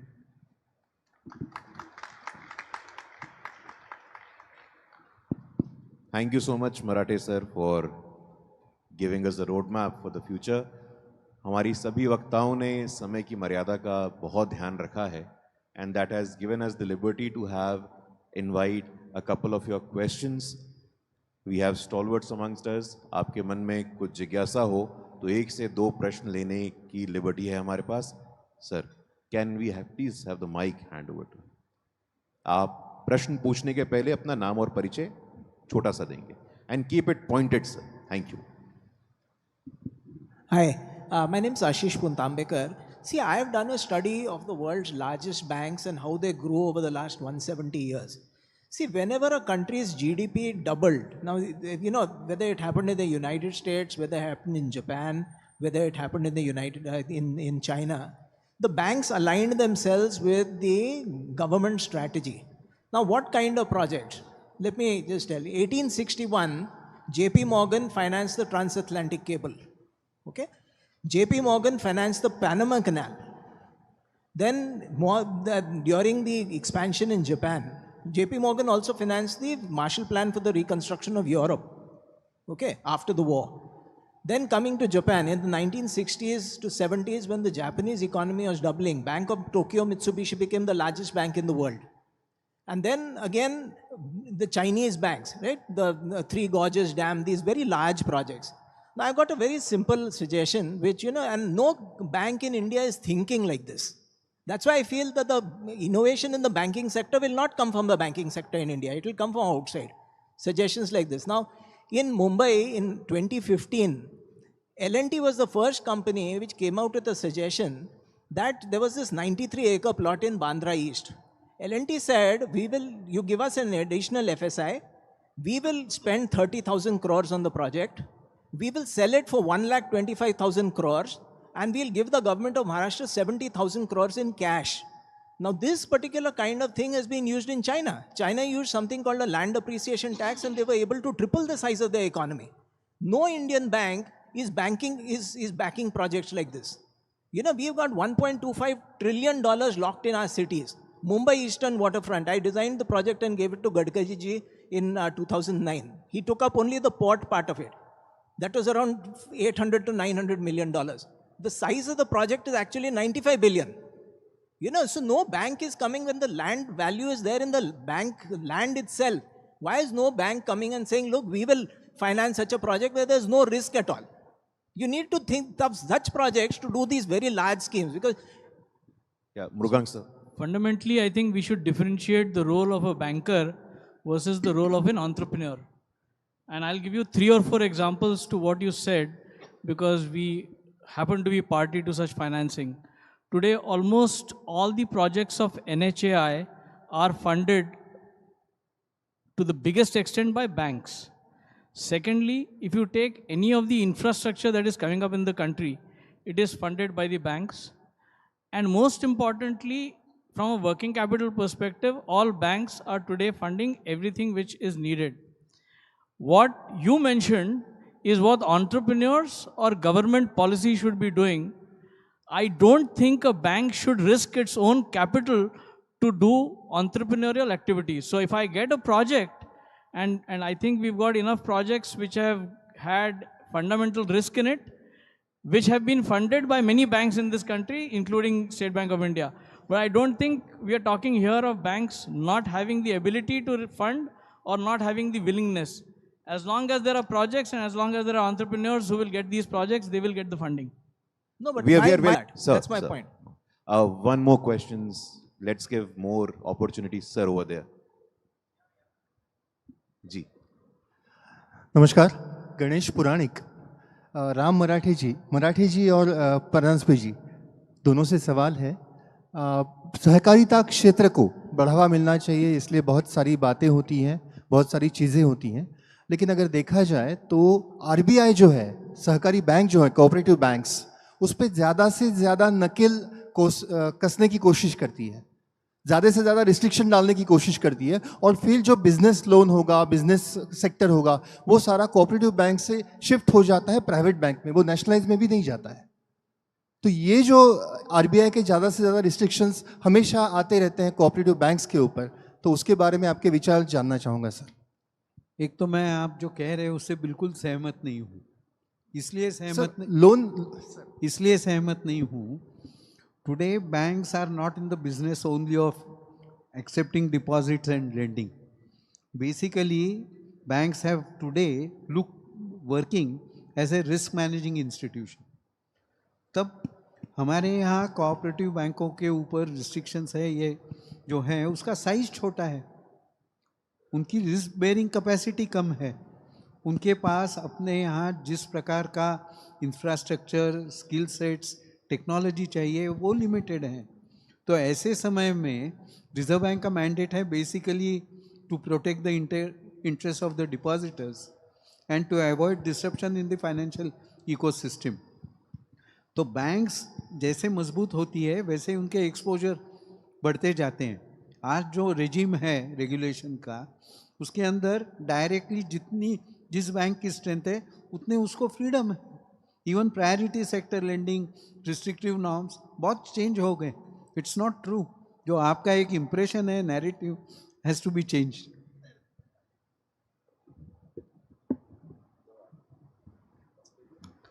I am sure we all have a lot of questions to be asked, but we are really short on time. Thank you so much, sir, for all your time. But before you take a leave, I would first request all of you to give a huge round of applause for this very successful and very brainstorming session. And before you leave us for the day, I would request Ratan Shada ji to felicitate Mrugang Paranjape ji. No, he's here.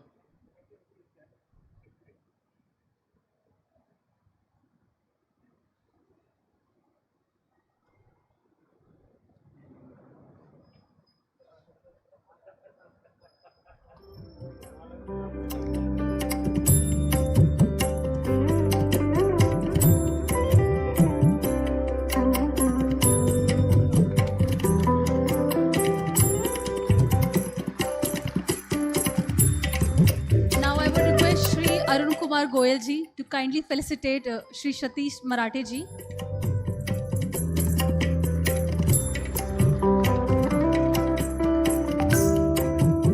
We also have with us Srimati Ujjwala ji. She's the Vice Chancellor of SMET Women's University. Ma'am, please come on the stage and felicitate P. Kagnaga Sapati.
Moderator Dr. Guru Prakash, I would call upon stage Proful Ketkar ji to kindly honor him also for this wonderful session.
Our next session is on a subject close to all our hearts, building brand Bharat. I would request Shri Proful Ketkar ji to take this session forward. He will introduce our speaker, Dr. Ram Madhav ji, President of India Foundation, an intellectual, a diplomat, and one of the most respected voices on national and global affairs. Over to you, Professor. Thank you, Sonam. Ram Madhavji doesn't need any introduction to this audience. But still, I request Ram Madhavji to please come on the stage, and meanwhile we will have a AV on Ram Madhavji, please.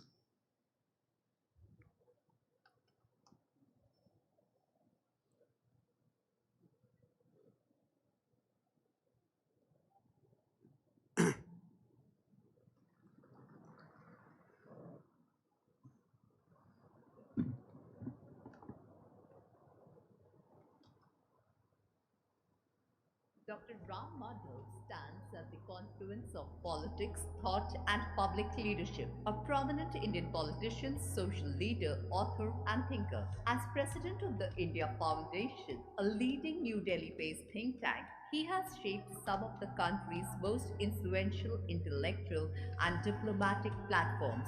Under his stewardship, the foundation has curated landmark initiatives like the Indian Ocean Conference, the Dhamma Conference, the ASEAN India Youth Summit, and the Counter-Terrorism Conference. Forums that have brought together heads of states, global policy makers, scholars, and public intellectuals. Most recently, he played a pivotal role in conceptualizing the Religion 20 Forum under the G20 framework. Earlier, as the National General Secretary of the Bharatiya Janata Party from 2014 to 2020, Dr. Madhav spearheaded political affairs in Jammu and Kashmir, Assam, and other northeastern states. A prolific writer and seasoned commentator, Dr. Madhav has authored several acclaimed books in English and Telugu, including The Indian Reality, Partitioned Freedom, The Hindutva Paradigm, Because India Comes First, and Uneasy Neighbors. His insights regularly appear in leading platforms such as the Indian Express, the Hindustan Times, and Open Magazine. He has also held editorial roles as the editor of Bharatiya Pragna and associate editor of Jagriti. We welcome you to Arthayam. Welcome Ram Madhavji on Organiser platform. I'm fortunate enough to have conversations on various occasions on various national and international issues. But today we are going to focus mainly on mainly with Ram Madhavji as an author who have articulated two important themes through his books. One, the non-Western paradigm, the Hindutva paradigm, which is in a way a tribute to Deen Dayal ji and Ekatma Manav Darshan. And secondly, the New World Order. So, Ram Madhavji, you have been a keen observer of international order, international politics, geostrategic. And it's quite some time that you wrote a book on the Hindutva paradigm. Now the situation had changed a bit. Would you like to revisit it now? Hindutva paradigm, as you rightly said, was based on Deen Dayal Upadhyayji's integral humanist philosophy. That part is true. But in that book itself, it was actually the thesis of my doctorate. So in that book itself, I discussed about the various new changes that are taking place in the world. And given the new situation, how much of it is relevant today, how much of it can be made relevant today. Unfortunately, what happens with us in India is, we have two very big problems. One is, as a people, we are very romantic. We have great pride in our past. We ad nauseam remember about whatever happened right from the time of Vedas until before us. But today, as we stand in this new situation, in the light of our great experience and all that, what needs to happen, on that we are very silent. So at one level we are very romantic, the other level we are very lethargic. Now remember, these words are not my words. Swami Vivekananda had studied 110 years ago or 120 years ago in 1896, when he was confronted by a participant in one of his lectures in London, who asked him, "Sir, you gave such a great speech about the greatness of your religion, your culture, etc., etc. If your religion is so great, your Vedas are so great, your civilization is so great, why is your country like this? Why are you a slave country? Why are you an illiterate country? Why are you a backward country?" Vivekananda did not expect that question. He suddenly stayed silent for a minute. Then he said, "My friend, what you are saying is very true. My culture and my civilization, my value system, my wisdom is very great. But what can I do? My people are very lethargic." We have to now understand the new world correctly. Try and see if our own wisdom has anything to, anything to contribute to this new world. I'm so sorry to say that on that front, very little happens. We only harp on our great past. Before you ask the other question, let me give you an answer to your next question probably. Do you know that World Economic Forum, 21st century panacea for all economic ills that were created by 20th century economic forum? Whatever troubles, challenges that the world of economy faces today is because of Davos. But today Davos only is again giving solutions to it. It's actually a contract for them. We all assume that they will give solutions. Those solutions may become problems in 5 years from now again. We don't mind. But today they give you the solution. So the problems that they created because of their policies 20 years ago, they are giving solutions to it. The latest solution, they gave it to you. If I tell you, you will be laughing. They said, what we want in 21st century for all the corporates, all the businesses, all the economic activity is what is called stakeholder capitalism. Now, it sounds very novel, very new idea. You know what is stakeholder capitalism? They say, until now, we told our industry, our investor community, that take care of the interests of your shareholders. But in the new era, it's not enough. You should not only limit yourself to your shareholders, you also have to think about the larger stakeholders. What is that larger stakeholders? It involves society, it involves environment, it involves ordinary people, it involves your city, it involves your town. This is our idea of Dharma Kartrutva. This is the very quintessential Ekatma Manava Darshan idea. But we never articulated in a manner that would be relevant to the present times. Now, World Economic Forum is same thing. They are putting it in a very different language. They are calling it stakeholder capitalism. And they say that it has metrics. They have divided 4 metrics. What are the 4 metrics? Same things. People, community, nation, environment. What is integral humanism? Problem is, we are very lethargic on that front. We are not ready to reinterpret these things. I highlighted this fact in my thesis also.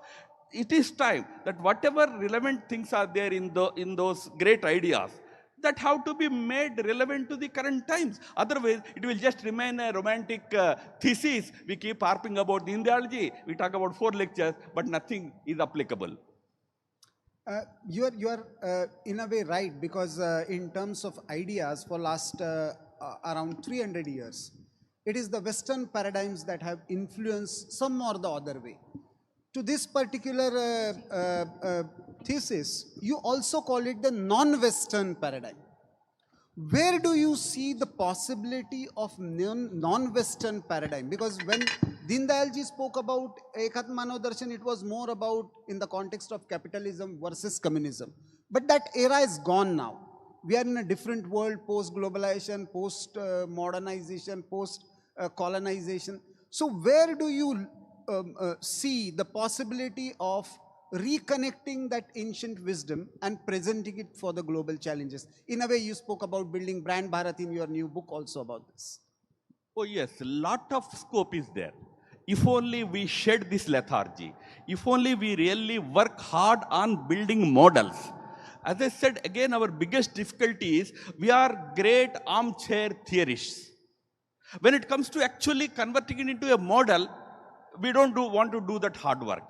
You know, for example, today, some of our, I think most of our people here are from the Parivar background, at least majority of you.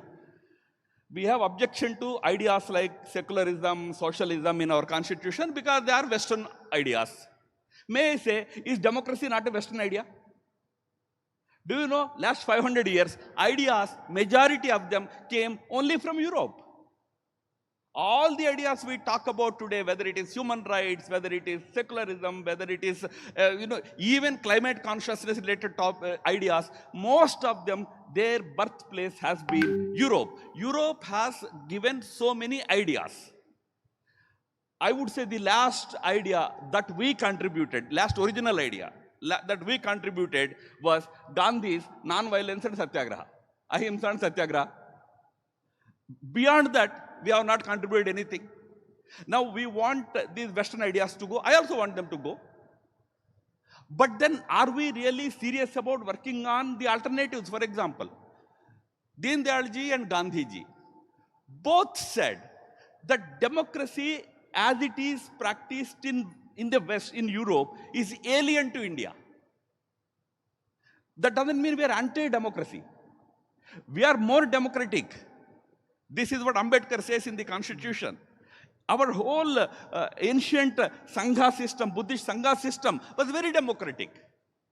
Our republics, you see that in Chanakya serial, when Chanakya goes and approaches the republics on the borders for, standing up with the Maurya Empire. They say, no, first of all, we have to have a meeting and we have to take a collective decision. And that decision has to be 100% consensus has to be there, that we should stand by the Mauryas. Then only we will be ready to do it. That kind of democracy existed in India much before democracy as an idea originated in Greece or maybe in Europe later. But Gandhi and Deen Dayal both said that India should have its own version of democracy. It's another matter. In Constituent Assembly, there was not much debate over it. It's a long story, but I can only say one thing. At one point in Constituent Assembly, there was a proposal that why not we start our preamble with by invoking Gandhi's name. We, the people of a country which has given leaders like Gandhi, something like that. 3-hour discussion happens. Finally, all of them together decide, no, we should not have Gandhi's name in our preamble. You know the reason they give? They say that you put Gandhi's name in the preamble, tomorrow there will be a lot of discussion about where is Gandhi in the constitution. Gandhi's name is there. Where are Gandhian ideas in it? So there will be a lot of confusion. Then J.B. Kriplani stands up and requests the member, I request you with folded hands, please withdraw your proposal. That time you could have decided. Gandhi and Deen Dayal said, democracy in India should mean consensus building. Could we have developed a model which could have created greater consensus in running the government? Now you may say, how is it possible, sir? It is possible. Australia follows a system called referendum. Any major act will go before the people for referendum. Their model. I'm not saying you should have referendum only, but have we invested in that to create Indian model? We always, Gandhi and Deen Dayal insisted on decentralization of powers. Have we invested in that? Decentralization means, initially in the Constituent Assembly, the mood was, no, let us have strong center, including Parampujani Guruji, for that matter. He insisted that we should have a unitary form of government. We went for it because there was partition, there were communal rights, there was instability, there was a fear that if you give too much freedom, there can be disintegration. But have we worked on it later? I can give you one example. Finally, we had that 73rd, 74th Amendment of Rural Development. But I tell you, because in politics, I dealt with state governments. It's just an eyewash. No powers, only money. They give money, but money is given. I don't want to name the state. One state, small state, was given particular funding for building toilets in all villages. They built toilets. One village converted those toilets into cow sheds. Village did it. When we had our government, new government, I asked our minister why it happened. He said, sir, they needed cow shed badly, but the sanction was for toilets. What can we do? We use toilets money to build cow sheds. But if village wants cow shed, why are you giving them toilet? The problem is, what you call as decentralization is decentralization of funding, not decentralization of planning. Can we build a system where you empower lower units? Your state should be empowered. Your district should be empowered. Your city should be empowered. Your village should be empowered. Can you demarcate powers to them? We did it in one state. Let me just in one line say that. In Jammu and Kashmir, we tried it. We could not successfully. We gave 3 things to villages and local units. Village or town, local unit. Fund that Government of India gives. Functions, we give functions. We said these functions are your functions. Third, we give power to appoint functionaries. Funds, functions, functionaries. Give these 3 to villages now. Give these 3 to cities now. Now you may say, Deen Dayal ji ne kaha hoga, Gandhi ne kaha hoga, abhi kaisa sambhav hai. Do you know how much power city mayors enjoy in America? They can stand up to Donald Trump. In certain matters, can our, forget about mayor, can our district authorities stand up to your leadership? We need to work on these models because we are not ready. We are too busy in other things, very lethargic. We are happy that there's some Modi ji, as long as he is there, everything will be okay. Everything will be okay because he is a very hard-working man. He understands the country well. He will do it. But where are the systems for future? So on those things we can definitely do. So that's why Deen Dayal Upadhyaya or Gandhi's both actually have a lot of similarities. They are not very irrelevant today. Certain things may be probably not applicable. But those relevant things also need to be made contemporary. They have to be contemporaneous today. For that, a lot of work has to happen. That doesn't happen in our country, unfortunately. There is another context. I absolutely agree. Academically and intellectually, it is a challenge to recontextualize and contemporize either Deen Dayalji's ideas or Gandhiji's ideas. But you have been writing and talking a lot about the changing geopolitics and geostrategic situation right now. In fact, in your new book, World Order, New World Order, you have talked about the fundamental changes that are happening. In context of those changes, where do you see India and Indian original ideas can contribute? We need to now, first of all, emerge as a strong country before we give certain ideas to the rest of the world. A weak country, a country that is struggling with its own challenges, cannot really give any models to the world. In that sense, first of all, the first priority for India for next 10 to 15 years should be to build a very strong country. In that, I said 4 things are necessary. We have to build a very, really a united Bharat, Sangathit Bharat. Second, we have to build a very prosperous Bharat. When I say prosperous, this is not any Western idea. Anand is very much an Indian idea. When I say Anand, it's not about Paralaukik Anand in the afterlife. No, it's the happiness in this life. What is Sarve Sukhinas Santu? What is Sarve Santu Niramaya? What is Sarve Bhadrani Pasyantu? Sarve Bhadrani Pasyantu means everybody should enjoy goods in life. You should have a car, you should have a good house, good family, good life.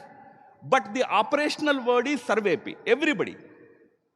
In order for everybody to be happy, probably everybody who has got a lot of it should share it with others. That is our Indian idea. But everybody has to reach a level of happiness which gives him happiness in this life and also encourages him to lead towards the happiness in other life. Now, that kind of prosperity we have to create, strong Bharat we have to secure, Bharat we have to create, and ethical Bharat we have to create. Once we achieve this, then Bharat will be in a position to offer many things to the world. For example, today, as I said, for economic ideas, economic challenges in the world, who created the challenges? Western powers. But who are giving the solutions? Again, they are giving solutions. You are accepting it. Take the case of ecology challenges, ecological challenges. Who created ecological challenges? Who created climate destruction? Who did climate destruction? It is the Western powers. And who are giving solutions through COPs? COP 30 होने वाला है Brazil में. Same big leaders from Western powers, European powers, they will come and give you advices. What needs to be done? Why not India think that on climate, I will take the lead. I will host in my Kumbh Mela Global Climate Summit. What is Kumbh Mela? Kumbh Mela is about how you look at your nature, how you treat your waters, how you treat your rivers, how you look at your entire climate. That is Kumbh Mela. And Kumbh Mela is supposed to be the place of ideas. Kumbh Mela began thousands of years ago when the rishis wanted to come together to deliberate on what needs to be done for the contemporary society. It was the land, it was the place to ideate. But Kumbh Mela को हमने केवल एक स्नान करने का कार्यक्रम बना दिया है. Why not India take the lead and say every Kumbh Mela? In India, luckily, every 3 years Kumbh Mela happens. Do a COP every 3 years. Give new ideas. But हमारे पास वो प्रयास नहीं होता है. So, today, India needs to really seriously think about playing that role.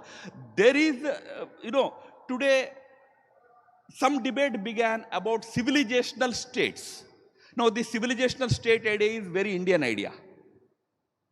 We have been saying that the Western nation-state model, maybe it applies to nations that have small history, 300 years, 400 years. They were created out of racial identities, out of certain royal, lineage, and all those things. That doesn't apply to big countries like India, or for that matter, many countries in Africa. The nation-state model was imposed on Africa. When Africa was divided into 50 different states, 56 different states, no single African leader was there when the division happened, do you know? But Africa was divided. Just they created some lines and said, this is this country, this is that country. The result is, until today, Africans are fighting amongst themselves. They were killing every year, every day, every month. They were civilizational nations. We should have allowed those nations to grow as civilizational nations. We should have championed that idea of nationhood which is civilization-based. We never did it. But you know who is doing it now? China is doing it. China has a new program which they announced in 2022, Global Civilizations Initiative. Now, when they hosted Global Civilizational Initiative conference in Beijing, 90 countries participated. Meaning what? 90 countries consider themselves as civilizations. They want to redefine their whole national identity. They want to restructure their national models. Now China will guide them. China के पास क्या experience है? But it understands, this is the way I have to challenge the Western hegemony. We want to challenge Western hegemony, but we don't invest on ideas. So, coming back to that point, even today, we have to work on political models. We have to work on governance models. We have to work on the very identity of nations. Big question today. What is happening in London streets you are seeing? Maybe sometimes it may turn against us also. We are also big time immigrants to many countries. They may say that, no, you are not our people, you go back. But some kind of churning is happening. How do you streamline that churning? India can give those ideas, but if only we rise as an important power first, and then we are ready to give those ideas. We have done that work in our country through our think tanks, through our intellectual institutions. We have done that work. That is where we are still lacking big time.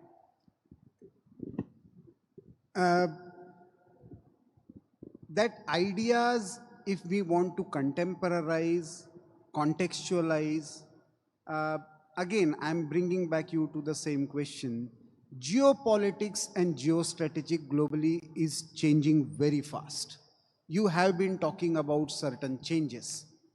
In those changes, you know, at the challenge I find is at one point we have to somewhere adapt with those changes, and at the same time we have to revisit our original ideas for the contemporary challenges. How this can happen? First about the global challenges, and second about recontextualizing ideas. Big topic, but I just touch only 2 points. One is what will happen to the global scenario. You know, we created something called globalism, not globalization. Globalization was an economic model, is an economic model. Globalism. Globalism in the sense that we are all part of a big universe. We created that United Nations organization to give that sense of globalism. We are part of a big globe. That United Nations infrastructure, that edifice is collapsing today. You know, General Assembly is happening now. Next week it is starting. Nobody bothers about it anymore. Half of them are not going. Those who don't have any work, they are now going to, those who are not going, those who are going are all not workless. I'm not saying that. But generally there is no interest today in United Nations because it has outlived its utility. Something else has to take its place because we are in a very changed world. United Nations was an institution created by the dominant Western powers. That domination continued until now. Today countries are standing up and saying, I don't accept your domination. Now a new model has to come in. Who will give that model? The new model has to be regional multilateralism. Regional groupings should rise. They have to come together. Each region is today independent. Each region has its own challenges. Regional multilateralism is going to be the future in 21st century. BRICS will play a big role. Shanghai Cooperation Organization will play a big role. ASEAN will play a big role. European Union will play a big role. African Union will play a big role. Now these have to find their voice in United Nations, future United Nations organization. That model has to be developed. India has to play a role. For playing that role, India, first of all, has to build its own regionalism. Have we been able to build that regionalism? What is our situation with our neighbors? What is our situation with countries which have such strong civilizational, cultural affinity with us? I just give you one example. It's not criticism. It's out of concern that I am highlighting this. You know, most of us here would have gone to Singapore multiple times. And you ask any government, any chief minister, in his chief ministership would have gone at least 3-4 times to Singapore. I have nothing against Singapore. Singapore is a very vibrant, thriving city and all that. A city of 6 million people, small city, done well, trade-wise. But do you know, Indonesia has 24 crore people, or 25 crore people, 250 million population.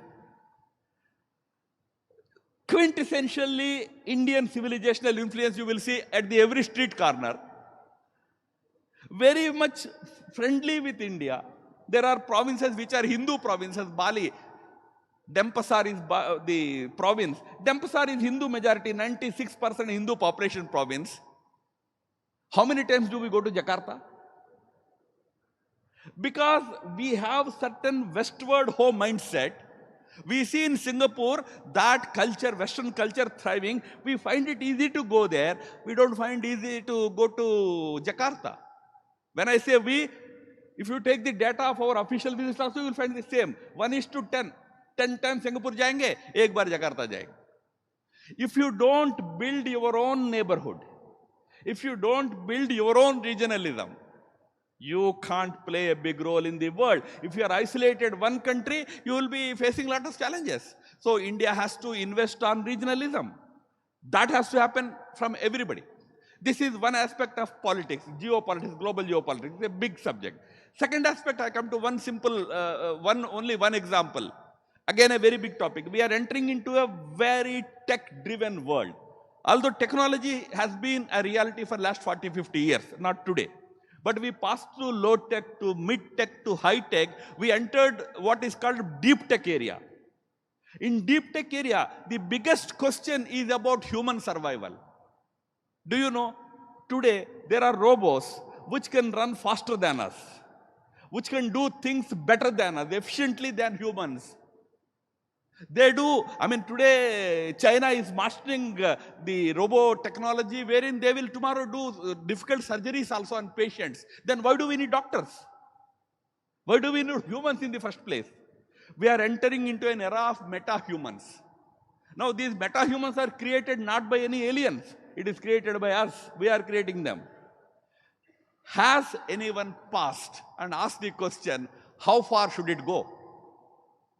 Did we ask? Artificial intelligence, robotics, quantums, all these new technologies. I'm myself a technology student, so I'm very much for technology. I'm very fond of technological gadgets. But still, we all have to sit up and ask this question, how far? Do you know who asked that question? Vatican. In 2021, Vatican hosted a summit on AI, artificial intelligence. And they called their bishops, their religious scholars, they called IBM, they called NVIDIA, they called Microsoft, all these big technology companies which are developing artificial intelligence. Priest sat, day-long session, it's available on the internet. Rome call for AI ethics, artificial intelligence ethics. It's available on the internet. Please check it out.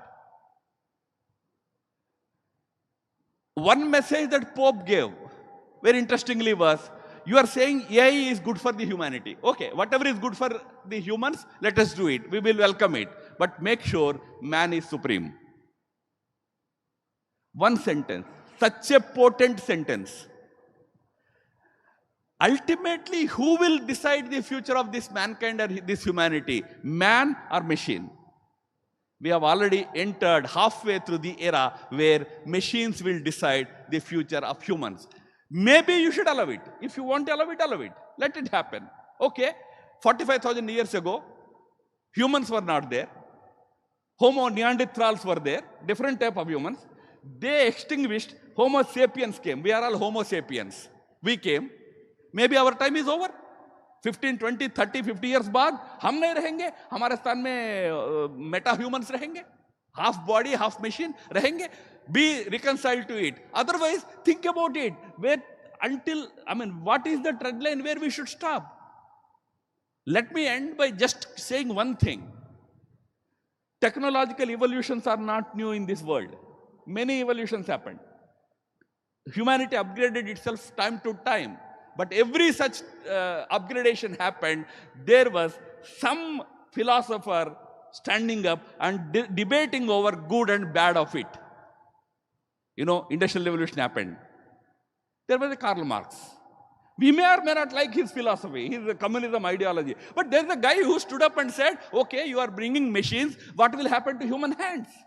What will happen to my labor? Somebody intervened. That intervention has led to so many reforms that led to whole idea of labor rights. Today, who is intervening? Such a big transformation is happening. Who is deciding? Elon Musk is deciding. Sundar Pichai is deciding. Satya Nadella is deciding how we should live. No philosopher is around. That is where India's role is. We can play, but we are completely oblivious of this. What is happening in the outside world, we are completely nonplussed. We are oblivious. So we have to wake up. I'm not making any criticism. I'm only making certain appeal to look inwards, introspect. Where are we? When things happen, things are happening good, then you have a Modi at the center and country is progressing well. There is a tendency to develop that lethargy. नहीं, सब कुछ ठीक है. सब कुछ ठीक है. But what about the future? So on that, we have to really probably invest. That has been the tradition of this country. Every time these Kumbh Melas happen, our scholars used to sit and deliberate on the future. We are not doing that. We are only talking about past. So probably it is time we have to sit up and think about the future seriously.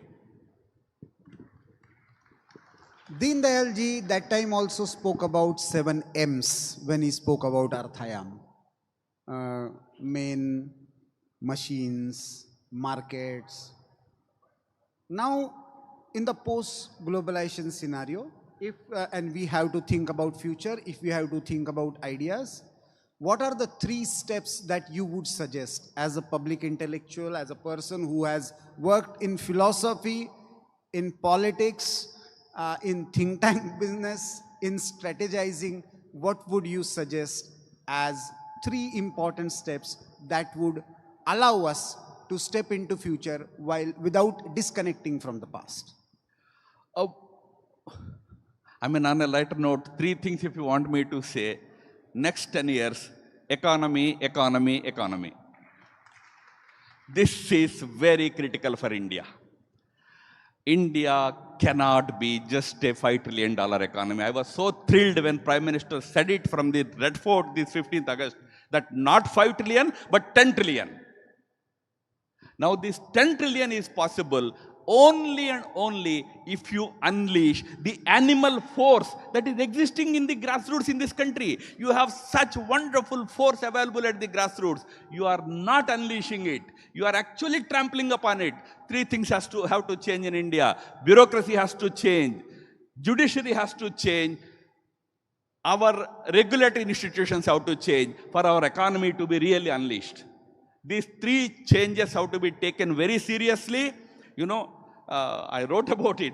Prime Minister said in 2021, in 2022, Independence Day speech, Red Fort speech, that country should shed the remaining relics of the British colonialism. You know, the biggest relic that is still surviving, not only surviving, thriving, is Indian bureaucracy. Of course, judiciary, the whole system, the governance system, the Westminster model we inherited, surviving, thriving. Not individual bureaucrats. Bureaucrats are very good people. I'm not saying bureaucrats are bad. The system itself is bad. It's such a system where you put somebody, the head of a globalization department for 2 years, consider he is the expert, and after 2 years he is transferred to Gobar gas, there also he is expert. How is it possible? Ma'am teaches physics probably. You send her to, history. Can she teach history? But our IAS officer can do everything. Not that he is bad. No, they are good. That is a system. That is a system we inherited. We tried lateral entry. Modi ji tried lateral entry to bring in experts. It doesn't work. It didn't work. The system has developed a mechanism by which after 2 years you will be automatically expelled. You will be thrown out. So you need to work seriously on these reforms. It's at the bureaucracy level. Second and most important, I feel, is this country needs greater decentralization. When I say decentralization, allow people greater role in its economic activity. I would blame all of us also. We talk a lot about temple being privatized, temple being released from government control. Although government-controlled temples are only about 2 lakh in our country, about 200,000. India has 7 lakh temples, remember. Remaining 5 lakh are not in government control. What is the status of those temples? Nobody bothers. There is no puja, there is no pujari, there is no prasadam, there is nothing. We are not bothered. We fight about those 2 lakh temples which are controlled by government. I'm not saying government should control the temples, but have we been able to develop a model by which temples can be returned to society? When temples are returned, what is the guarantee that we don't fight over the control? Why I'm saying it is, in America, there are about 1,500 temples. 500 of them are in courts about who should control the temple.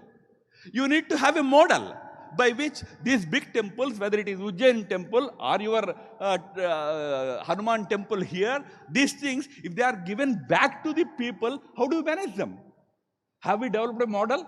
No, we have not developed a model. We only go to, private is karo, government is hatao. Need to develop it. Temple needs to do 5 functions. Make sure temples do these 5 functions. Half of government's burden will reduce. Temples have to provide food. Annam bahu kurvita. Temple's duty is wherever there is a temple, not a single person should go hungry.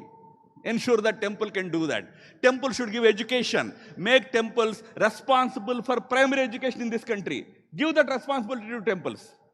3, temples should give health care, basic health care, primary health. Trained pujaris who can take care of your stomach ache, your headache, your loose motions, your dysentery, your small ailments. Let him use Ayurveda. Let him use local medical techniques. Number 4, they have to be protecting our art forms. Lot of art forms are disappearing. When I say art forms, lot of culinary art is disappearing. You know, today we had lunch. How many Marathi dishes are there in this? Paneer took over. Paneer is a Punjabi dish. I'm not against Paneer. I am very fond of Paneer. But slowly, you know, some homogenization will happen in food also. Many food items that your mother would have made it, my mother would have made it. My generation people don't know. My next generation, they don't actually know that such a food existed, such a sabji existed. You are losing your things because everything you have centralized. Give it to the temple to ensure those art forms are protected. Finally, temples should teach spirituality, values, ethics. Now, give these powers to temples and see what a wonder they can create. Why don't we decentralize it? Why don't we allow our villagers to take up more responsibility in that what I said about Kashmir? Funds, not just funds, but functions and functionaries also. Allow them. You have wise people in villages, corrupt people in state capitals. You know, the higher you go up, the more corrupt you are because nobody is going to question you. In a village, you have something beyond your means, everyone will know. Yeah, this fellow has done something, some gadbad, इसलिए इसके पास car आ गया. नहीं तो car कहाँ से आता है? Car आ गया तो आपको फिर शादी में आपके लड़के को कोई लड़की नहीं देगा. There is a community pressure. So allow them powers, they will handle them better than allow all powers in state capital, central capital or district capital in the hands of district collectors. You know, district collectors today, some collectors have to implement 300 programs. 300. Why? How can any officer humanly handle 300 programs? One collector once told me in Kashmir, one of his jobs is to keep a count of the number of goats in his district. Goats गिनने का काम collector को क्यों है? क्योंकि there is a central government project for goats. So central government fund दे रहा है, इसलिए हिसाब रखो. We have centralized so much. So India needs to work on these things so that it can create a strong economy, and strong economy means strong technology. It has to be whole of the nation approach. This is the last point I wanted to make. It has to be not just Prime Minister Modi priority. Of course, it's priority for Prime Minister. He is actually working day in and day out. He is actually giving many ideas to people. But it has to be a whole of the nation approach. Whole of the nation approach India has to take, and मैं भी थोड़ा romantic हूँ. So as a romantic, I sometimes make one suggestion that we as Indians have to give up this obsession with catching up. Meaning, we want to catch up with the rest of the world. Nothing wrong. We have to catch up. But उस catching up में खुश होके नहीं रहना है. Like for example, do you know when did the first metro run in the world? 1860s. हमारे यहाँ अभी मेट्रो आ रहा है तो हम खुश हो रहे हैं. First bullet train ran in Japan in 1964. 2025, we are still struggling to get our bullet train. We have to get these things. This is what is called catching up. We have to catch up in these things. But can some of us think in terms of going ahead of the curve? How do we go ahead of the curve? How do we create that thing which world doesn't know? It didn't exist in the world. Something that I create, world will follow. In this, we need to think seriously. Our industry, our people have to think seriously. That is where I say it has to be whole of the nation approach. Our corporates have to invest heavily in these areas. I am very sorry to say, in India, research is a non-existent activity. Whole of our research budget is keval 0.65% of our GDP. 75,000 crores only. IBM spends, one company spends 80,000 crores on R&D. One company. $1 billion they spend. $100 billion they spend. 80,000 crores. हम 15,000 crore R&D पे खर्च कर रहे हैं. So India has to increase its R&D investment manifold. When I say India, not just the government of India, the corporates. I can tell you the story of corporates. India needs massive research into how it can use its critical minerals. Critical mineral refining technology in the whole world, only one country has it, it is China. So even if you have critical minerals in India, without critical minerals, any modern gadget cannot work. But that critical mineral, you can mine it, you can excavate it, you can't use it because you don't have the processing technology. Why not our Indian industry investing on research of processing technologies? India का बड़े बड़े steel measures है जिनका balance sheet is 1,50,000 crores. I have seen this balance sheet by the way. उनका R&D spending 44 crores है. How can you justify with that kind of research, that kind of innovation? How do you go ahead of the curve? You will perpetually be following. वो कुछ करेगा, उनको catch up करोगे, catch up करेगा, वाह वाह वाह हम भी कर लिया, ऐसा बोलोगे. वो करना है. That we have to do. So India has to invest heavily in its R&D. For that, it has to be a whole of the nation approach. Ma'am, vice chancellors वगैरह बैठे हैं. Academic side, where is the research? Where are papers? Where are papers that are citable? You know, there is a category called you produce a paper that has to be cited. मैंने कह रहा था, मैं एक IIT में था तो एक प्रोफेसर मेरे पास आया, सर मेरा तो 110 पेपर्स है. मैं तो शॉक हो गया, मैं तो कोलैप्स होने वाला था. कोई अपने जीवन में 110 रिसर्च पेपर्स लिख सकता है तो वो पेपर नहीं लिख रहा है, पैम्फलेट लिख रहा है. यार, one paper requires 1 year of hard research. How can you produce 110 papers? Obviously you produce it, this is not citable because there is nothing new in it. India has to work on all these things. That is why I'm saying it has to be a whole of the nation approach. Our academic institutions, our corporates, our political system, our intellectuals, our think tanks, our media, we all have to really think seriously. Then probably, what Prime Minister says, that Viksit Bharat and consequently Vishwaguru, we will be able to reach there. Thank you very much, Ram Madhavji. It was a shake-up kind of session for all of us. Since morning, we spoke about Arthayam, contemporarization, and the financial matters and relevance of Ekat Manav Darshan. But you are the one who spoke something about what we need to do forward. I know Ram Madhavji, since yesterday in Ahmedabad, Dharma Dhamma conference of India Foundation is going on, but still today he specially came for this session and spared his time to be with us and discuss his passionate ideas about present and future of Bharat. Thank you very much for coming on Organiser platform and gracing the occasion. Thank you. For the felicitation of Ram Madhavji, I would like to call Arun Kumar Goyal, sir, MD Bharat Prakashan, and Shailesh Pathak ji, Advisor Policy, National Stock Exchange.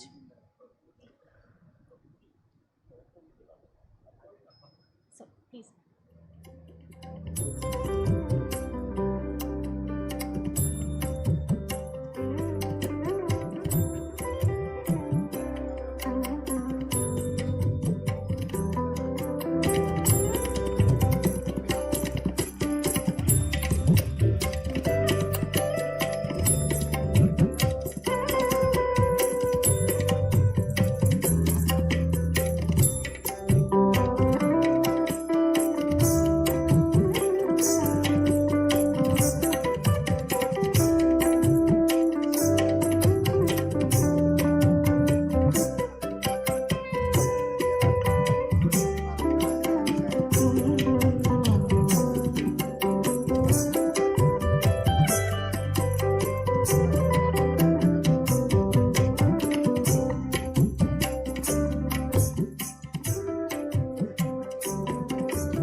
Proful sir stated in the end of this session, since morning we have been discussing Ekatma Manav Darshan and how this philosophy can bring significant changes in multiple sections of the society. But this philosophy is far more than just darshan. In this session, we will be joined by panelists who are working on action part of this philosophy, be it social development, women development, agriculture, education, or any other sector of the society.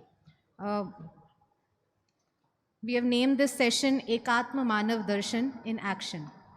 For this session, first of all, I would like to call on stage Shri Atul Jain ji, Vice Chairman, Deen Dayal Research Institute, leading initiative in integrated rural development. I will ask my AV team to please play the video. Currently serving as the General Secretary of the Deen Dayal Research Institute, a premier voluntary organization founded by Bharat Ratna Nanaji Deshmukh. Under his leadership, DRI continues its pioneering work in rural development and in applying the Bharati philosophy of integral humanism on the ground, evolving a holistic model that integrates all aspects of social and economic life. As the Institute's chief executive, Sri Jain works to blend the traditional wisdom with modern approaches and draw on grassroots experiences to make policy-level interventions. A committed student and proponent of Ekatma Manav Darshan, he has been taking this philosophy across the country through intellectual forums, publications, and media initiatives.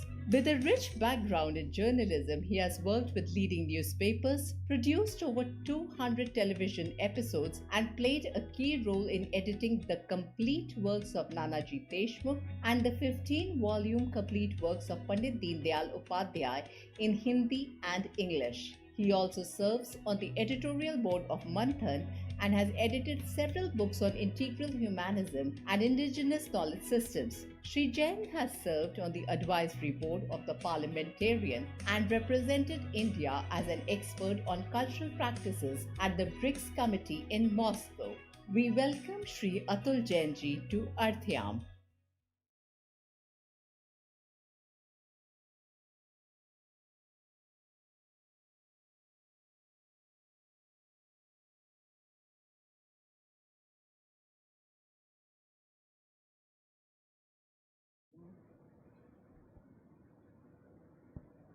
Hello. Yeah.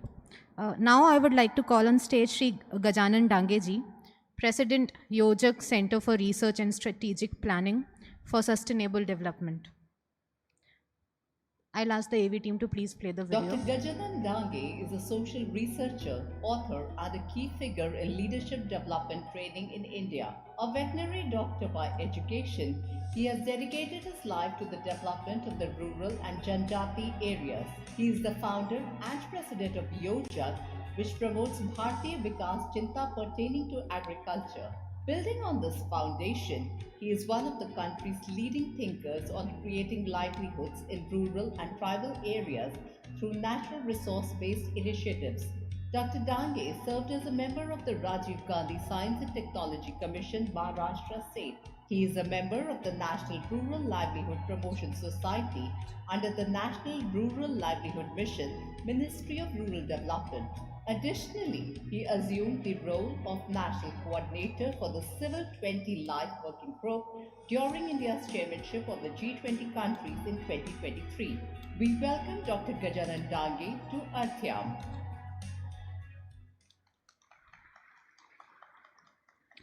Now I would call on stage Srimati Varsha Partsure ji, Director, Parivartan Mahila Sansthan, championing women-led social change.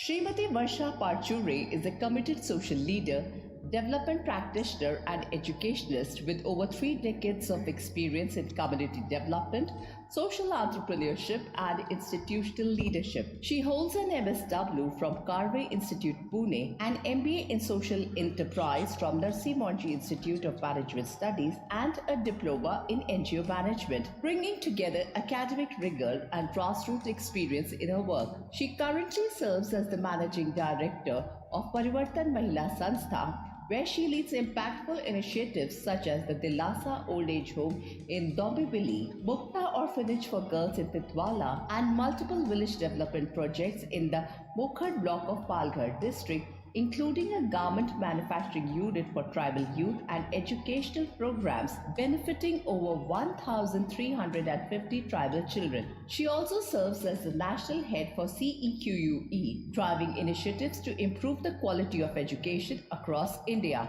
Srimati Parchure has worked in various leadership roles, including as CEO and Assistant Director in reputed social organizations. She is actively engaged as a member of the Internal Committee on Sexual Harassment at the Workplace for MSEB Khadi Gram Udyog, the Education Department at Mantralay, Government of Maharashtra, and various corporate entities. She is also a Governor-nominate SENET member of Mumbai University, contributing to higher education governance and policy. We welcome Srimati Varsha Pachure to Arthayam.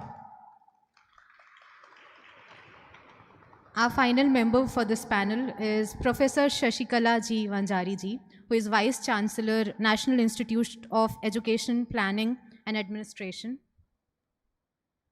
Please play Professor her video. Shashikala Ji Vanjari is Vice Chancellor, National Institute of Educational Planning and Administration, New Delhi, a deemed to be university under Ministry of Education, Government of India. Prior to this, she was Vice Chancellor of SNDT Women's University, Mumbai, Maharashtra, the first women's university of Southeast Asia. She was conferred the rank of Honorary Colonel in the National Cadet Corps in July 2018. Earlier, she served as the head Department of Education, Arthayam Nagar University. Professor Vanjari has extensive experience in the area of both higher education and school education, spanning 35 years of academic contribution, university administration and management. Her academic career constitutes of 29 years of teaching experience and 16 years of research experience with 44 research papers and articles to her credit. Apart from being invited to several international and national conferences, Professor Vanjari has to her credit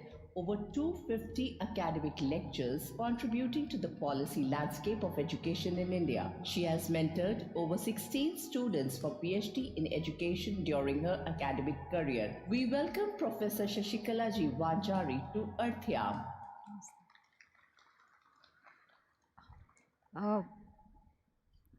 To begin this session, we have a short video to play on Pandit Deen Dayal Ji's Ekatma Manav Darshan. Atul Jain Ji has brought this video, and later he'll speak on the same subject. Please play that video.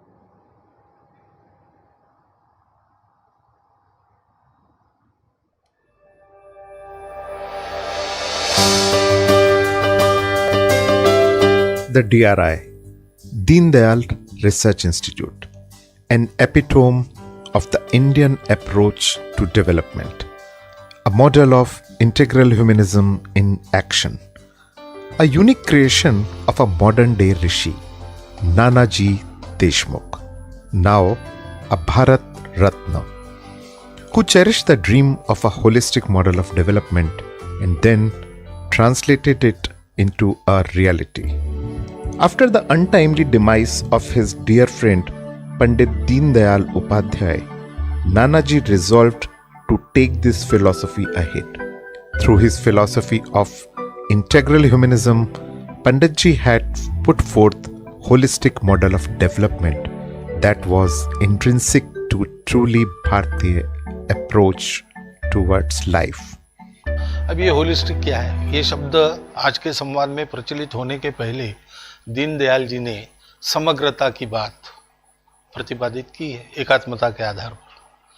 तो इसलिए जिसको post modern thinking आज की दुनिया कहती है, वो दीनदयाल जी की दृष्टि में से पहले ही प्रतिपादित हो गया है इसमें।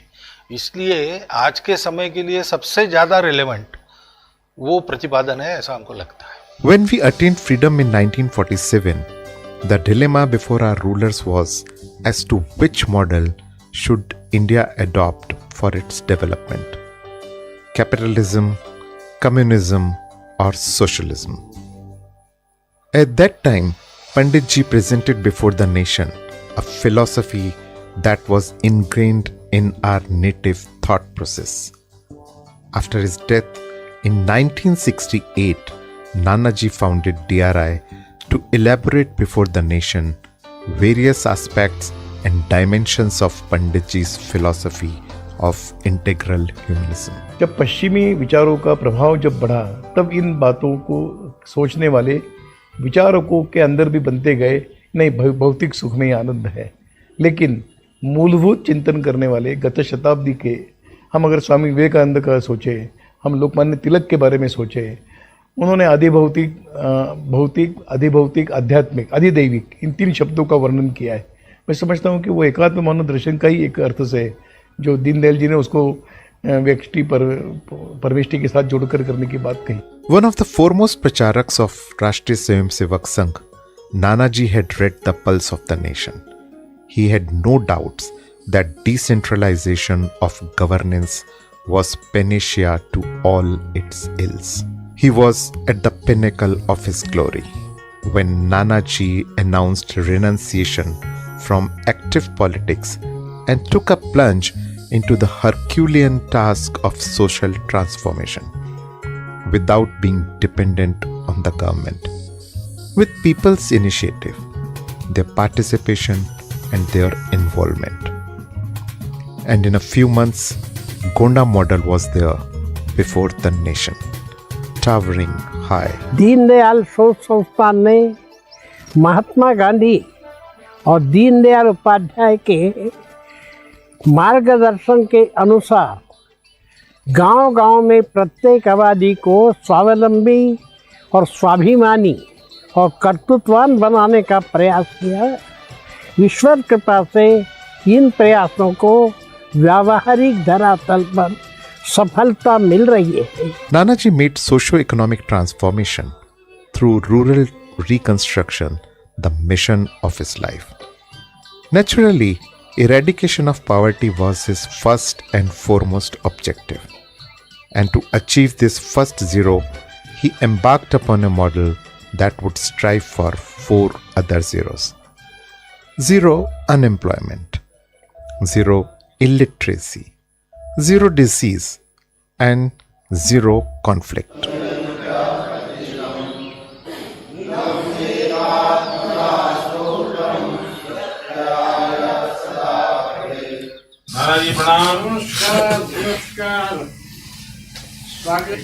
Though Nanaji wanted people to go back to their roots, he always wanted them to be in tune with the current times.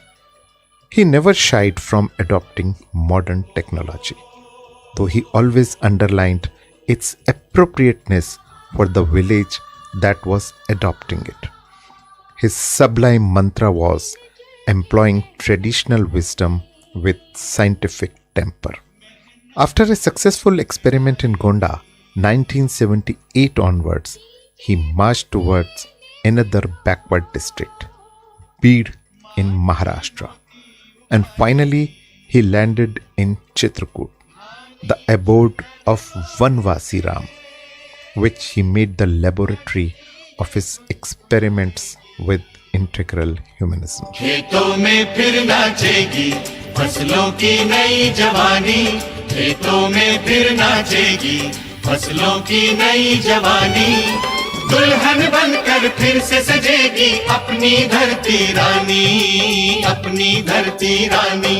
हर हाथ को देंगे काम, हर खेत को देंगे पानी, हर हाथ को देंगे काम, हर खेत को देंगे पानी. He evolved a model that would take care of all human faculties, man, buddhi, atma, sharir, that is, body, mind and soul, with heart at the center.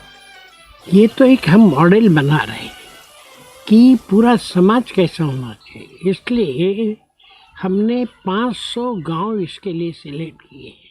1-2 गांव में नहीं कर रहे, जिनमें मानव की सब जातियाँ आती है, मानव के मजहब आती, सब प्रकार का मानव आता है। Hello. Now I'll ask Atul Jain ji to please throw light on the subject.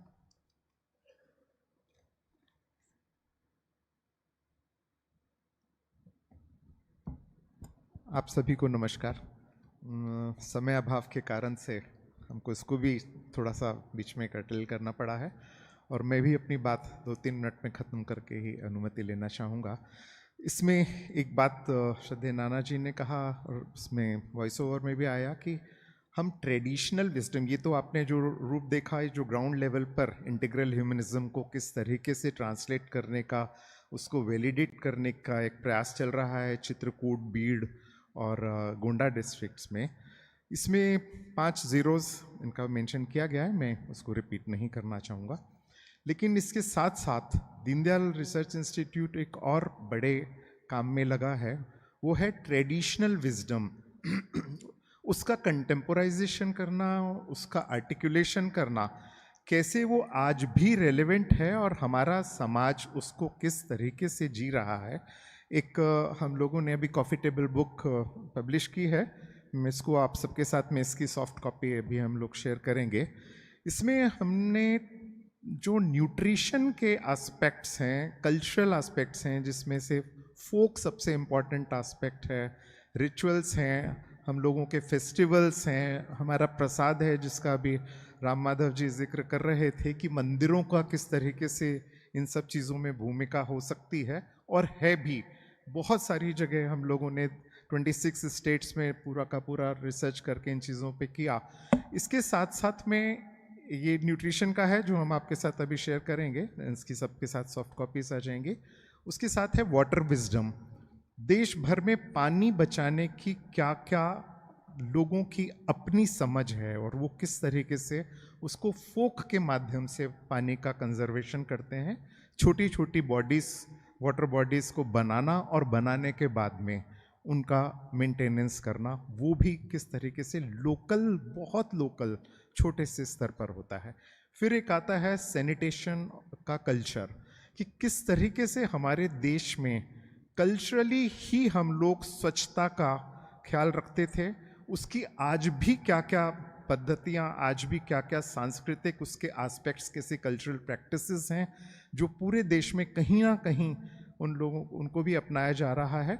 उसका भी एक हम आपके साथ में सॉफ्ट कॉपी शेयर करेंगे। सिमिलरली एक और रिसर्च चल रहा है, वो है लोक देवतास। आप देखेंगे देश भर में किसी भी कोने में चले जाइए, मैं लास्ट वीक अरुणाचल में था, हर 10 किलोमीटर पर उनके बुद्धिस्ट वो हैं सारे के सारे, मगर लोक देवता और वो वहाँ की छोटी छोटी सी जो यूनिट्स हैं उनको किस तरीके से गवर्न करते हैं, उनके डिक्टेट्स जो हैं या उनसे मिली हुई जो शिक्षाएं हैं, वो बेसिकली आप जब ये पुस्तक पढ़ें, मेरा निवेदन है कि इसको ज़रूर पढ़ें, कॉफ़ी टेबल बुक। बाद में ये छोटे फॉर्म में भी आ रही है, नेशनल बुक ट्रस्ट इसको पब्लिश कर रहा है। इसके प्रीफेस में से देखेंगे आप लोग कि एकात्म मानव दर्शन की किस तरीके से ये अभिव्यक्ति है, जिसका अभी राम माधव जी भी अन्नम बहु कुर्वीत का जिक्र कर रहे थे। It begins with that only, कि हम लोगों के देश में, हमारी संस्कृति में, हमारी समाज में क्या परंपराएं रही हैं, हम उन्हीं को एक डॉक्यूमेंटेशन करने का हम लोगों का प्रयास है और उसको कंटेम्प्रेरी तरीके से आप सबके सामने, पूरे समाज के सामने रखने का एक प्रयास कर रहे हैं। ये भी आपके साथ डॉक्यूमेंट्री भी शेयर कर ली जाएगी, इससे आपको पूरा का पूरा देखने को दीनदयाल शोध संस्थान की गतिविधियों के बारे में जानकारी मिल जाएगी। नमस्कार।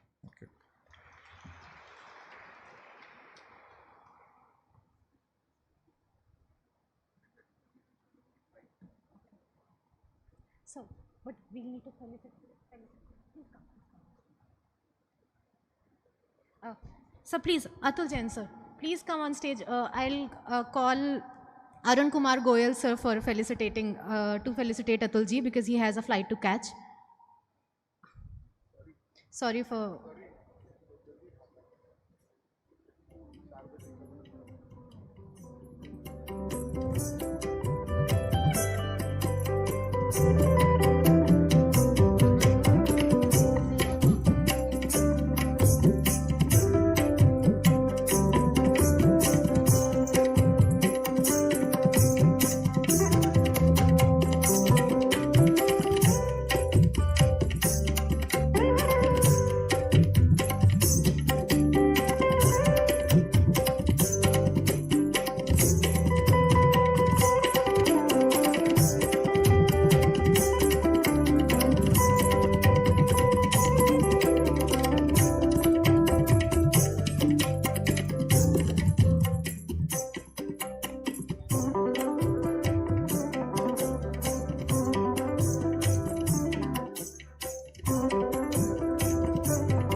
Thank you so much, Atul Jain ji. I wish we had more time to listen to your stories from the ground. Now, I would like to call Shri Gajanan Dange ji, President Yojak, who has been tirelessly working for grassroots empowerment.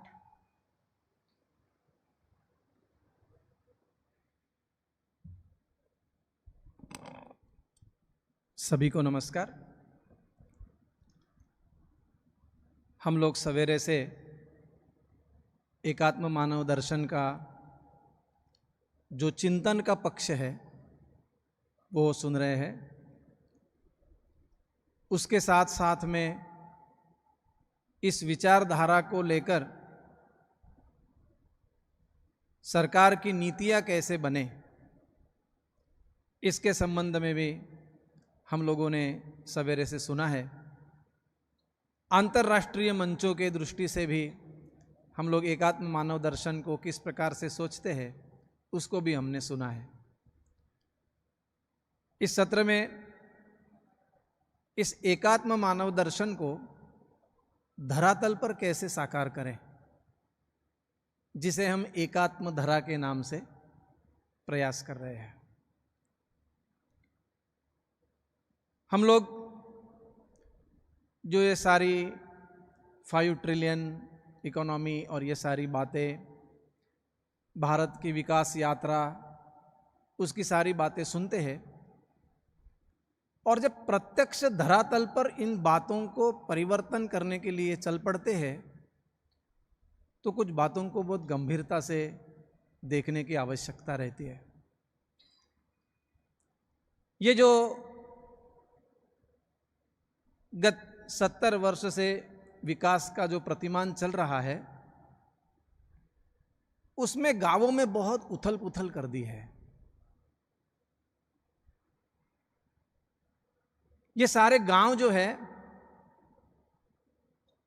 हम लोग भले ही कहें ये गांवों का देश है, हमारी परंपरा बहुत समृद्ध है, मगर ये विकास के प्रतिमान ने आज अगर गांव को देखेंगे तो लोग गांव में रहना नहीं चाहते।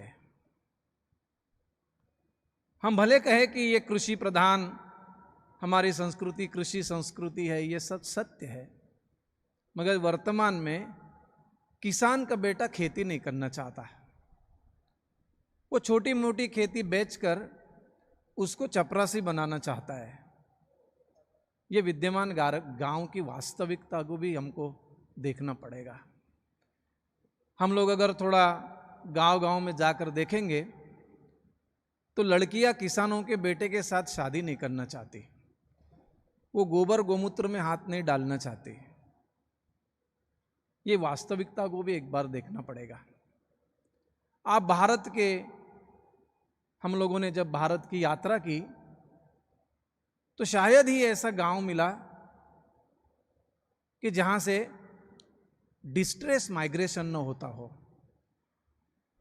और ये माइग्रेशन की कहानियां,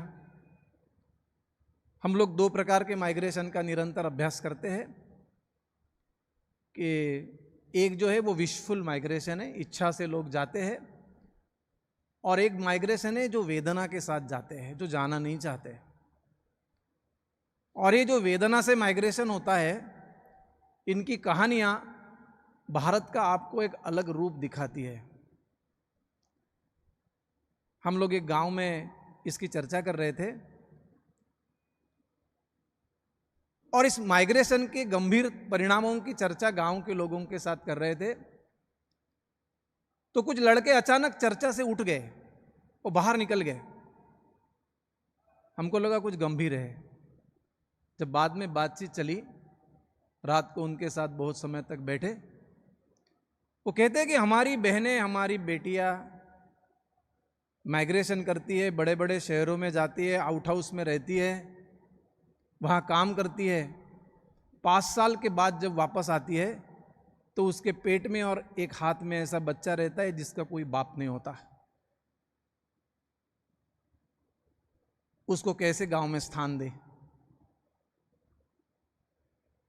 अलग अलग जगह पर गांव में रहने की अत्यंत गंभीर परिस्थितियां। जो जंगलों में रहने वाले लोग हैं वो परेशान हैं, क्योंकि जंगल में रहने वाले पशु, जंगलों की जिस परिस्थिति हमने बनाई, वो जंगलों के आसपास के गांवों में आने लगे हैं। आप कोई भी इलाके में जाकर देखिए, वहाँ के लोगों को आप कृषि का प्रश्न पूछते हैं तो वो कहती है कि नील गाय आती है, बंदर आते हैं, सुअर आते हैं, वो खेती नहीं करने देते। वो अलग अलग प्रयास कर रहे हैं। हमने ये विकास की दौड़ में सारे जो अधिवास थे, उन अधिवासों को ठेस पहुंचाई है।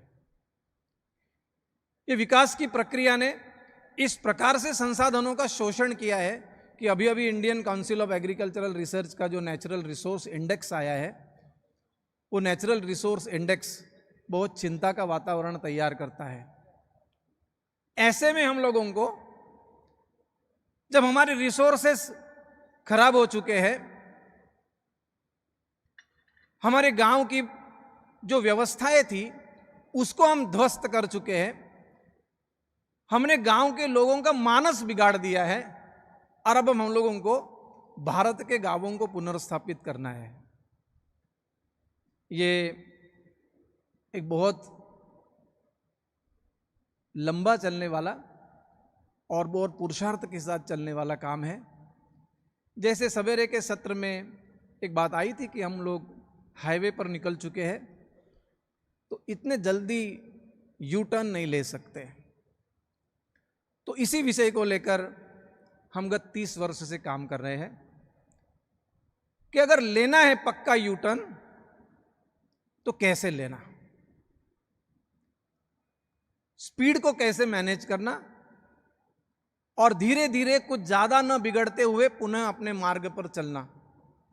तो बहुत सारे लोगों के साथ बातचीत करने के बाद में हमने एक पाठ्यक्रम विकसित किया है, अपना परिसर अपनी पहचान। यह आधुनिक विकास ने एक सबसे खतरनाक बात धरातल पर तैयार की है, वो है अपने गांव के लोगों को अपनी पहचान बनाने को बाध्य करना। हमने सबको एक समान बनाने की प्रक्रिया ये आधुनिक विकास में चलाई है कि सब लोग राइस और व्हीट पैटर्न खाएंगे, सबको एक जैसा अनाज, सबको एक जैसे कपड़े, सबको एक जैसे खान पान की व्यवस्थाएं, और सबके कृषि को समान मानने की प्रक्रिया, उसका क्रॉपिंग पैटर्न समान करने की प्रक्रिया, और कैश क्रॉप के नाम से और मार्केट ड्रिवन एग्रीकल्चर से नाम से एक बड़े पैमाने पर एक समान रचना तैयार करने की प्रक्रिया की है, जिसने हमको हमारी पहचान भुलाने को बाध्य कर दिया है। हमने इसका एक यू टर्न का प्रक्रिया तैयार की और लोगों ने मिलकर अपने परिसर का अभ्यास करना, अपने परिसर को समझना कि हम कौन से रिवर बेसिन में रहते हैं, हम डेफिसिट रिवर बेसिन में रहते हैं या सरप्लस रिवर बेसिन में रहते हैं, हम किस प्रकार से पानी का उपयोग करते हैं, हम वेल से करते हैं, बोरवेल से करते हैं, कैनाल से करते हैं, क्या पहचान है हमारी, हमारा सॉइल टाइप क्या है, इस एरिया हमको, ये हमारा क्षेत्र हमको किस प्रकार के खान पान को बढ़ावा देने के लिए बोल रहा है। ऐसी अपनी पहचान को पुनर्स्मरण करना, और इस पहचान को पुनर्स्मरण करते करते करते करते हमने अपनी बातों को पुनर्स्थापित करना। बहुत सुंदर व्यवस्थाएं थी भारत में, और हमने अपने कानून और उसूल बनाए थे। हम लोग जब ऐसी व्यवस्थाओं को ढूंढते हैं तो सुनकर आनंद होता है कि जब पारधी समुदाय के लोग पंछियों को पकड़ने के लिए जाल लगाते हैं, अगर वो जाल में मादा आ गई जो प्रेग्नेंट है, तो उनका प्रशिक्षण है कि वो मादा को निकालकर बाहर छोड़ देंगे, उसको नहीं पकड़ेंगे। नारळी पूर्णिमा के पहले हम लोग फिशिंग नहीं करेंगे। ये हमने अपने उसूल बनाए हैं प्रकृति के साथ जीने के। अब तो ये सारे उसूल तोड़ करके सॉइल को लैंड बोलना और प्रिसीजन फार्मिंग के नाम पर हमको चाहिए जिस प्रकार से रासायनिक खाद डाल करके उत्पादन बढ़ाना, प्रोडक्शन और प्रोडक्टिविटी ट्रेड्स को आगे बढ़ाना, ये हमने अपना रास्ता पकड़ लिया है। इसने हमने मानस बदल दिया लोगों का। तो ये मानस को पुनर्स्थापित करने की प्रक्रिया करने के लिए हम लोगों ने भारत में अलग अलग क्षेत्र में छोटे छोटे प्रयोग प्रारंभ किए हैं। एक प्रयोग बताकर बात पूरी करता हूं। हमने एक क्षेत्र में एक छोटा वाटर रिसोर्स आइडेंटिफाई किया जिसको हम लोग रिव्यूलेट कहेंगे। 22 किलोमीटर की एक छोटी उपनदी है जो बहकर के बड़े नदी में मिल जाती है। बस उन लोगों के पास उतना ही रिसोर्स है। दीनदयाल जी कहते थे कि बड़े डैम्स नहीं बनाने चाहिए, छोटे छोटे वाटर के स्ट्रक्चर्स तैयार करने चाहिए। हम सब लोग साथ में बैठे और नदी की एक छोटी यात्रा की और तय किया कि यहाँ पर छोटे छोटे चेक डैम्स डालेंगे। सब गांव वालों ने मिलकर शासन प्रशासन को लेकर एक नदी के ऊपर 18 स्थान पर छोटे छोटे बांध बनाए। छोटे छोटे बांध। पानी कैसे उठाना? दीनदयाल जी कहते हैं कि विकास जन चेतना के आधार पर होना चाहिए। शासन की भूमिका मार्गदर्शक, प्रेरक एवं सहायक यहां तक सीमित रहनी चाहिए। तो कैसे ये जन चेतना को आगे ले जाए? तो हमने तय किया कि पानी को अकेले अकेले नहीं उठाएंगे। लोग चर्चा में आए, उन्होंने अपने अपने नक्शे तैयार किए। आसपास के 5 लोगों ने तय किया कि एक मोटर 5 हॉर्स पावर की लगाते हैं। तो मेरे पास जमीन तो 1 एकड़ 1.5 एकड़ है, तो इतने मोटर का पानी मुझे क्या करना है?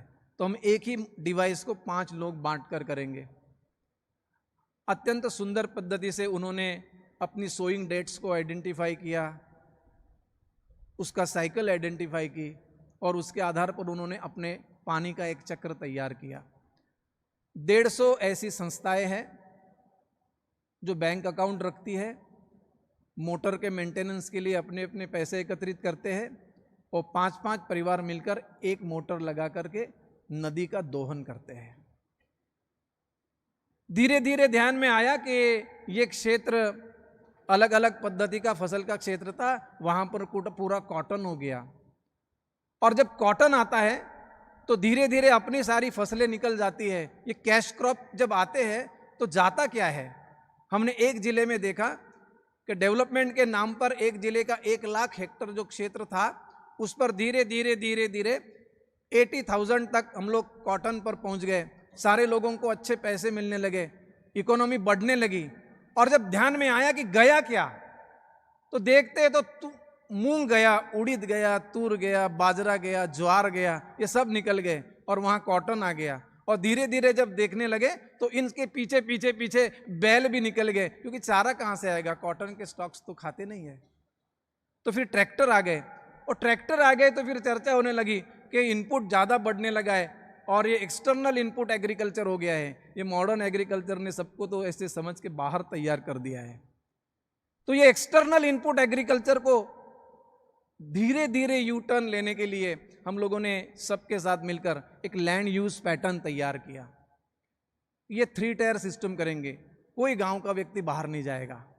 हम गांव में रहकर इस प्रकार की छोटी छोटी 2 एकड़ 3 एकड़ के मॉडल ऐसे तैयार करेंगे कि उसमें फल सब्जियां भी रहेगी, अनाज भी रहेगा और हॉर्टिकल्चरल क्रॉप्स भी रहेंगे।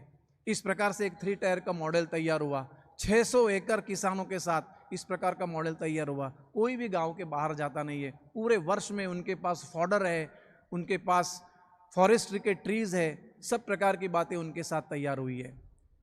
थोड़ा आगे निकलते गए, अपने ही परिसर के लोगों ने प्राइमरी और सेकेंडरी प्रोसेसिंग करना चाहिए, तो धीरे धीरे एप्रोप्रिएट मैकेनाइजेशन की ओर बात ले गए। और अब वहाँ पर 100 छोटी मिलें जो राइस मिलिंग का काम करती है, और उससे जो मार्केट सरप्लस है उसके लिए फार्मर प्रोड्यूसर ऑर्गेनाइजेशन, इस प्रकार की एक रचना तैयार हुई। दीनदयाल जी हमेशा कहते हैं कि स्वायत्त एवं स्वयंशासी संस्थाओं का निर्माण ये स्वस्थ समाज का लक्षण है। तो हमने इस छोटी छोटी संस्थाओं के निर्माण की प्रक्रिया तैयार की और ये छोटी छोटी संस्थाओं ने अपने संपूर्ण परिसर को समृद्ध बनाने का काम किया। हम लोग थोड़ा आगे गए कि क्लाइमेट चेंज को भी अब गांव में ही देखना पड़ेगा। ये बाहर से जो मोबाइल के मैसेज आते हैं वो अंग्रेजी में आते हैं, वो तो गांव में पढ़ते नहीं है, तो क्या करेंगे? तो चर्चा आई कि ये डिसीजन सपोर्ट सिस्टम गांव में ही होना चाहिए। हम लोगों ने छोटे रेन गेजेस तैयार करने की प्रक्रिया प्रारंभ की और गांव का पानी गांव में मापेंगे। आपको देखकर आनंद होगा, गांव के लोगों ने गांव का पानी ब्लैक बोर्ड पर लिखना प्रारंभ किया। 3 साल पश्चात हमने जब डेटा संकलित किया तो गांव के लोगों को निर्णय लेने में सहायता हुई कि गांव के बरसात का स्वभाव कैसा है, ऑनसेट ऑफ मानसून क्या है, ड्राई स्पेल कब आता है, विड्रॉवल ऑफ मानसून क्या है। ये बाहर से किसी वैज्ञानिक की आवश्यकता नहीं है, गांव के लोगों को गांव का डेटा उपलब्ध हुआ। तो इस प्रकार से एक छोटा वेदर स्टेशन गांव में आया। विंड वेलोसिटी को क्यों देखना चाहिए, क्या उपयोगिता रहती है, ह्यूमिडिटी को क्यों देखना चाहिए, गांव में बैठकर ऐसे डिसीजन करेंगे और गांव का निर्णय करेंगे। ये बहुत सुंदर परिणाम संपूर्ण भारत में आ रहे हैं। बहुत सारे गांव, बहुत सारे राज्य इस प्रक्रिया में जुड़ रहे हैं। हम अपना परिसर, अपनी पहचान, इसको पुनर्स्थापित करके भारत के गांवों को पुनर्स्थापित करेंगे। धन्यवाद।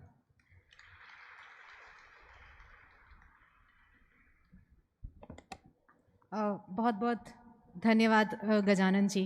विकास की इस सड़क में हम बहुत आगे नहीं निकले और यू टर्न लेने का स्कोप है, ये बताने के लिए बहुत सहज शब्दों में आपका धन्यवाद। अब मैं वर्षा पारसुरे जी, डायरेक्टर परिवर्तन महिला संस्थान चैंपियनिंग विमेन लेड सोशल डेवलपमेंट, उनको स्टेज पर आमंत्रित करती हूँ अपना वक्तव्य पेश करने को।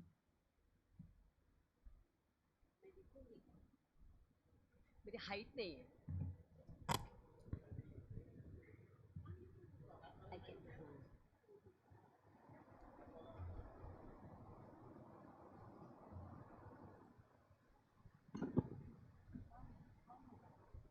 मुझे ऐसे लगता है कि ये शुरुआत है। जो बंदा ज़मीनी स्तर पे काम करता है वो माइक पे खड़ा रहने के लिए बहुत झिझकता है।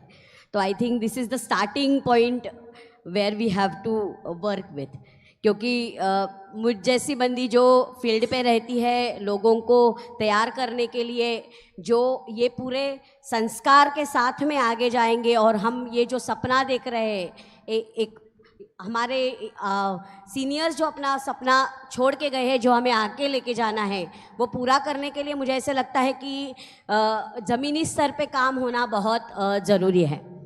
और ये ज़मीनी स्तर का काम थोड़ा झिझक वाला होता है, क्योंकि वहाँ पे आपको लोगों को कुछ बता के करना नहीं पड़ता है, आपको लोगों के साथ में झुझकना पड़ता है, चलना पड़ता है उनके साथ में। उनको अभी घसीट के ये शब्द, क्योंकि मैं फील्ड पे हूँ ना तो मैं ऐसे ही शब्द यूज़ करती हूँ, तो उनको लेके साथ में आना पड़ता है।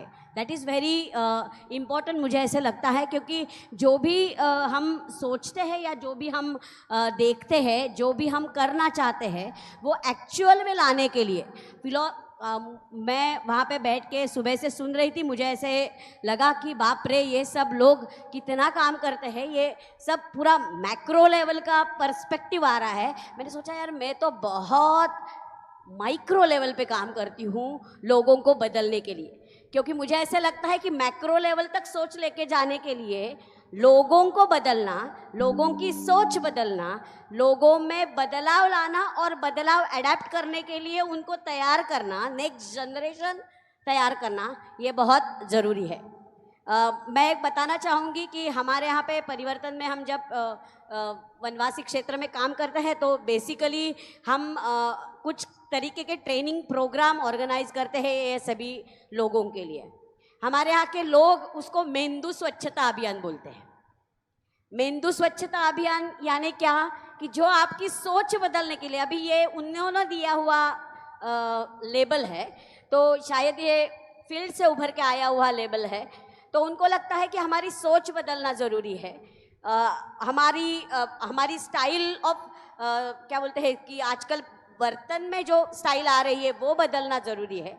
और ये सब करने के लिए जो रिवर्स माइग्रेशन भी शायद हो सकता है, जो गांव में ही कुछ ऐसा कर दिखाने की चाह हो सकती है जिससे गांव में रहना और गांव में टिकना, ये दोनों चीज़ों के लिए महत्वपूर्ण हो सकता है। मुझे ऐसा लगता है कि ये करने के लिए ये पूरी यंत्रणा को तैयार करना, इसके लिए काम करना ज़रूरी है। ये परिवर्तन महिला संस्था क्या करती है? तो परिवर्तन महिला संस्था 4 आयामों में काम करती है, जो मुझे ऐसे लगता है कि गाइडिंग प्रिंसिपल हमारे जो है, जो दीनदयाल जी ने हमें दिए हुए हैं, उसके तहत हम काम करते हैं। हम हमेशा बोलते हैं कि हम शिक्षण का प्रसार और प्रचार करते हैं। शिक्षण का प्रचार और प्रसार अगर होगा तो ही प्रॉपर वैल्यूज़ जाएंगे लोगों में, और अगर प्रॉपर वैल्यूज़ गए तो शायद हम जो कहना चाहते हैं वो लोग सुन पाएंगे। बहुत सारी जगह पे लोगों को ये संस्कार या फिर शिक्षण ऐसी तरीके से ही दिया जाता है कि लोग सुनने के लिए तैयार ही नहीं होते हैं। तो गांव में वो उस तरीके का शिक्षण देना ये बहुत ज़रूरी है। तो हम शिक्षण के तहत काम करते हैं, उसके साथ में हम स्वावलंबन के लिए काम करते हैं। हम सपने तो देखते हैं कि गांव का बंदा गांव में ही रहे, हम चाहते हैं कि गांव स्वयं पूर्ण हो, लेकिन ये तभी मुमकिन है जब गांव के बंदे को लगेगा कि गांव में रहना ये मेरे लिए प्रॉफिटेबल है। अंत में व्यक्ति का विकास अगर होगा तो ही समाज का विकास होगा, और समाज का विकास होगा तो ही हम सब कुछ अलग तरीके से सोच सकेंगे। तो वो विकास लाने के लिए अलग अलग एम्प्लॉयमेंट जनरेशन की एक्टिविटीज़ उनको देना, बहुत सारे कायदे कानून जो बहुत इम्पैक्टफुल है उनको लोगों तक पहुंचाना और लोग उसकी अमल करें, इसके लिए उनके साथ में काम करना। नरेगा का एक्ट है, पैसा का एक्ट है, राइट टू फॉरेस्ट का एक्ट है, और बहुत बार ऐसे होता है कि हम इसमें नहीं जाते इसलिए बाकी सब उसमें जाते हैं। तो हमें ऐसे लगता है कि उसमें भी स्वावलंबन के लिए काम करना बहुत ज़रूरी होता है। उसके साथ में ही सबसे महत्वपूर्ण है संगठन। हमारी विचारधारा लोगों तक कब पहुँचेगी? जब हमारी विचारधारा सुनने के लिए लोगों का संगठन तैयार होगा, लोगों की मानसिकता तैयार होगी, लोगों में वो क्षमता तैयार होगी, और वो क्षमता तैयार करने के लिए उनका संगठन तैयार करना ये बहुत अहम मुद्दा होता है। मुझे ऐसे लगता है कि व्यक्ति को जोड़ के संगठन तक लेके जाने की जो पूरी प्रक्रिया है वो हम हमारी संस्था की तरफ से करते हैं, और हमारा ये विश्वास है कि ये संगठन जब बन जाएगा तो शायद हमारी जैसी संस्थाओं की गरज ही वहाँ पे नहीं लगेगी। तो उसके लिए लोगों को तैयार करना, नेक्स्ट जनरेशन को तैयार करना, ये हमारा काम है। उसके साथ में ही संस्कार ये बहुत इम्पोर्टेंट होते हैं। हम बच्चों के साथ में काम करते हैं, युवकों के साथ में काम करते हैं, महिलाओं के साथ में काम करते हैं। तो हम ये चाहते हैं कि ये पूरी प्रक्रिया में सहभागिता उनकी बढ़े, डिसीजन मेकिंग पावर उनकी बढ़े। वही ट्राई करें कि हम ऐसे कुछ अलग से करें और अलग से हम आगे लेके जाए, ताकि हम जिस समाज के सपने देख रहे हैं वो एक्चुअल एग्जिस्टेंस में लाने के लिए हमारा ही दायित्व होना चाहिए। हम बाहर से आके कोई हमारा बदलाव करेगा, ये जब तक उन लोगों में चाह तैयार नहीं होती है, हमारा बदलाव हम खुद ही करेंगे, बाहर से कोई आने वाला नहीं है, ये जब तक वो मान नहीं लेते हैं तब तक बदलाव की पूरा सर्कल जो होता है ना, तो वो पूरा नहीं होगा। तो मुझे ऐसे लगता है कि ये बदलाव लाने की प्रक्रिया परिवर्तन महिला संस्था, जो बदलाव व्यक्ति में है, जो बदलाव समाज में है, जो बदलाव हम बोलते हैं नेचर में है, और वही बदलाव हम संस्कारों के द्वारा लाना चाहते हैं।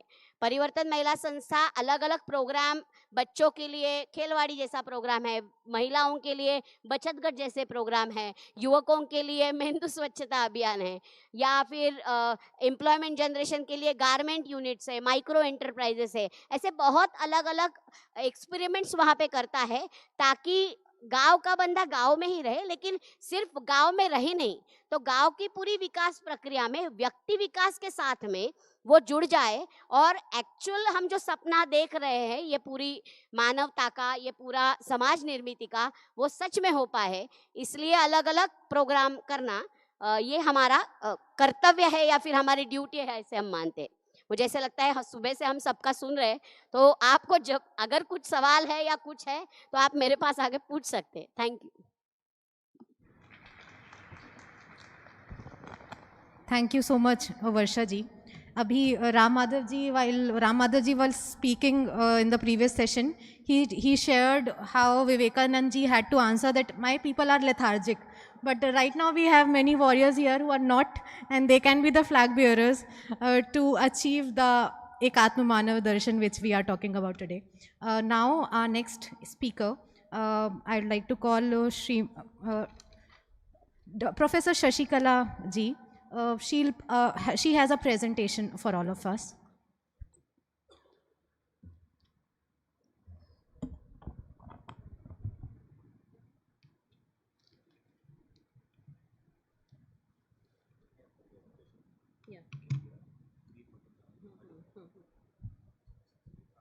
आदरणीय पंडित दीनदयाल जी उपाध्याय जी के स्मृति को मेरा शत शत नमन. यहाँ उपस्थित सभी हमारे डिस्टिंग्विश ऑडियंस, मेरे को स्पीकर और आदरणीय मुकुल जी, आप सभी को विनम्रतापूर्वक नमस्कार. I welcome you all to this session Ekatma Manav Darshan in action. It's a true honor for me to be here because this session will help us to address significant challenges which we are facing, and at the same time it also helps to articulate our mind and wisdom that was underlined by Dr. Proful in the inaugural note. At the beginning, I would express my gratitude towards Dr. Proful ji and Shri Ashish ji. I know that since morning, many of the speakers from Madaniyya Sunil ji to last speaker, Madaniyya Ram Madhav ji, they addressed many things. And we started our discussion or this conclave from the Dharmic model, which is aligned to the fairness, and we end the last session that is about the governance decentralization. It is very important to have the logical mindset. Now, this what and why aspect we covered very well, but here we need to reorient myself, and I wish to reorient social diaspora or the stakeholders. As we move on to the next, what I feel. See, in 1920s, there was a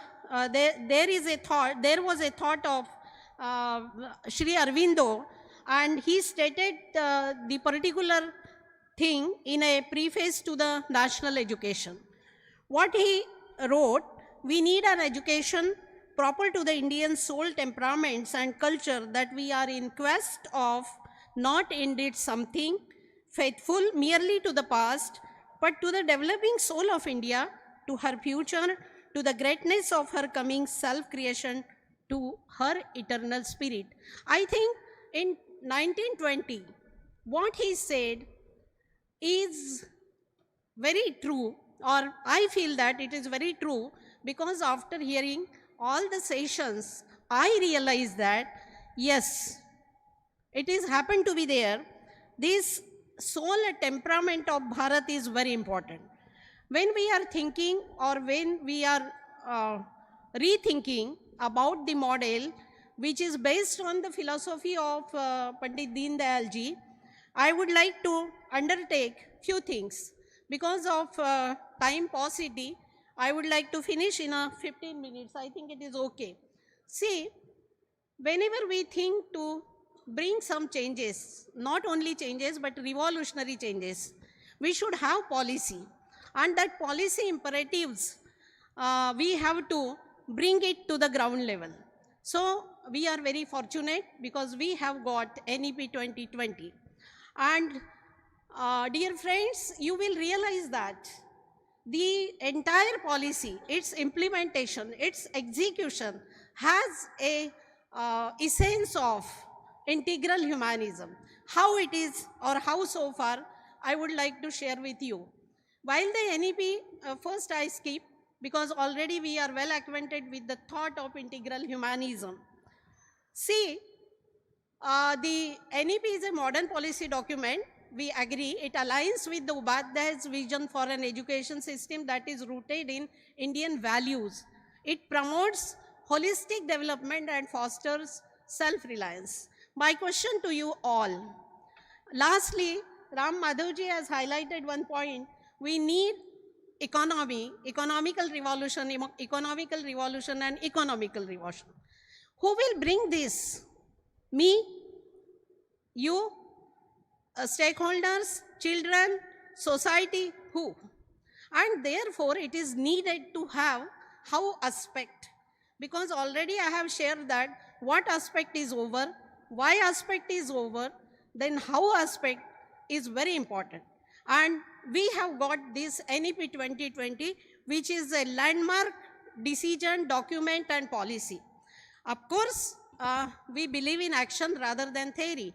Already Ram Madhavji insisted that always we are trying to speak about theory, philosophy, everything. But we are not able to throw light on what will happen to the society. समाज में क्या हो रहा ये तो हम देखते नहीं है.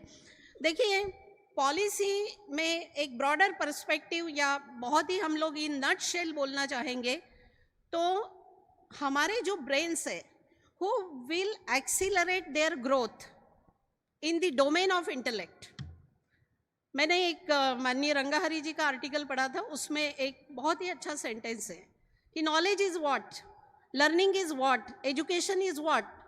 तो शिक्षा से एक समझ तो मिलती है, बट वो समझ को विवेक है या समझ के कारण उस व्यक्ति का कल्याण होगा, ये हम कब बोलेंगे? जब वो शिक्षा, वो समझ समाज तक पहुंचेगी.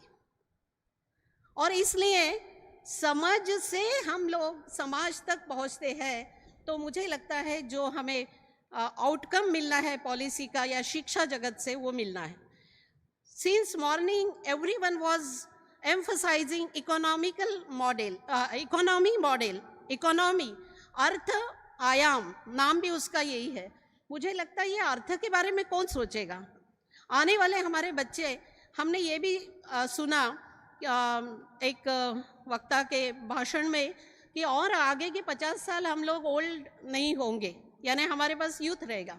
हमारा डेमोग्राफिक डिविडेंड बहुत ही रिच है. हम लोग दुनिया के सबसे तरुण देश में गिनने जाने वाले हैं.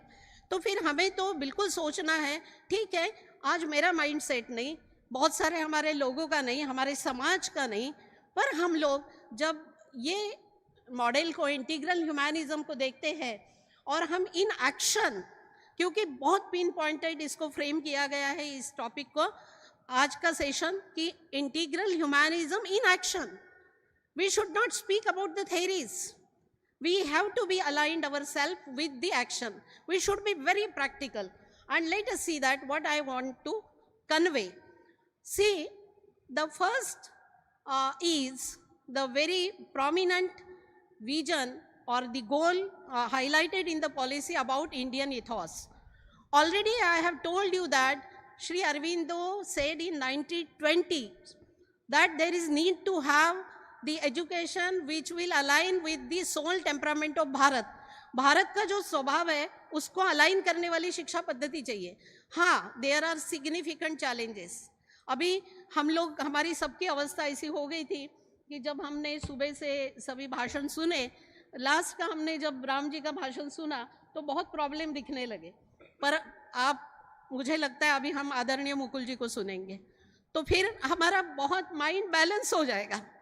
क्योंकि होता है ऐसा और होना भी चाहिए, क्योंकि ब्रेन स्टॉर्मिंग शुरू है. बहुत आप विद्वानों के सामने हम लोग बोल रहे हैं तो ये होगा. But see, this Indian ethos is very important. On the first page of the policy it is highlighted that we have to instil a spirit of being an Indian, being a Bharatiya. हमें भारत होने का, भारतीय होने का गर्व होना चाहिए, तभी तो हम कर पाएंगे. कितने भाषण में सुन लूँ और मेरे दिमाग में ही नहीं आता है कि मैंने दिन भर काम करना चाहिए. I have to align myself to the institute, I have align myself to the role and responsibility of vice chancellor.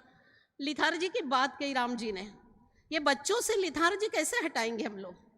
They should realise कि I am one of the stakeholder. I am very important person of Bharat. और इसलिए बच्चों में पहले ये बात आना चाहिए कि जो भी भारत में होने वाला है वो हम लोग हमारे ये भारत के विकसित भारत के वाइब्रेंट भारत के भूमिका में हमारा इम्पोर्टेंस होने वाला है। और इसीलिए हम लोग इंक्लूजन की बात करते हैं, इसीलिए हम इक्विटी की बात करते हैं। आगे curriculum and pedagogy of our institutions must develop among the students a deep sense of respect towards the fundamental duties and constitutional values. Decentralisation की हम बात कर रहे थे हमारे वक्ता, और हम जब देखते हैं तो मुझे लगता है कि केवल ब्यूरोक्रेट्स नहीं, हमारे जैसे लोग भी हम ड्यूटीज़ और रिस्पॉन्सिबिलिटीज से भागते हैं। पॉलिसी में ये हाईलाइट हुआ है, bonding with one's country and a conscious awareness of one's role and responsibilities in a changing world. Then deep rooted sense of to instill among the learners a deep rooted pride in being an Indian, and to achieve this particular goal. In the next 2-3 slides I will focus that point. Where does it come? Indian rootedness, Bharat होने की ये चीज़ें जब हम लोग पढ़ते हैं, रिकैपिचुलाइज करते हैं कि एकात्म मानव दर्शन क्या है। मुझे याद है शायद 1923 की बात होगी, भगिनी निवेदिता ने एक किताब लिखी है hints on national education in India, और उसमें वो लिखती है, वो तो भारतीय नहीं थी, भारत में आई थी। उन्होंने लिखा कि भारत की शिक्षा पद्धति में हम बहुत क्रांति लाना चाहते हैं, पर ये क्रांति कब आएगी, तो यहाँ के लोगों का माइंडसेट जब चेंज होगा। अभी हमें दिखता है कि प्रॉब्लम्स बहुत है, पर शिक्षा है हमारे पास। शिक्षा ऐसा डोमेन है कि हम भी चाहते हैं कि हमारा बच्चा ना बिगड़े, दूसरे का बिगड़ा तो चलेगा। अब ये हमारे पॉलिसी में बहुत सारी चीज़ें आई है, तो हम देखते हैं कि इंटीग्रल ह्यूमैनिज्म की बात कर रहे हैं और इन एक्शन की बात कर रहे हैं, तो हम देखेंगे कि ये स्पेशली रेफरेंस जो है NCF national curriculum framework for foundational stage 2022, ये मैं इसलिए यहाँ पे इसको मेंशन करना चाहती हूँ। When we speak about the policy we have to understand its attributes. NCF कहता है कि फर्स्ट टाइम भारत में 34 इयर्स के बाद ऐसा हुआ है कि early childhood and care education, ये स्कूली शिक्षा के साथ जोड़ा गया। शायद हम जाने अनजाने में कभी हमने इस पे ध्यान भी नहीं होगा कि ये क्यों हो रहा है। ECC एक मेन स्ट्रीम में कनेक्ट हो गया है, और 5 इयर्स हम लोग सुने होंगे, 5 + 3 + 3 + 4। Now these 5 years after entering into the Balvatika, at that time child will be of 3 years. 3 + 5, these 8 years, or learning years only we will consider 5 years are very important. हम 20 साल के बाद का सपना देख रहे हैं, 47 को हम लोग विजुअलाइज कर रहे हैं विकसित भारत कैसा होगा। इतने सारे प्रॉब्लम्स हम देखेंगे तो हमारे पास हमारा जो एक ब्रेन होगा रोबस्ट बिल्कुल नहीं होगा। आर्टिफिशियल इंटेलिजेंस की कितनी भी बात करें, बट आई वोंट बिलीव हमारा ह्यूमन जो है वही सुप्रीम रहेगा। और उसमें हमने ये पॉलिसी ने जो एक नेशनल करिकुलम फ्रेमवर्क किया, क्योंकि पॉलिसी की बात करते हैं तब पहले आता है फ्रेमवर्क, दूसरा आता है करिकुलम, तीसरा आता है उसको इम्प्लीमेंट कौन करने वाला है, तो फैकल्टी किसके लिए बना रहे, तो वो होते हैं स्टूडेंट्स। किस माध्यम से करेंगे, तो टेक्स्ट बुक के माध्यम से हम करेंगे तो हमें हाउ वाला एस्पेक्ट को फिर से ध्यान देना होगा, और वो है पेडागॉगी। फिर आएगी एग्ज़ाम, फिर आएगा इवैल्यूएशन होने के बाद हम लोग देखेंगे कि ये तो सब हो गया, पर बच्चे what we were expecting we are not getting the actual picture of the child. और इसलिए फर्स्ट टाइम ऐसा हुआ है कि क्रॉस कटिंग थीम्स आए हैं, और ये क्रॉस कटिंग थीम्स के लिए मैं एक उदाहरण दिखाऊंगी आपको। बुक्स बन रहे हैं, books are very important, and these books will help the child to learn and to inculcate the value of integral humanism. How far? Definitely there would be more questions. Now see our wondrous world, the world around us. See what Varsha was talking, what other speakers were talking. बच्चों को neighbourhood की बात हुई, community की बात हुई, community engagement की बात हुई, बहुत सारी बातें हुई, नर्चरिंग द नेचर की बात हुई, कुंभमूला की बात आई, तब ये भी बात हुई. तो ये सब कहाँ से आएगा उनके दिमाग में? तो हम लोग बहुत गर्व महसूस करती हूँ मैं कि हमारी फाउंडेशनल स्टेज की जो किताबें बनी उसमें ये आवर वंडरस वर्ल्ड, ये 4th का किताब है. अभी देखिए हमें प्रयास कहाँ करना है. पॉलिसी फ्रेमवर्क तो बन गया, एनसीएफ भी आ गया, किताबें भी आ गई. अभी we have to reach, we have to make it impactful. अब ये इम्पैक्टफुल कैसा होगा? तो उसमें हमको बाकी लोगों की मदद लेना पड़ेगा, एक माइंडसेट हमको बनाना पड़ेगा और उस माध्यम से हम लोग प्रॉब्लम की ग्रेविटी हम कम कर सकेंगे. हमें ये मालूम है कि इंटीग्रल ह्यूमैनिज्म की जब बात करते हैं तो देखिए आपने देखा होगा कि यहाँ पे मैंने पंचकोशीय विकास लिया है. जब Indian vision of education has been broad and deep, including the idea that education must foster both inner and external development, और इसके लिए पंचकोशीय विकास का मॉडल जो है वो इंटीग्रेट किया है. हमारी सोच कैसी बने, हम मन बुद्धि शरीर और आत्मा में कैसा मिलन पाए, हम धार्मिक 4 पुरुषार्थ जो है उसको कैसे समझे, उसका कॉम्प्रिहेंशन हम कैसा करें, उसको हम लोग समाज तक कैसे ले जाए, मेरे नेबरहुड या मेरा नेबर उसके साथ मेरा रिलेशन कैसा रहे. और देखिए हम लोग साइकोलॉजी में बहुत सारी थेरीज पढ़ चुके हैं. We know that Maslow theory is there, self realisation, self actualisation. Till the time we were not aware about, with exception, about Panchakoshiya Vikas.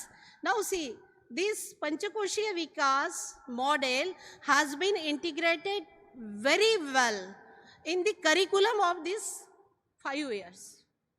So definitely it will nurture the culture of well-being, mental health and rest of the things. See, integral humanism just it's very symbolic, spiral model, and along with that body, mind, intellect and soul.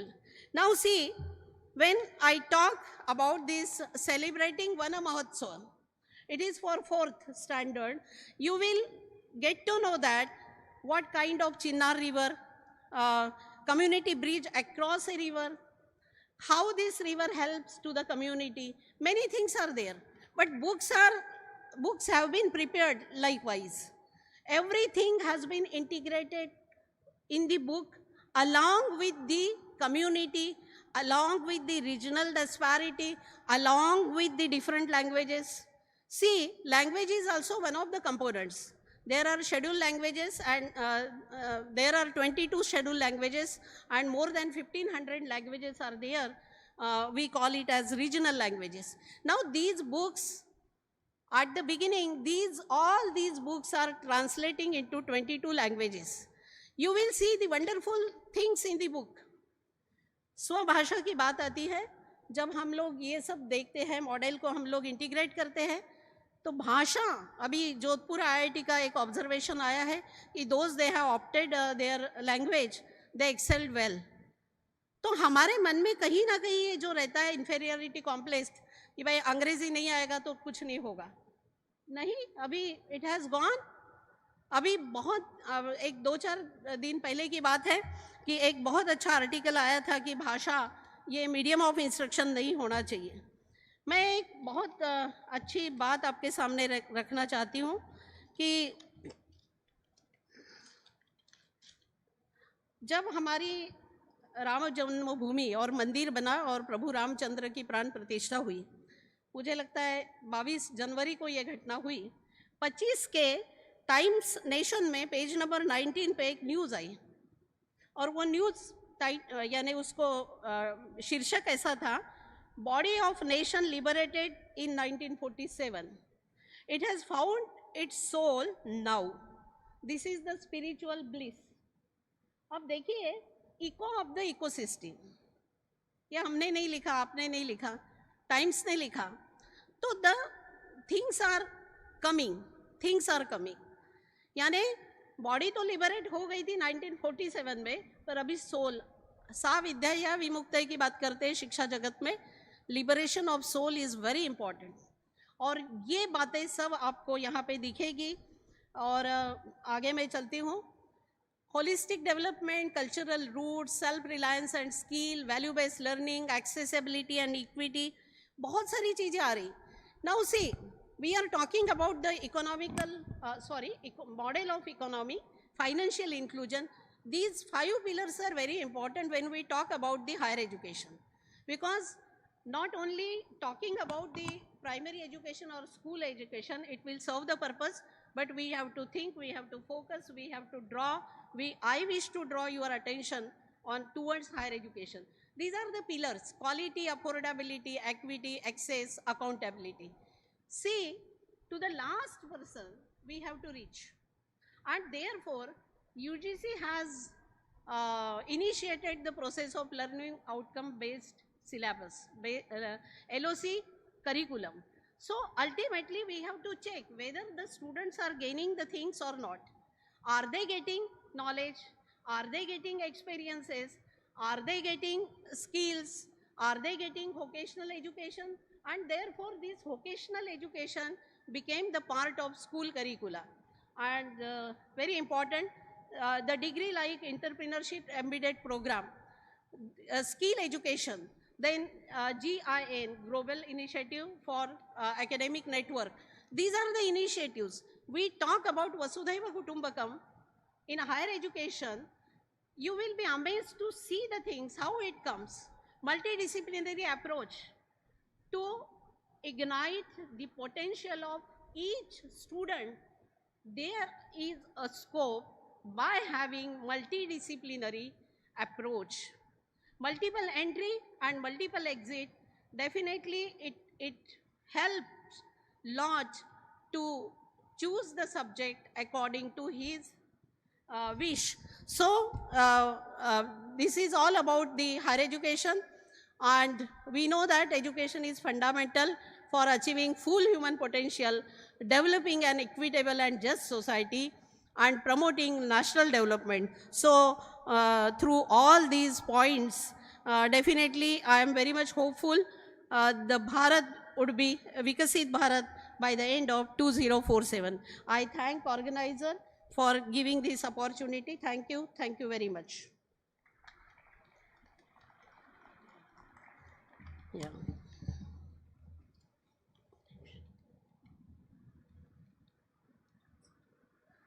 Thank you so much, ma'am. All the ideas and thoughts we wish to inculcate in society are happening, be it in small units or pockets as done by Gajanan ji or Varsha ji, or in policy changes as shared by Shashikala ma'am. Concluding this session gives me immense pride, as we had speakers who have been working tirelessly on grounds to achieve the idea of Pandit Deen Dayal Upadhyay ji. Now to felicitate the speakers, first I would like to call upon stage Shri Mukul Kanetkar ji to felicitate Shri Gajanan Dange ji.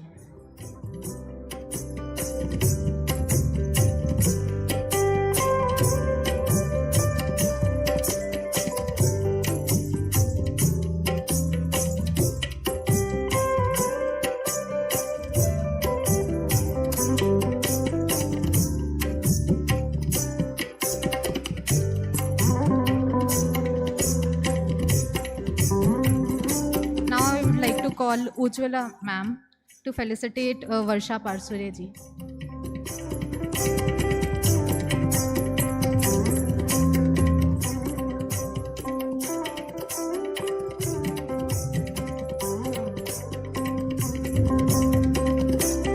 I would also like to call Arun Kumar sir on stage to felicitate Shashikala.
round of applause to our heroes who are working on the ground day and night to make the dream of Pandit Deen Dayal Upadhyay ji true.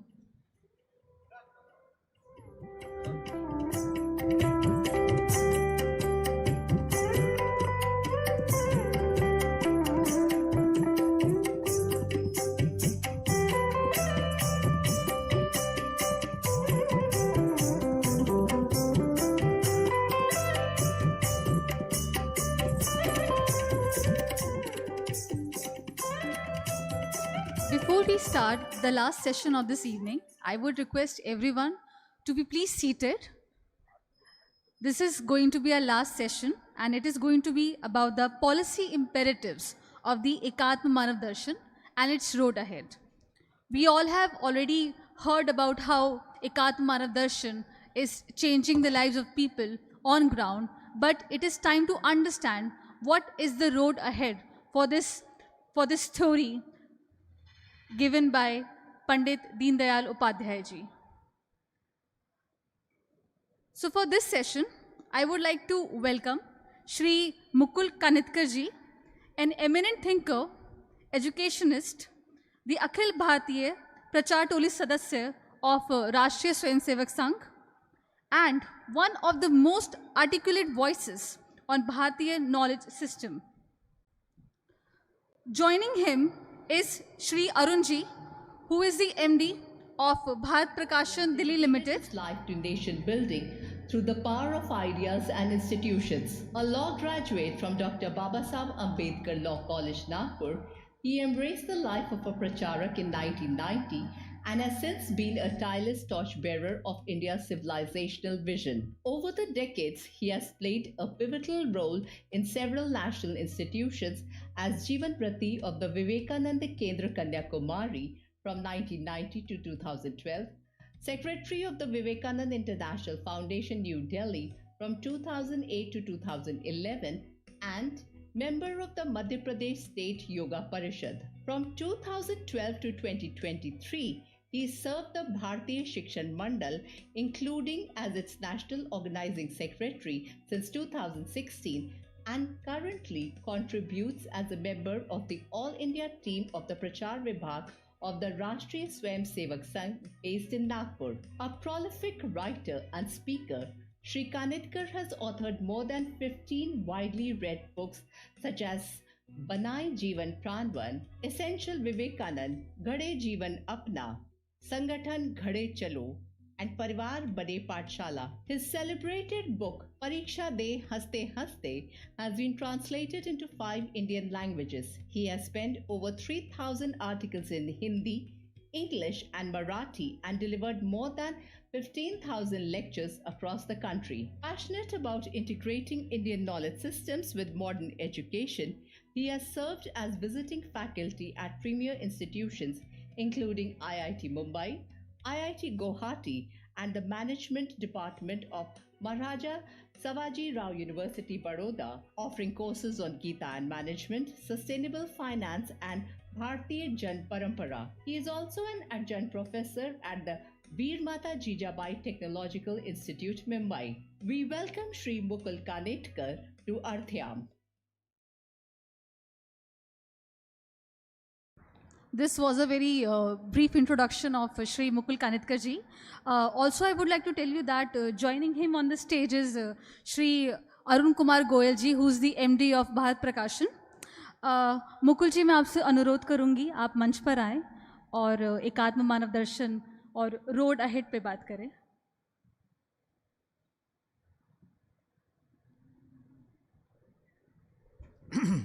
धन्यवाद सोनम जी. आदरणीय अरुण जी, यहाँ उपस्थित आदरणीय मातृशक्ति और बंधुओं,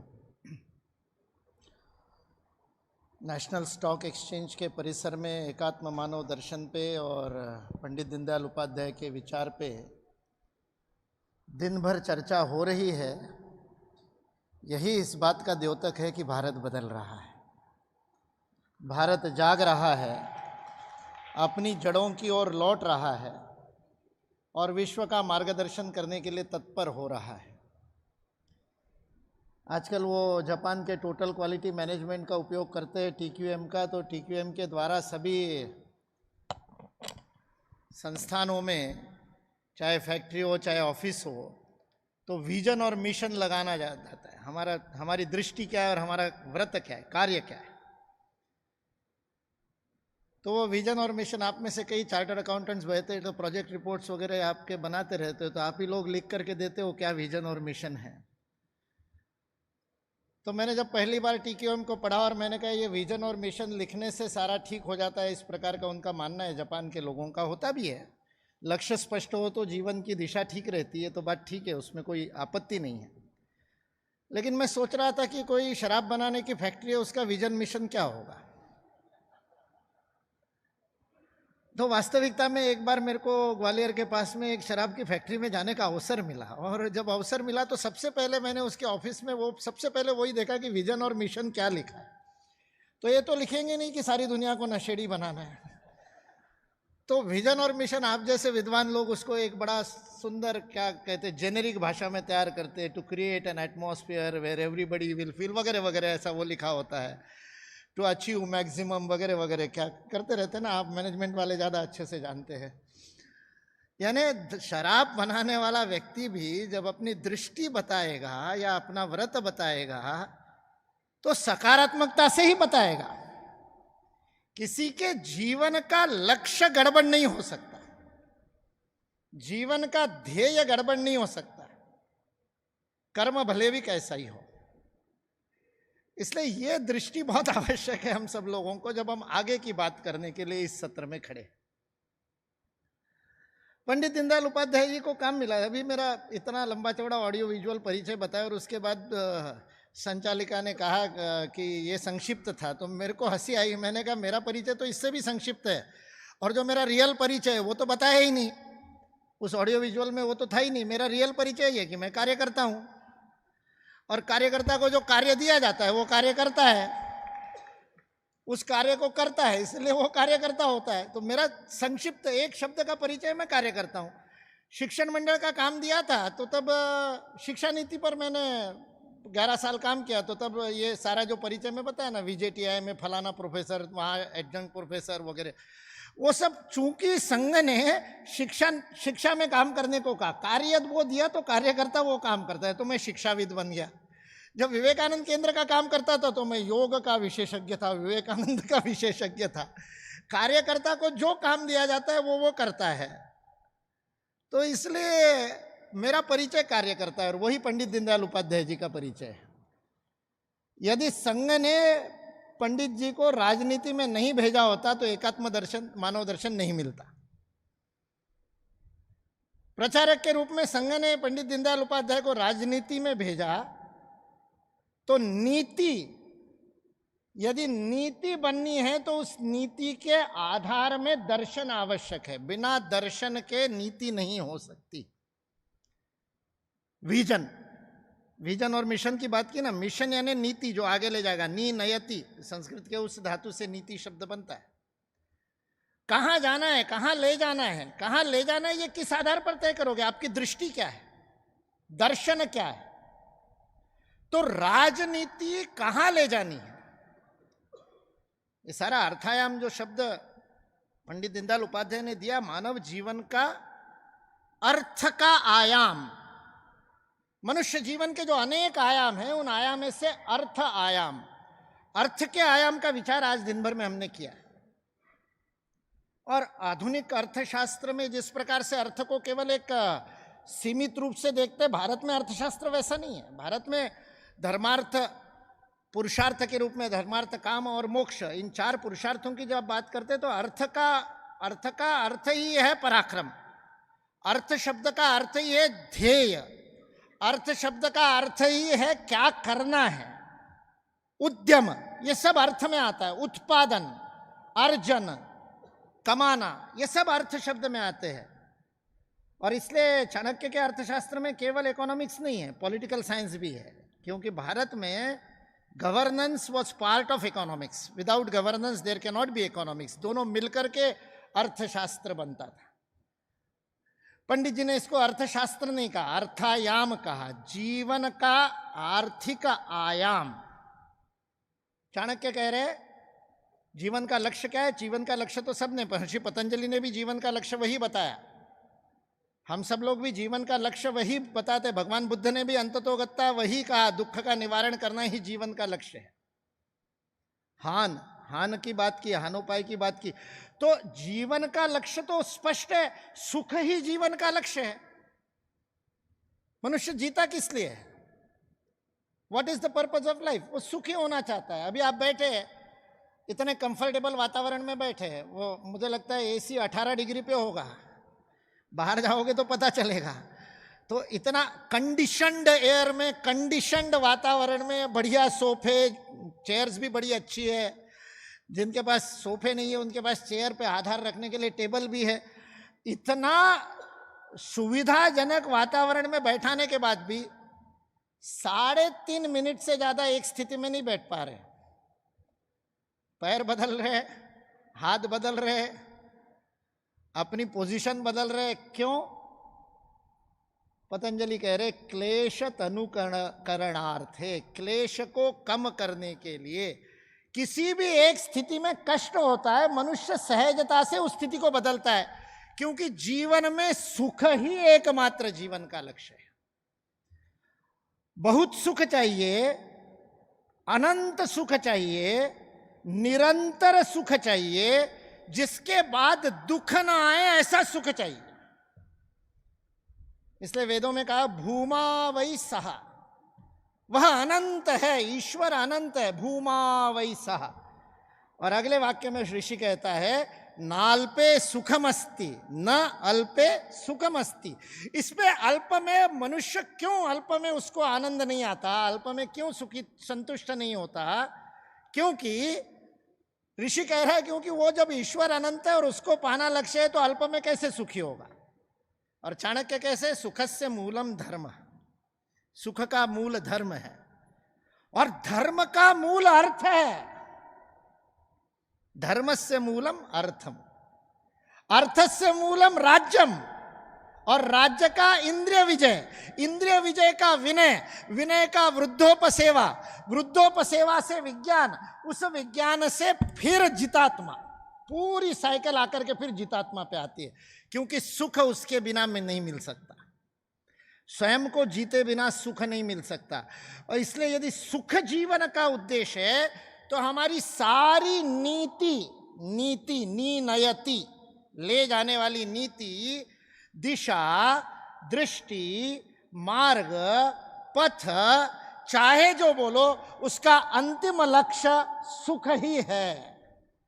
इसलिए उस सुख को जाने का जो मार्ग है, जो धर्म मार्ग है, उस धर्म मार्ग के दो पक्ष है। एक पक्ष काम है, दूसरा पक्ष अर्थ है।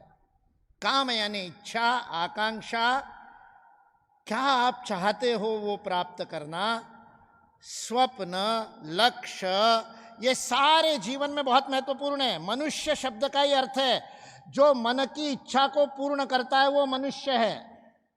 मनुष्य शब्द का ही शाब्दिक अर्थ ही है। इच्छा की पूर्ति ना करे तो मनुष्य नहीं है। जो पाश में बंधा है वो पशु है। पशु और मनुष्य में यही भेद है।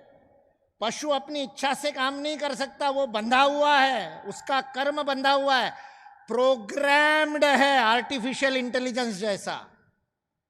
कितने भी ऑप्शंस दे दिए आर्टिफिशियल इंटेलिजेंस को, तो भी उसकी मर्यादा होगी। पहले 16 की थी, फिर 32 की थी, फिर 64 की थी, फिर 256 की थी। अब वो 256 के VLSI, very large scale integration के करके 256 into many things, but again it is a number. और संख्या है तो गणना है, गणना है तो संगणक है, संगणक है तो कंप्यूटेशन है, कंप्यूटेशन है तो लिमिट है। बिना मर्यादा के नहीं हो सकता, इसलिए वो पाश है। इसलिए शिक्षाविद होने के नाते वंजारी मैडम ने कहा कितना भी आर्टिफिशियल इंटेलिजेंस आ जाए, 2047 में तो काम मनुष्य ही करेगा। इसलिए एकात्म मानव दर्शन का केंद्र बिंदु मानव है, मन के अनुसार। इसलिए काम के लिए, मन की इच्छा की पूर्ति करने के लिए जीवन जी रहे हैं। वो इच्छा धर्मा अविरुद्धो भूतेषु कामोस्मि भरतर्षभ। भगवद गीता में भगवान श्री कृष्ण कह रहे मनुष्य के जीवन में धर्म के अविरुद्ध जो इच्छा उत्पन्न होती है वह मैं हूं, ईश्वर हूं साक्षात। कृष्ण भगवान कह रहे विभूति योग में। आप समझिए, ये सारी शिक्षा, सारी एनईपी एजुकेशन पॉलिसी किस लिए? ताकि मनुष्य को सही इच्छा करने का संस्कार मिले, धर्मानुसार इच्छा कर सके। और भगवान श्री कृष्ण बहुत बड़े लीगल एक्सपर्ट होंगे, क्योंकि लॉ की भाषा में ऐसा कहते हैं ड्राफ्टिंग करते समय, if you put in a negative then it is exclusive, फिर उसके बाद में उसको तोड़ना कठिन हो जाता है। क्यों सर? ऐसा ही होता है ना। इसलिए भगवान श्री कृष्ण ने धर्मानुसार काम नहीं कहा, धर्म अविरुद्धो भूतेषु। मैं जब लॉ की पढ़ाई करता था तब मेरे को बड़ा परेशानी इसी बात से होती थी, सारे प्रोविजन पढ़ के और नीचे प्रोविजो दिया होता था, वो प्रोविजो सारा गड़बड़ कर देता था, सारे इसका अपवाद। इसलिए अपवाद से नियम सिद्ध होता है। ये न्याय का शास्त्र जब मेरे को समझ में आया तब मेरे को समझ में आया ये लॉयर लोग उल्टी उल्टी बात क्यों करते हैं। कृष्ण ने भी कहा धर्म अविरुद्धो भूतेषु, धर्म के अविरुद्ध यानी धर्म के अनुसार काम करने का प्रशिक्षण, इसको शिक्षा कहते हैं।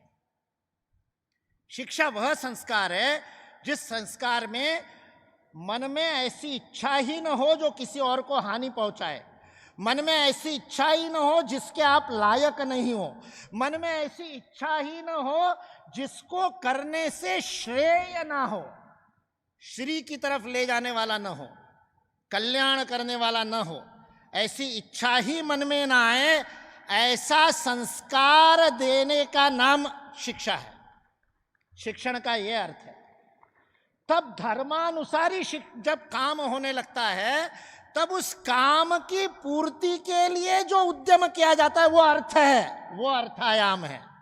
मनुष्य जीवन का वह अर्थायाम है जिससे मनुष्य की धर्मानुसार इच्छाओं की पूर्ति की जा सके।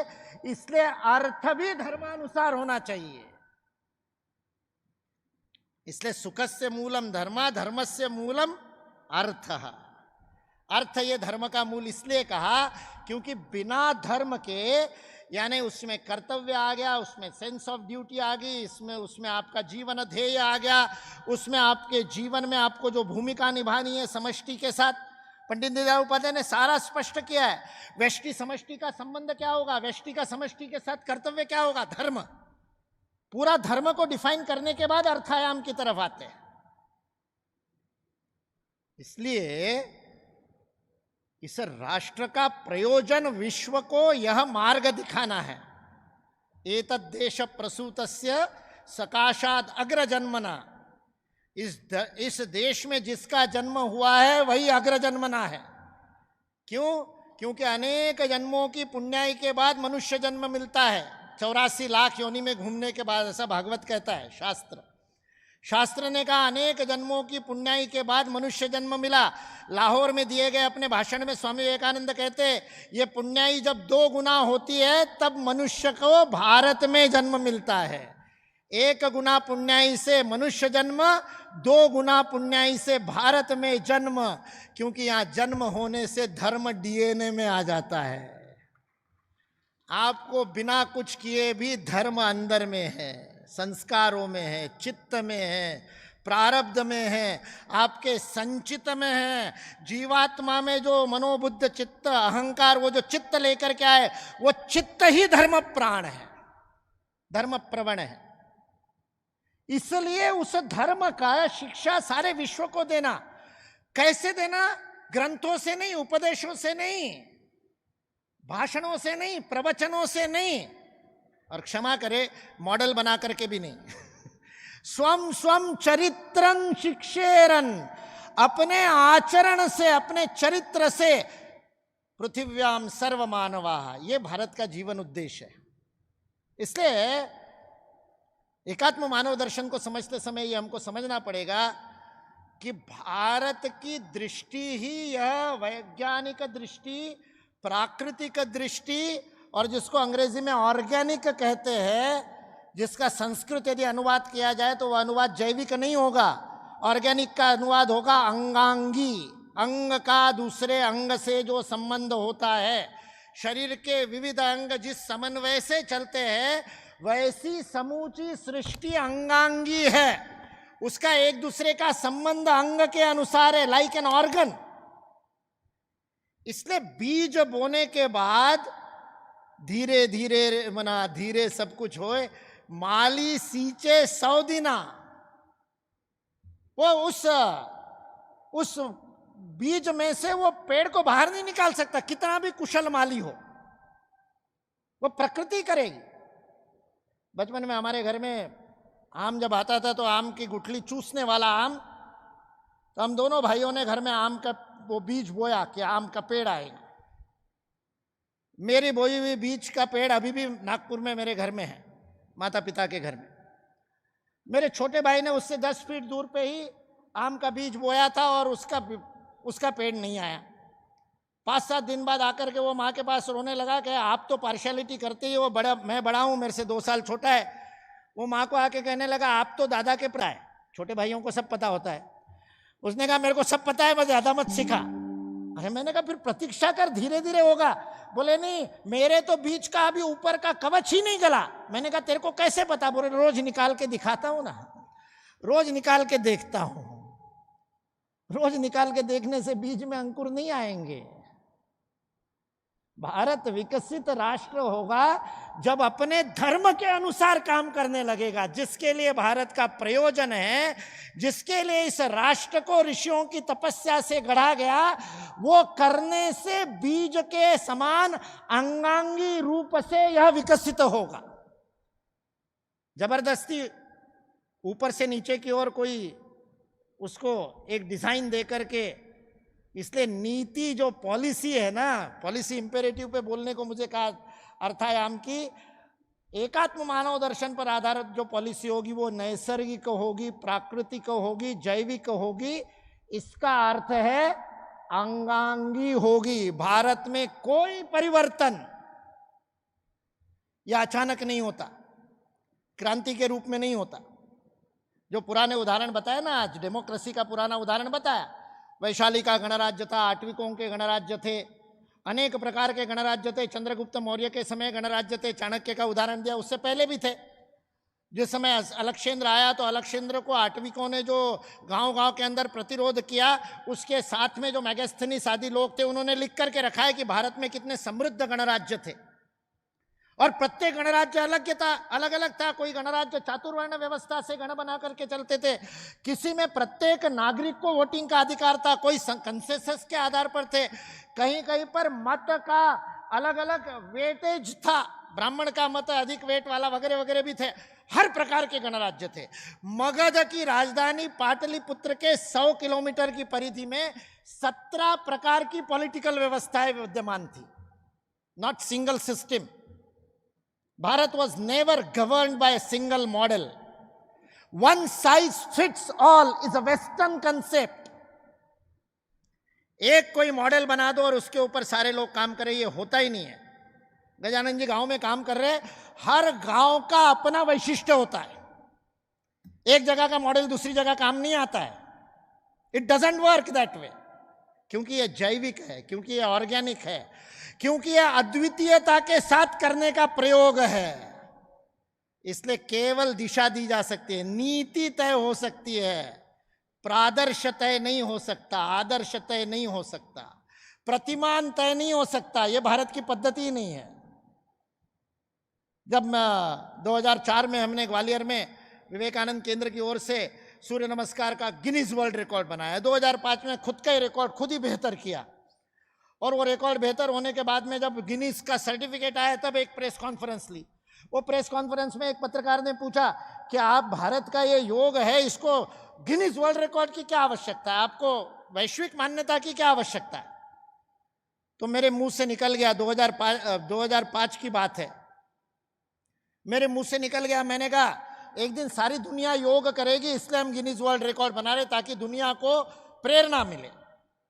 तो भास्कर का पत्रकार था, 2005 में उसको मेरी बात पे विश्वास नहीं हो रहा था, हंसने लगा, और हंसते हंसते मजाक उड़ाते, वैसे खिल्ली उड़ाते हुए उसने मेरे को, चेष्टा करते हुए मेरे को पूछा, उसने कब तक हो जाएगा? और पता नहीं माँ सरस्वती की कृपा थी क्या था, मेरे मुंह से निकल गया 10 साल में हो जाएगा। और ठीक 10 साल में 2015 में 21 जून को अंतर्राष्ट्रीय योग दिवस के रूप में 193 देशों ने योग किया। मेरा कोई योगदान नहीं उसके अंदर। मैंने मध्य प्रदेश के करोड़ों बच्चों को सूर्य नमस्कार करवाए। सब मेरे को गाली देते हैं कि उनके जीवन में सूर्य नमस्कार घुसा दिया मैंने। हर 12 जनवरी को मध्य प्रदेश में 1.25 करोड़ बच्चे सूर्य नमस्कार करते हैं, हर 12 जनवरी को 2007 से अभी तक। लेकिन अंतर्राष्ट्रीय योग दिवस बनने में हमने कोई योजना नहीं बनाई। मेरे को याद है, मेरा वो दूसरे दिन वो प्रेस कॉन्फ्रेंस में छपने के बाद एक अमेरिका में अपने स्वयंसेवक, उनका मेरे को फोन आया, मुकुल जी ये बात अपन ने बहुत अच्छी कही। अब उन्होंने पूरा गणित लगा दिया, 10 साल में यदि अंतर्राष्ट्रीय स्तर पर योग पहुंचना होगा तो कितने योग शिक्षक लगेंगे, उसके लिए कितने टीओटी करने पड़ेंगे। पूरा टॉप डाउन उन्होंने एक प्रोजेक्ट रिपोर्ट बना करके मेरे को भेज दिया। हमारे आशीष जी को देते तो आशीष जी उसको कुछ लाख करोड़ का प्रोजेक्ट और बना देते।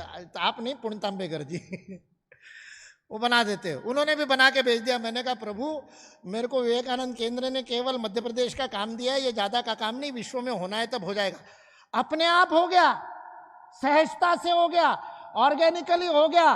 विश्व में कोई एक आदमी इस बात का क्रेडिट नहीं ले सकता कि सारे विश्व में योग पहुंचाने में मैंने काम किया, कोई नहीं कह सकता। ये भारत है। 171 देशों ने साइन किया था। 171 देश सिग्नेटरी थे यूएन में कि अंतर्राष्ट्रीय योग दिवस मनाना चाहिए। जब योग दिवस हो गया, उसके बाद में अभी सऊदी अरेबिया और पाकिस्तान साथ में आ गए तो हमारे यहाँ चर्चा शुरू हो गई कि क्या होगा। जब अंतर्राष्ट्रीय योग दिवस हो गया, उसके बाद organisation of Islamic countries OIC की मीटिंग में पाकिस्तान ने और तुर्की ने प्रस्ताव रखा कि इसकी भर्त्सना की जाए, ये हमारे धर्म के विरुद्ध है और योग क्यों, यूएन ने कहा तो इसका एक भर्त्सना प्रस्ताव रखा जाए। दोनों ने साइन करके वो भर्त्सना प्रस्ताव OIC में रखा। OIC ने वो प्रस्ताव चर्चा के लिए भी नहीं लिया। और बाद में जब OIC को पूछा कि ये प्रस्ताव क्यों नहीं लिया, तो OIC के ऑर्गेनाइजेशन ऑफ इस्लामिक कंट्रीज के 52 देशों में से 41 ने कहा ओरिजिनल यूएन के प्रस्ताव पे हम सिग्नेटरी है, हमने कहा था कि ये अंतर्राष्ट्रीय योग दिवस बनना चाहिए, हम खुद की भर्त्सना कैसे करें।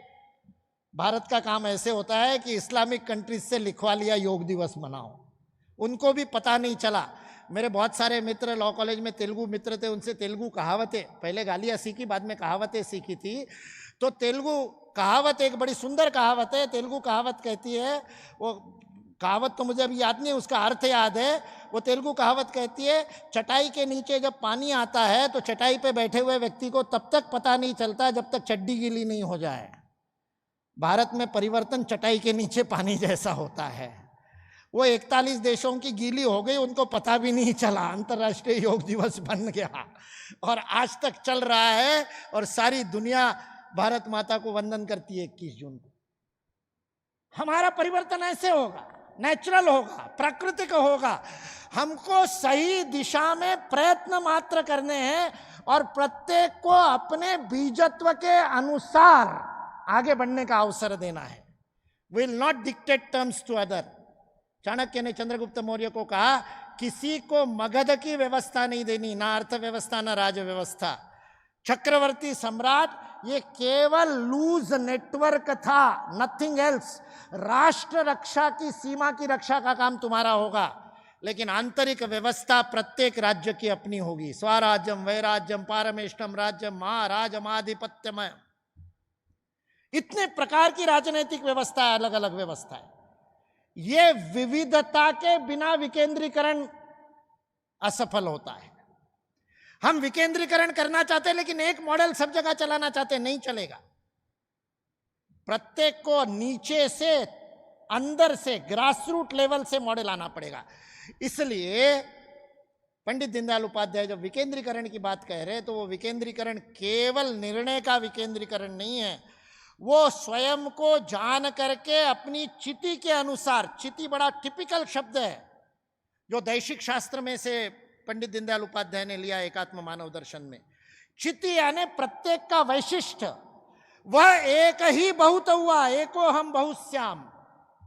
लेकिन वो एक जब बहुत हुआ तो प्रत्येक, उस एक की प्रत्येक अभिव्यक्ति अपने आप में एकमेव थी, कोई दो एक जैसे नहीं है।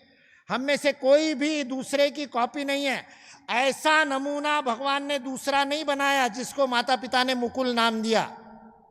8 अरब लोगों में एकमेव है, कोई दूसरा नहीं है मेरे जैसा। हम में से कोई सामान्य नहीं है। बेचारे केजरीवाल को पता नहीं था, इसलिए आम आदमी पार्टी बना दी उसने। आम कोई है ही नहीं, हर कोई खास है। हम में से प्रत्येक अद्वितीय है।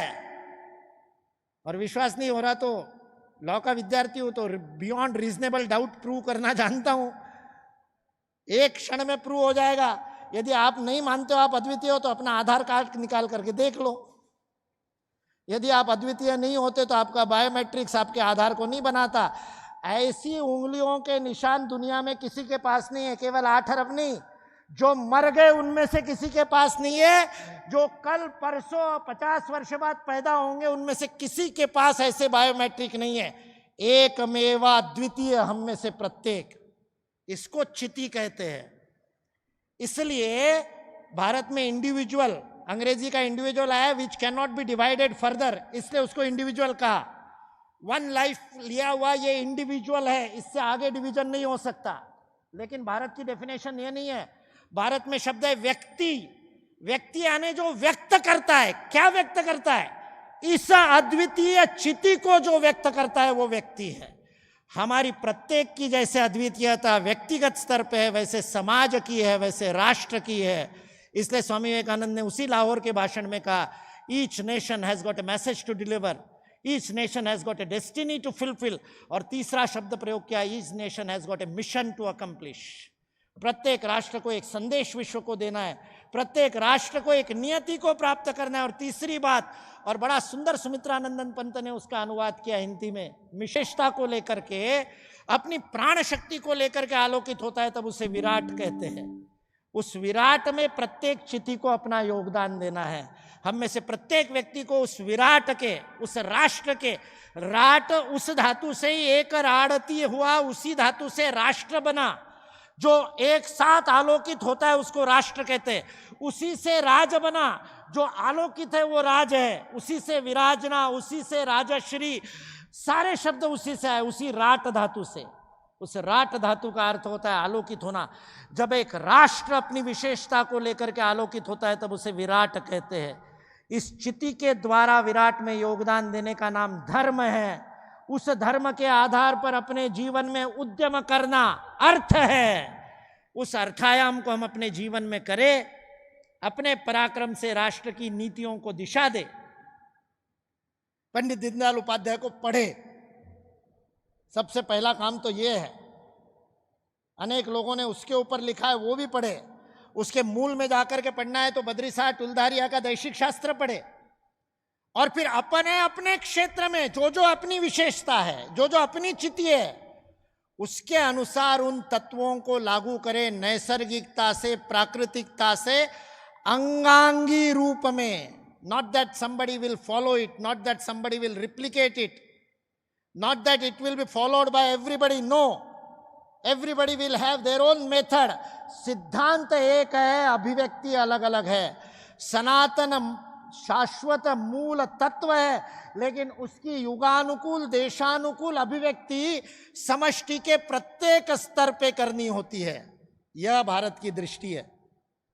इसलिए आज सुबह जब आशीष जी बड़े अद्भुत तरीके से NSE का काम बता रहे थे कि बहुत सारे गरीब लोगों ने, बहुत सारे गरीब उद्यमियों को और पूंजी प्रदान करने का काम स्टॉक एक्सचेंज से किया, तो मुझे बड़ा अच्छा लग रहा था कि ये भी वही शराब के फैक्ट्री में लिखे हुए विजन जैसा बड़ा पॉजिटिव विजन मुझे मिला।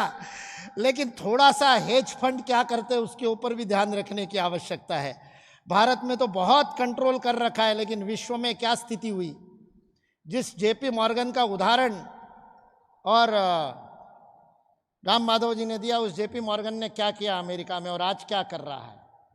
2008 में लेहमन ब्रदर्स का क्या हुआ, क्योंकि हमारे जैसा ही सबने होना चाहिए, इसी आग्रह से विश्व का नुकसान हुआ है।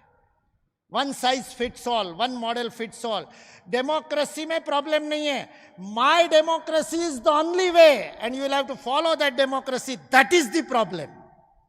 प्रत्येक अपने अपनी चिति के अनुसार अर्थ को भी, धर्म को भी, काम को भी व्यक्त करे। यह भारत की दृष्टि है, वह दृष्टि हम साकार करें, यही प्रार्थना।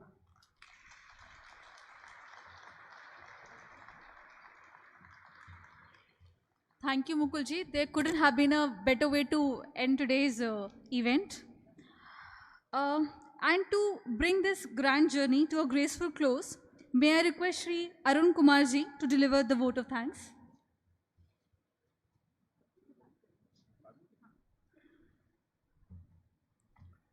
चलिए, आज सुबह 10:30 बजे के लगभग प्रारंभ हुआ ये कार्यक्रम अनेक ऊंचाइयों को छूते हुए अपने अंतिम चरण में है। आज हमने माननीय सुनील लंबेकर जी के उद्बोधन से इस कार्यक्रम का श्री गणेश किया और आशीष जी और अनेक ऐसे मनीषी जो नीति निर्धारण या फिर जिन्होंने ज़मीन पर अनेक कार्य किए हैं नीति को ज़मीन पर लागू करने के लिए, ऐसे सब मनीषियों से सुनते हुए मुकुल कानितकर जी तक हम पहुँचे। तो मुझे लगता है कि इस विषय का व्यापक विश्लेषण हम लोगों ने आज किया है, सुना है, गुना है और समझा है। इस पूरे कार्यक्रम को भव्य बनाने के लिए जिन जिन महानुभावों ने सहयोग दिया, विशेषकर आशीष चौधरी जी और NSE का पूरा स्टाफ जिन्होंने हमें ये प्रांगण और सारी सुविधाएं उपलब्ध करवाई, मैं भारत प्रकाशन की तरफ से उनका हृदय से धन्यवाद करता हूं। हमारे सभी अतिथि जो अनेक अन्य कार्यक्रम होते हुए भी, जैसे राम माधव जी, मुकुल जी, सभी जितने भी अतिथि आज दिन भर हमारे पास आए, उन सब ने अपना बहुमूल्य समय हमारी आग्रह पर यहाँ आना और हम सबको संबोधित करना स्वीकार किया। इसके लिए उन सब का भी धन्यवाद करता हूँ। महाराष्ट्र सरकार और उनके ऐसे सभी विभाग तथा जिन्होंने हमारे इस कार्यक्रम को बनाने के लिए आर्थिक सहयोग दिया, जो स्पॉन्सर बने इस कार्यक्रम के, उन सब का भी बहुत हृदय से धन्यवाद करता हूँ।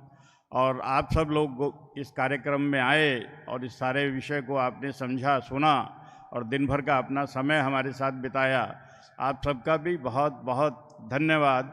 अभी कार्यक्रम के बाद चाय की व्यवस्था है, तो आप सबसे आग्रह है कि कार्यक्रम समाप्ति के बाद राष्ट्रगान होगा, शांति मंत्र होगा और उसके बाद हम चाय के बाद ही इस कार्यक्रम को छोड़ें। इसी के साथ मैं आप सबका फिर से धन्यवाद करता हूँ।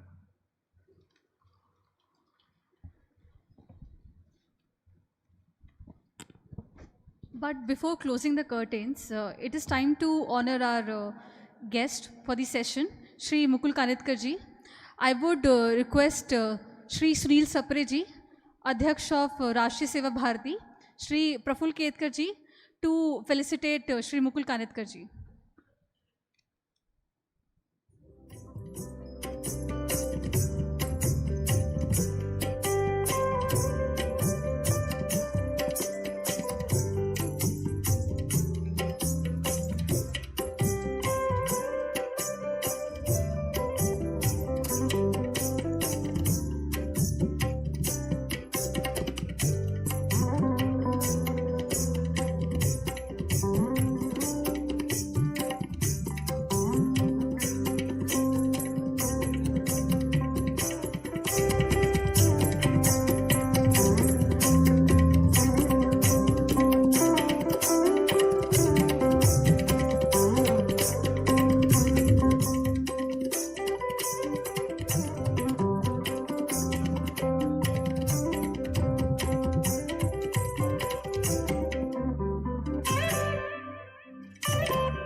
As we conclude, I invite you all to join in for the Shanti Mantra by standing at your places.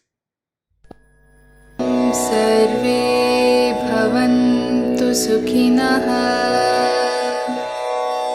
sarve santu niramaya,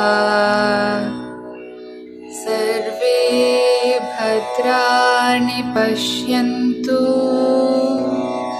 मा कश्चित् दुःखभाग् भवेत्। ॐ शान्ति।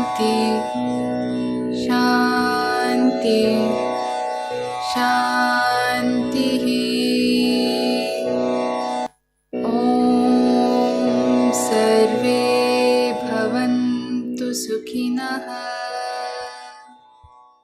And on that note, we bring the Arthayam Conclave to a close. Thank you for being part of this historic day. Please join us for high tea. Namaskar.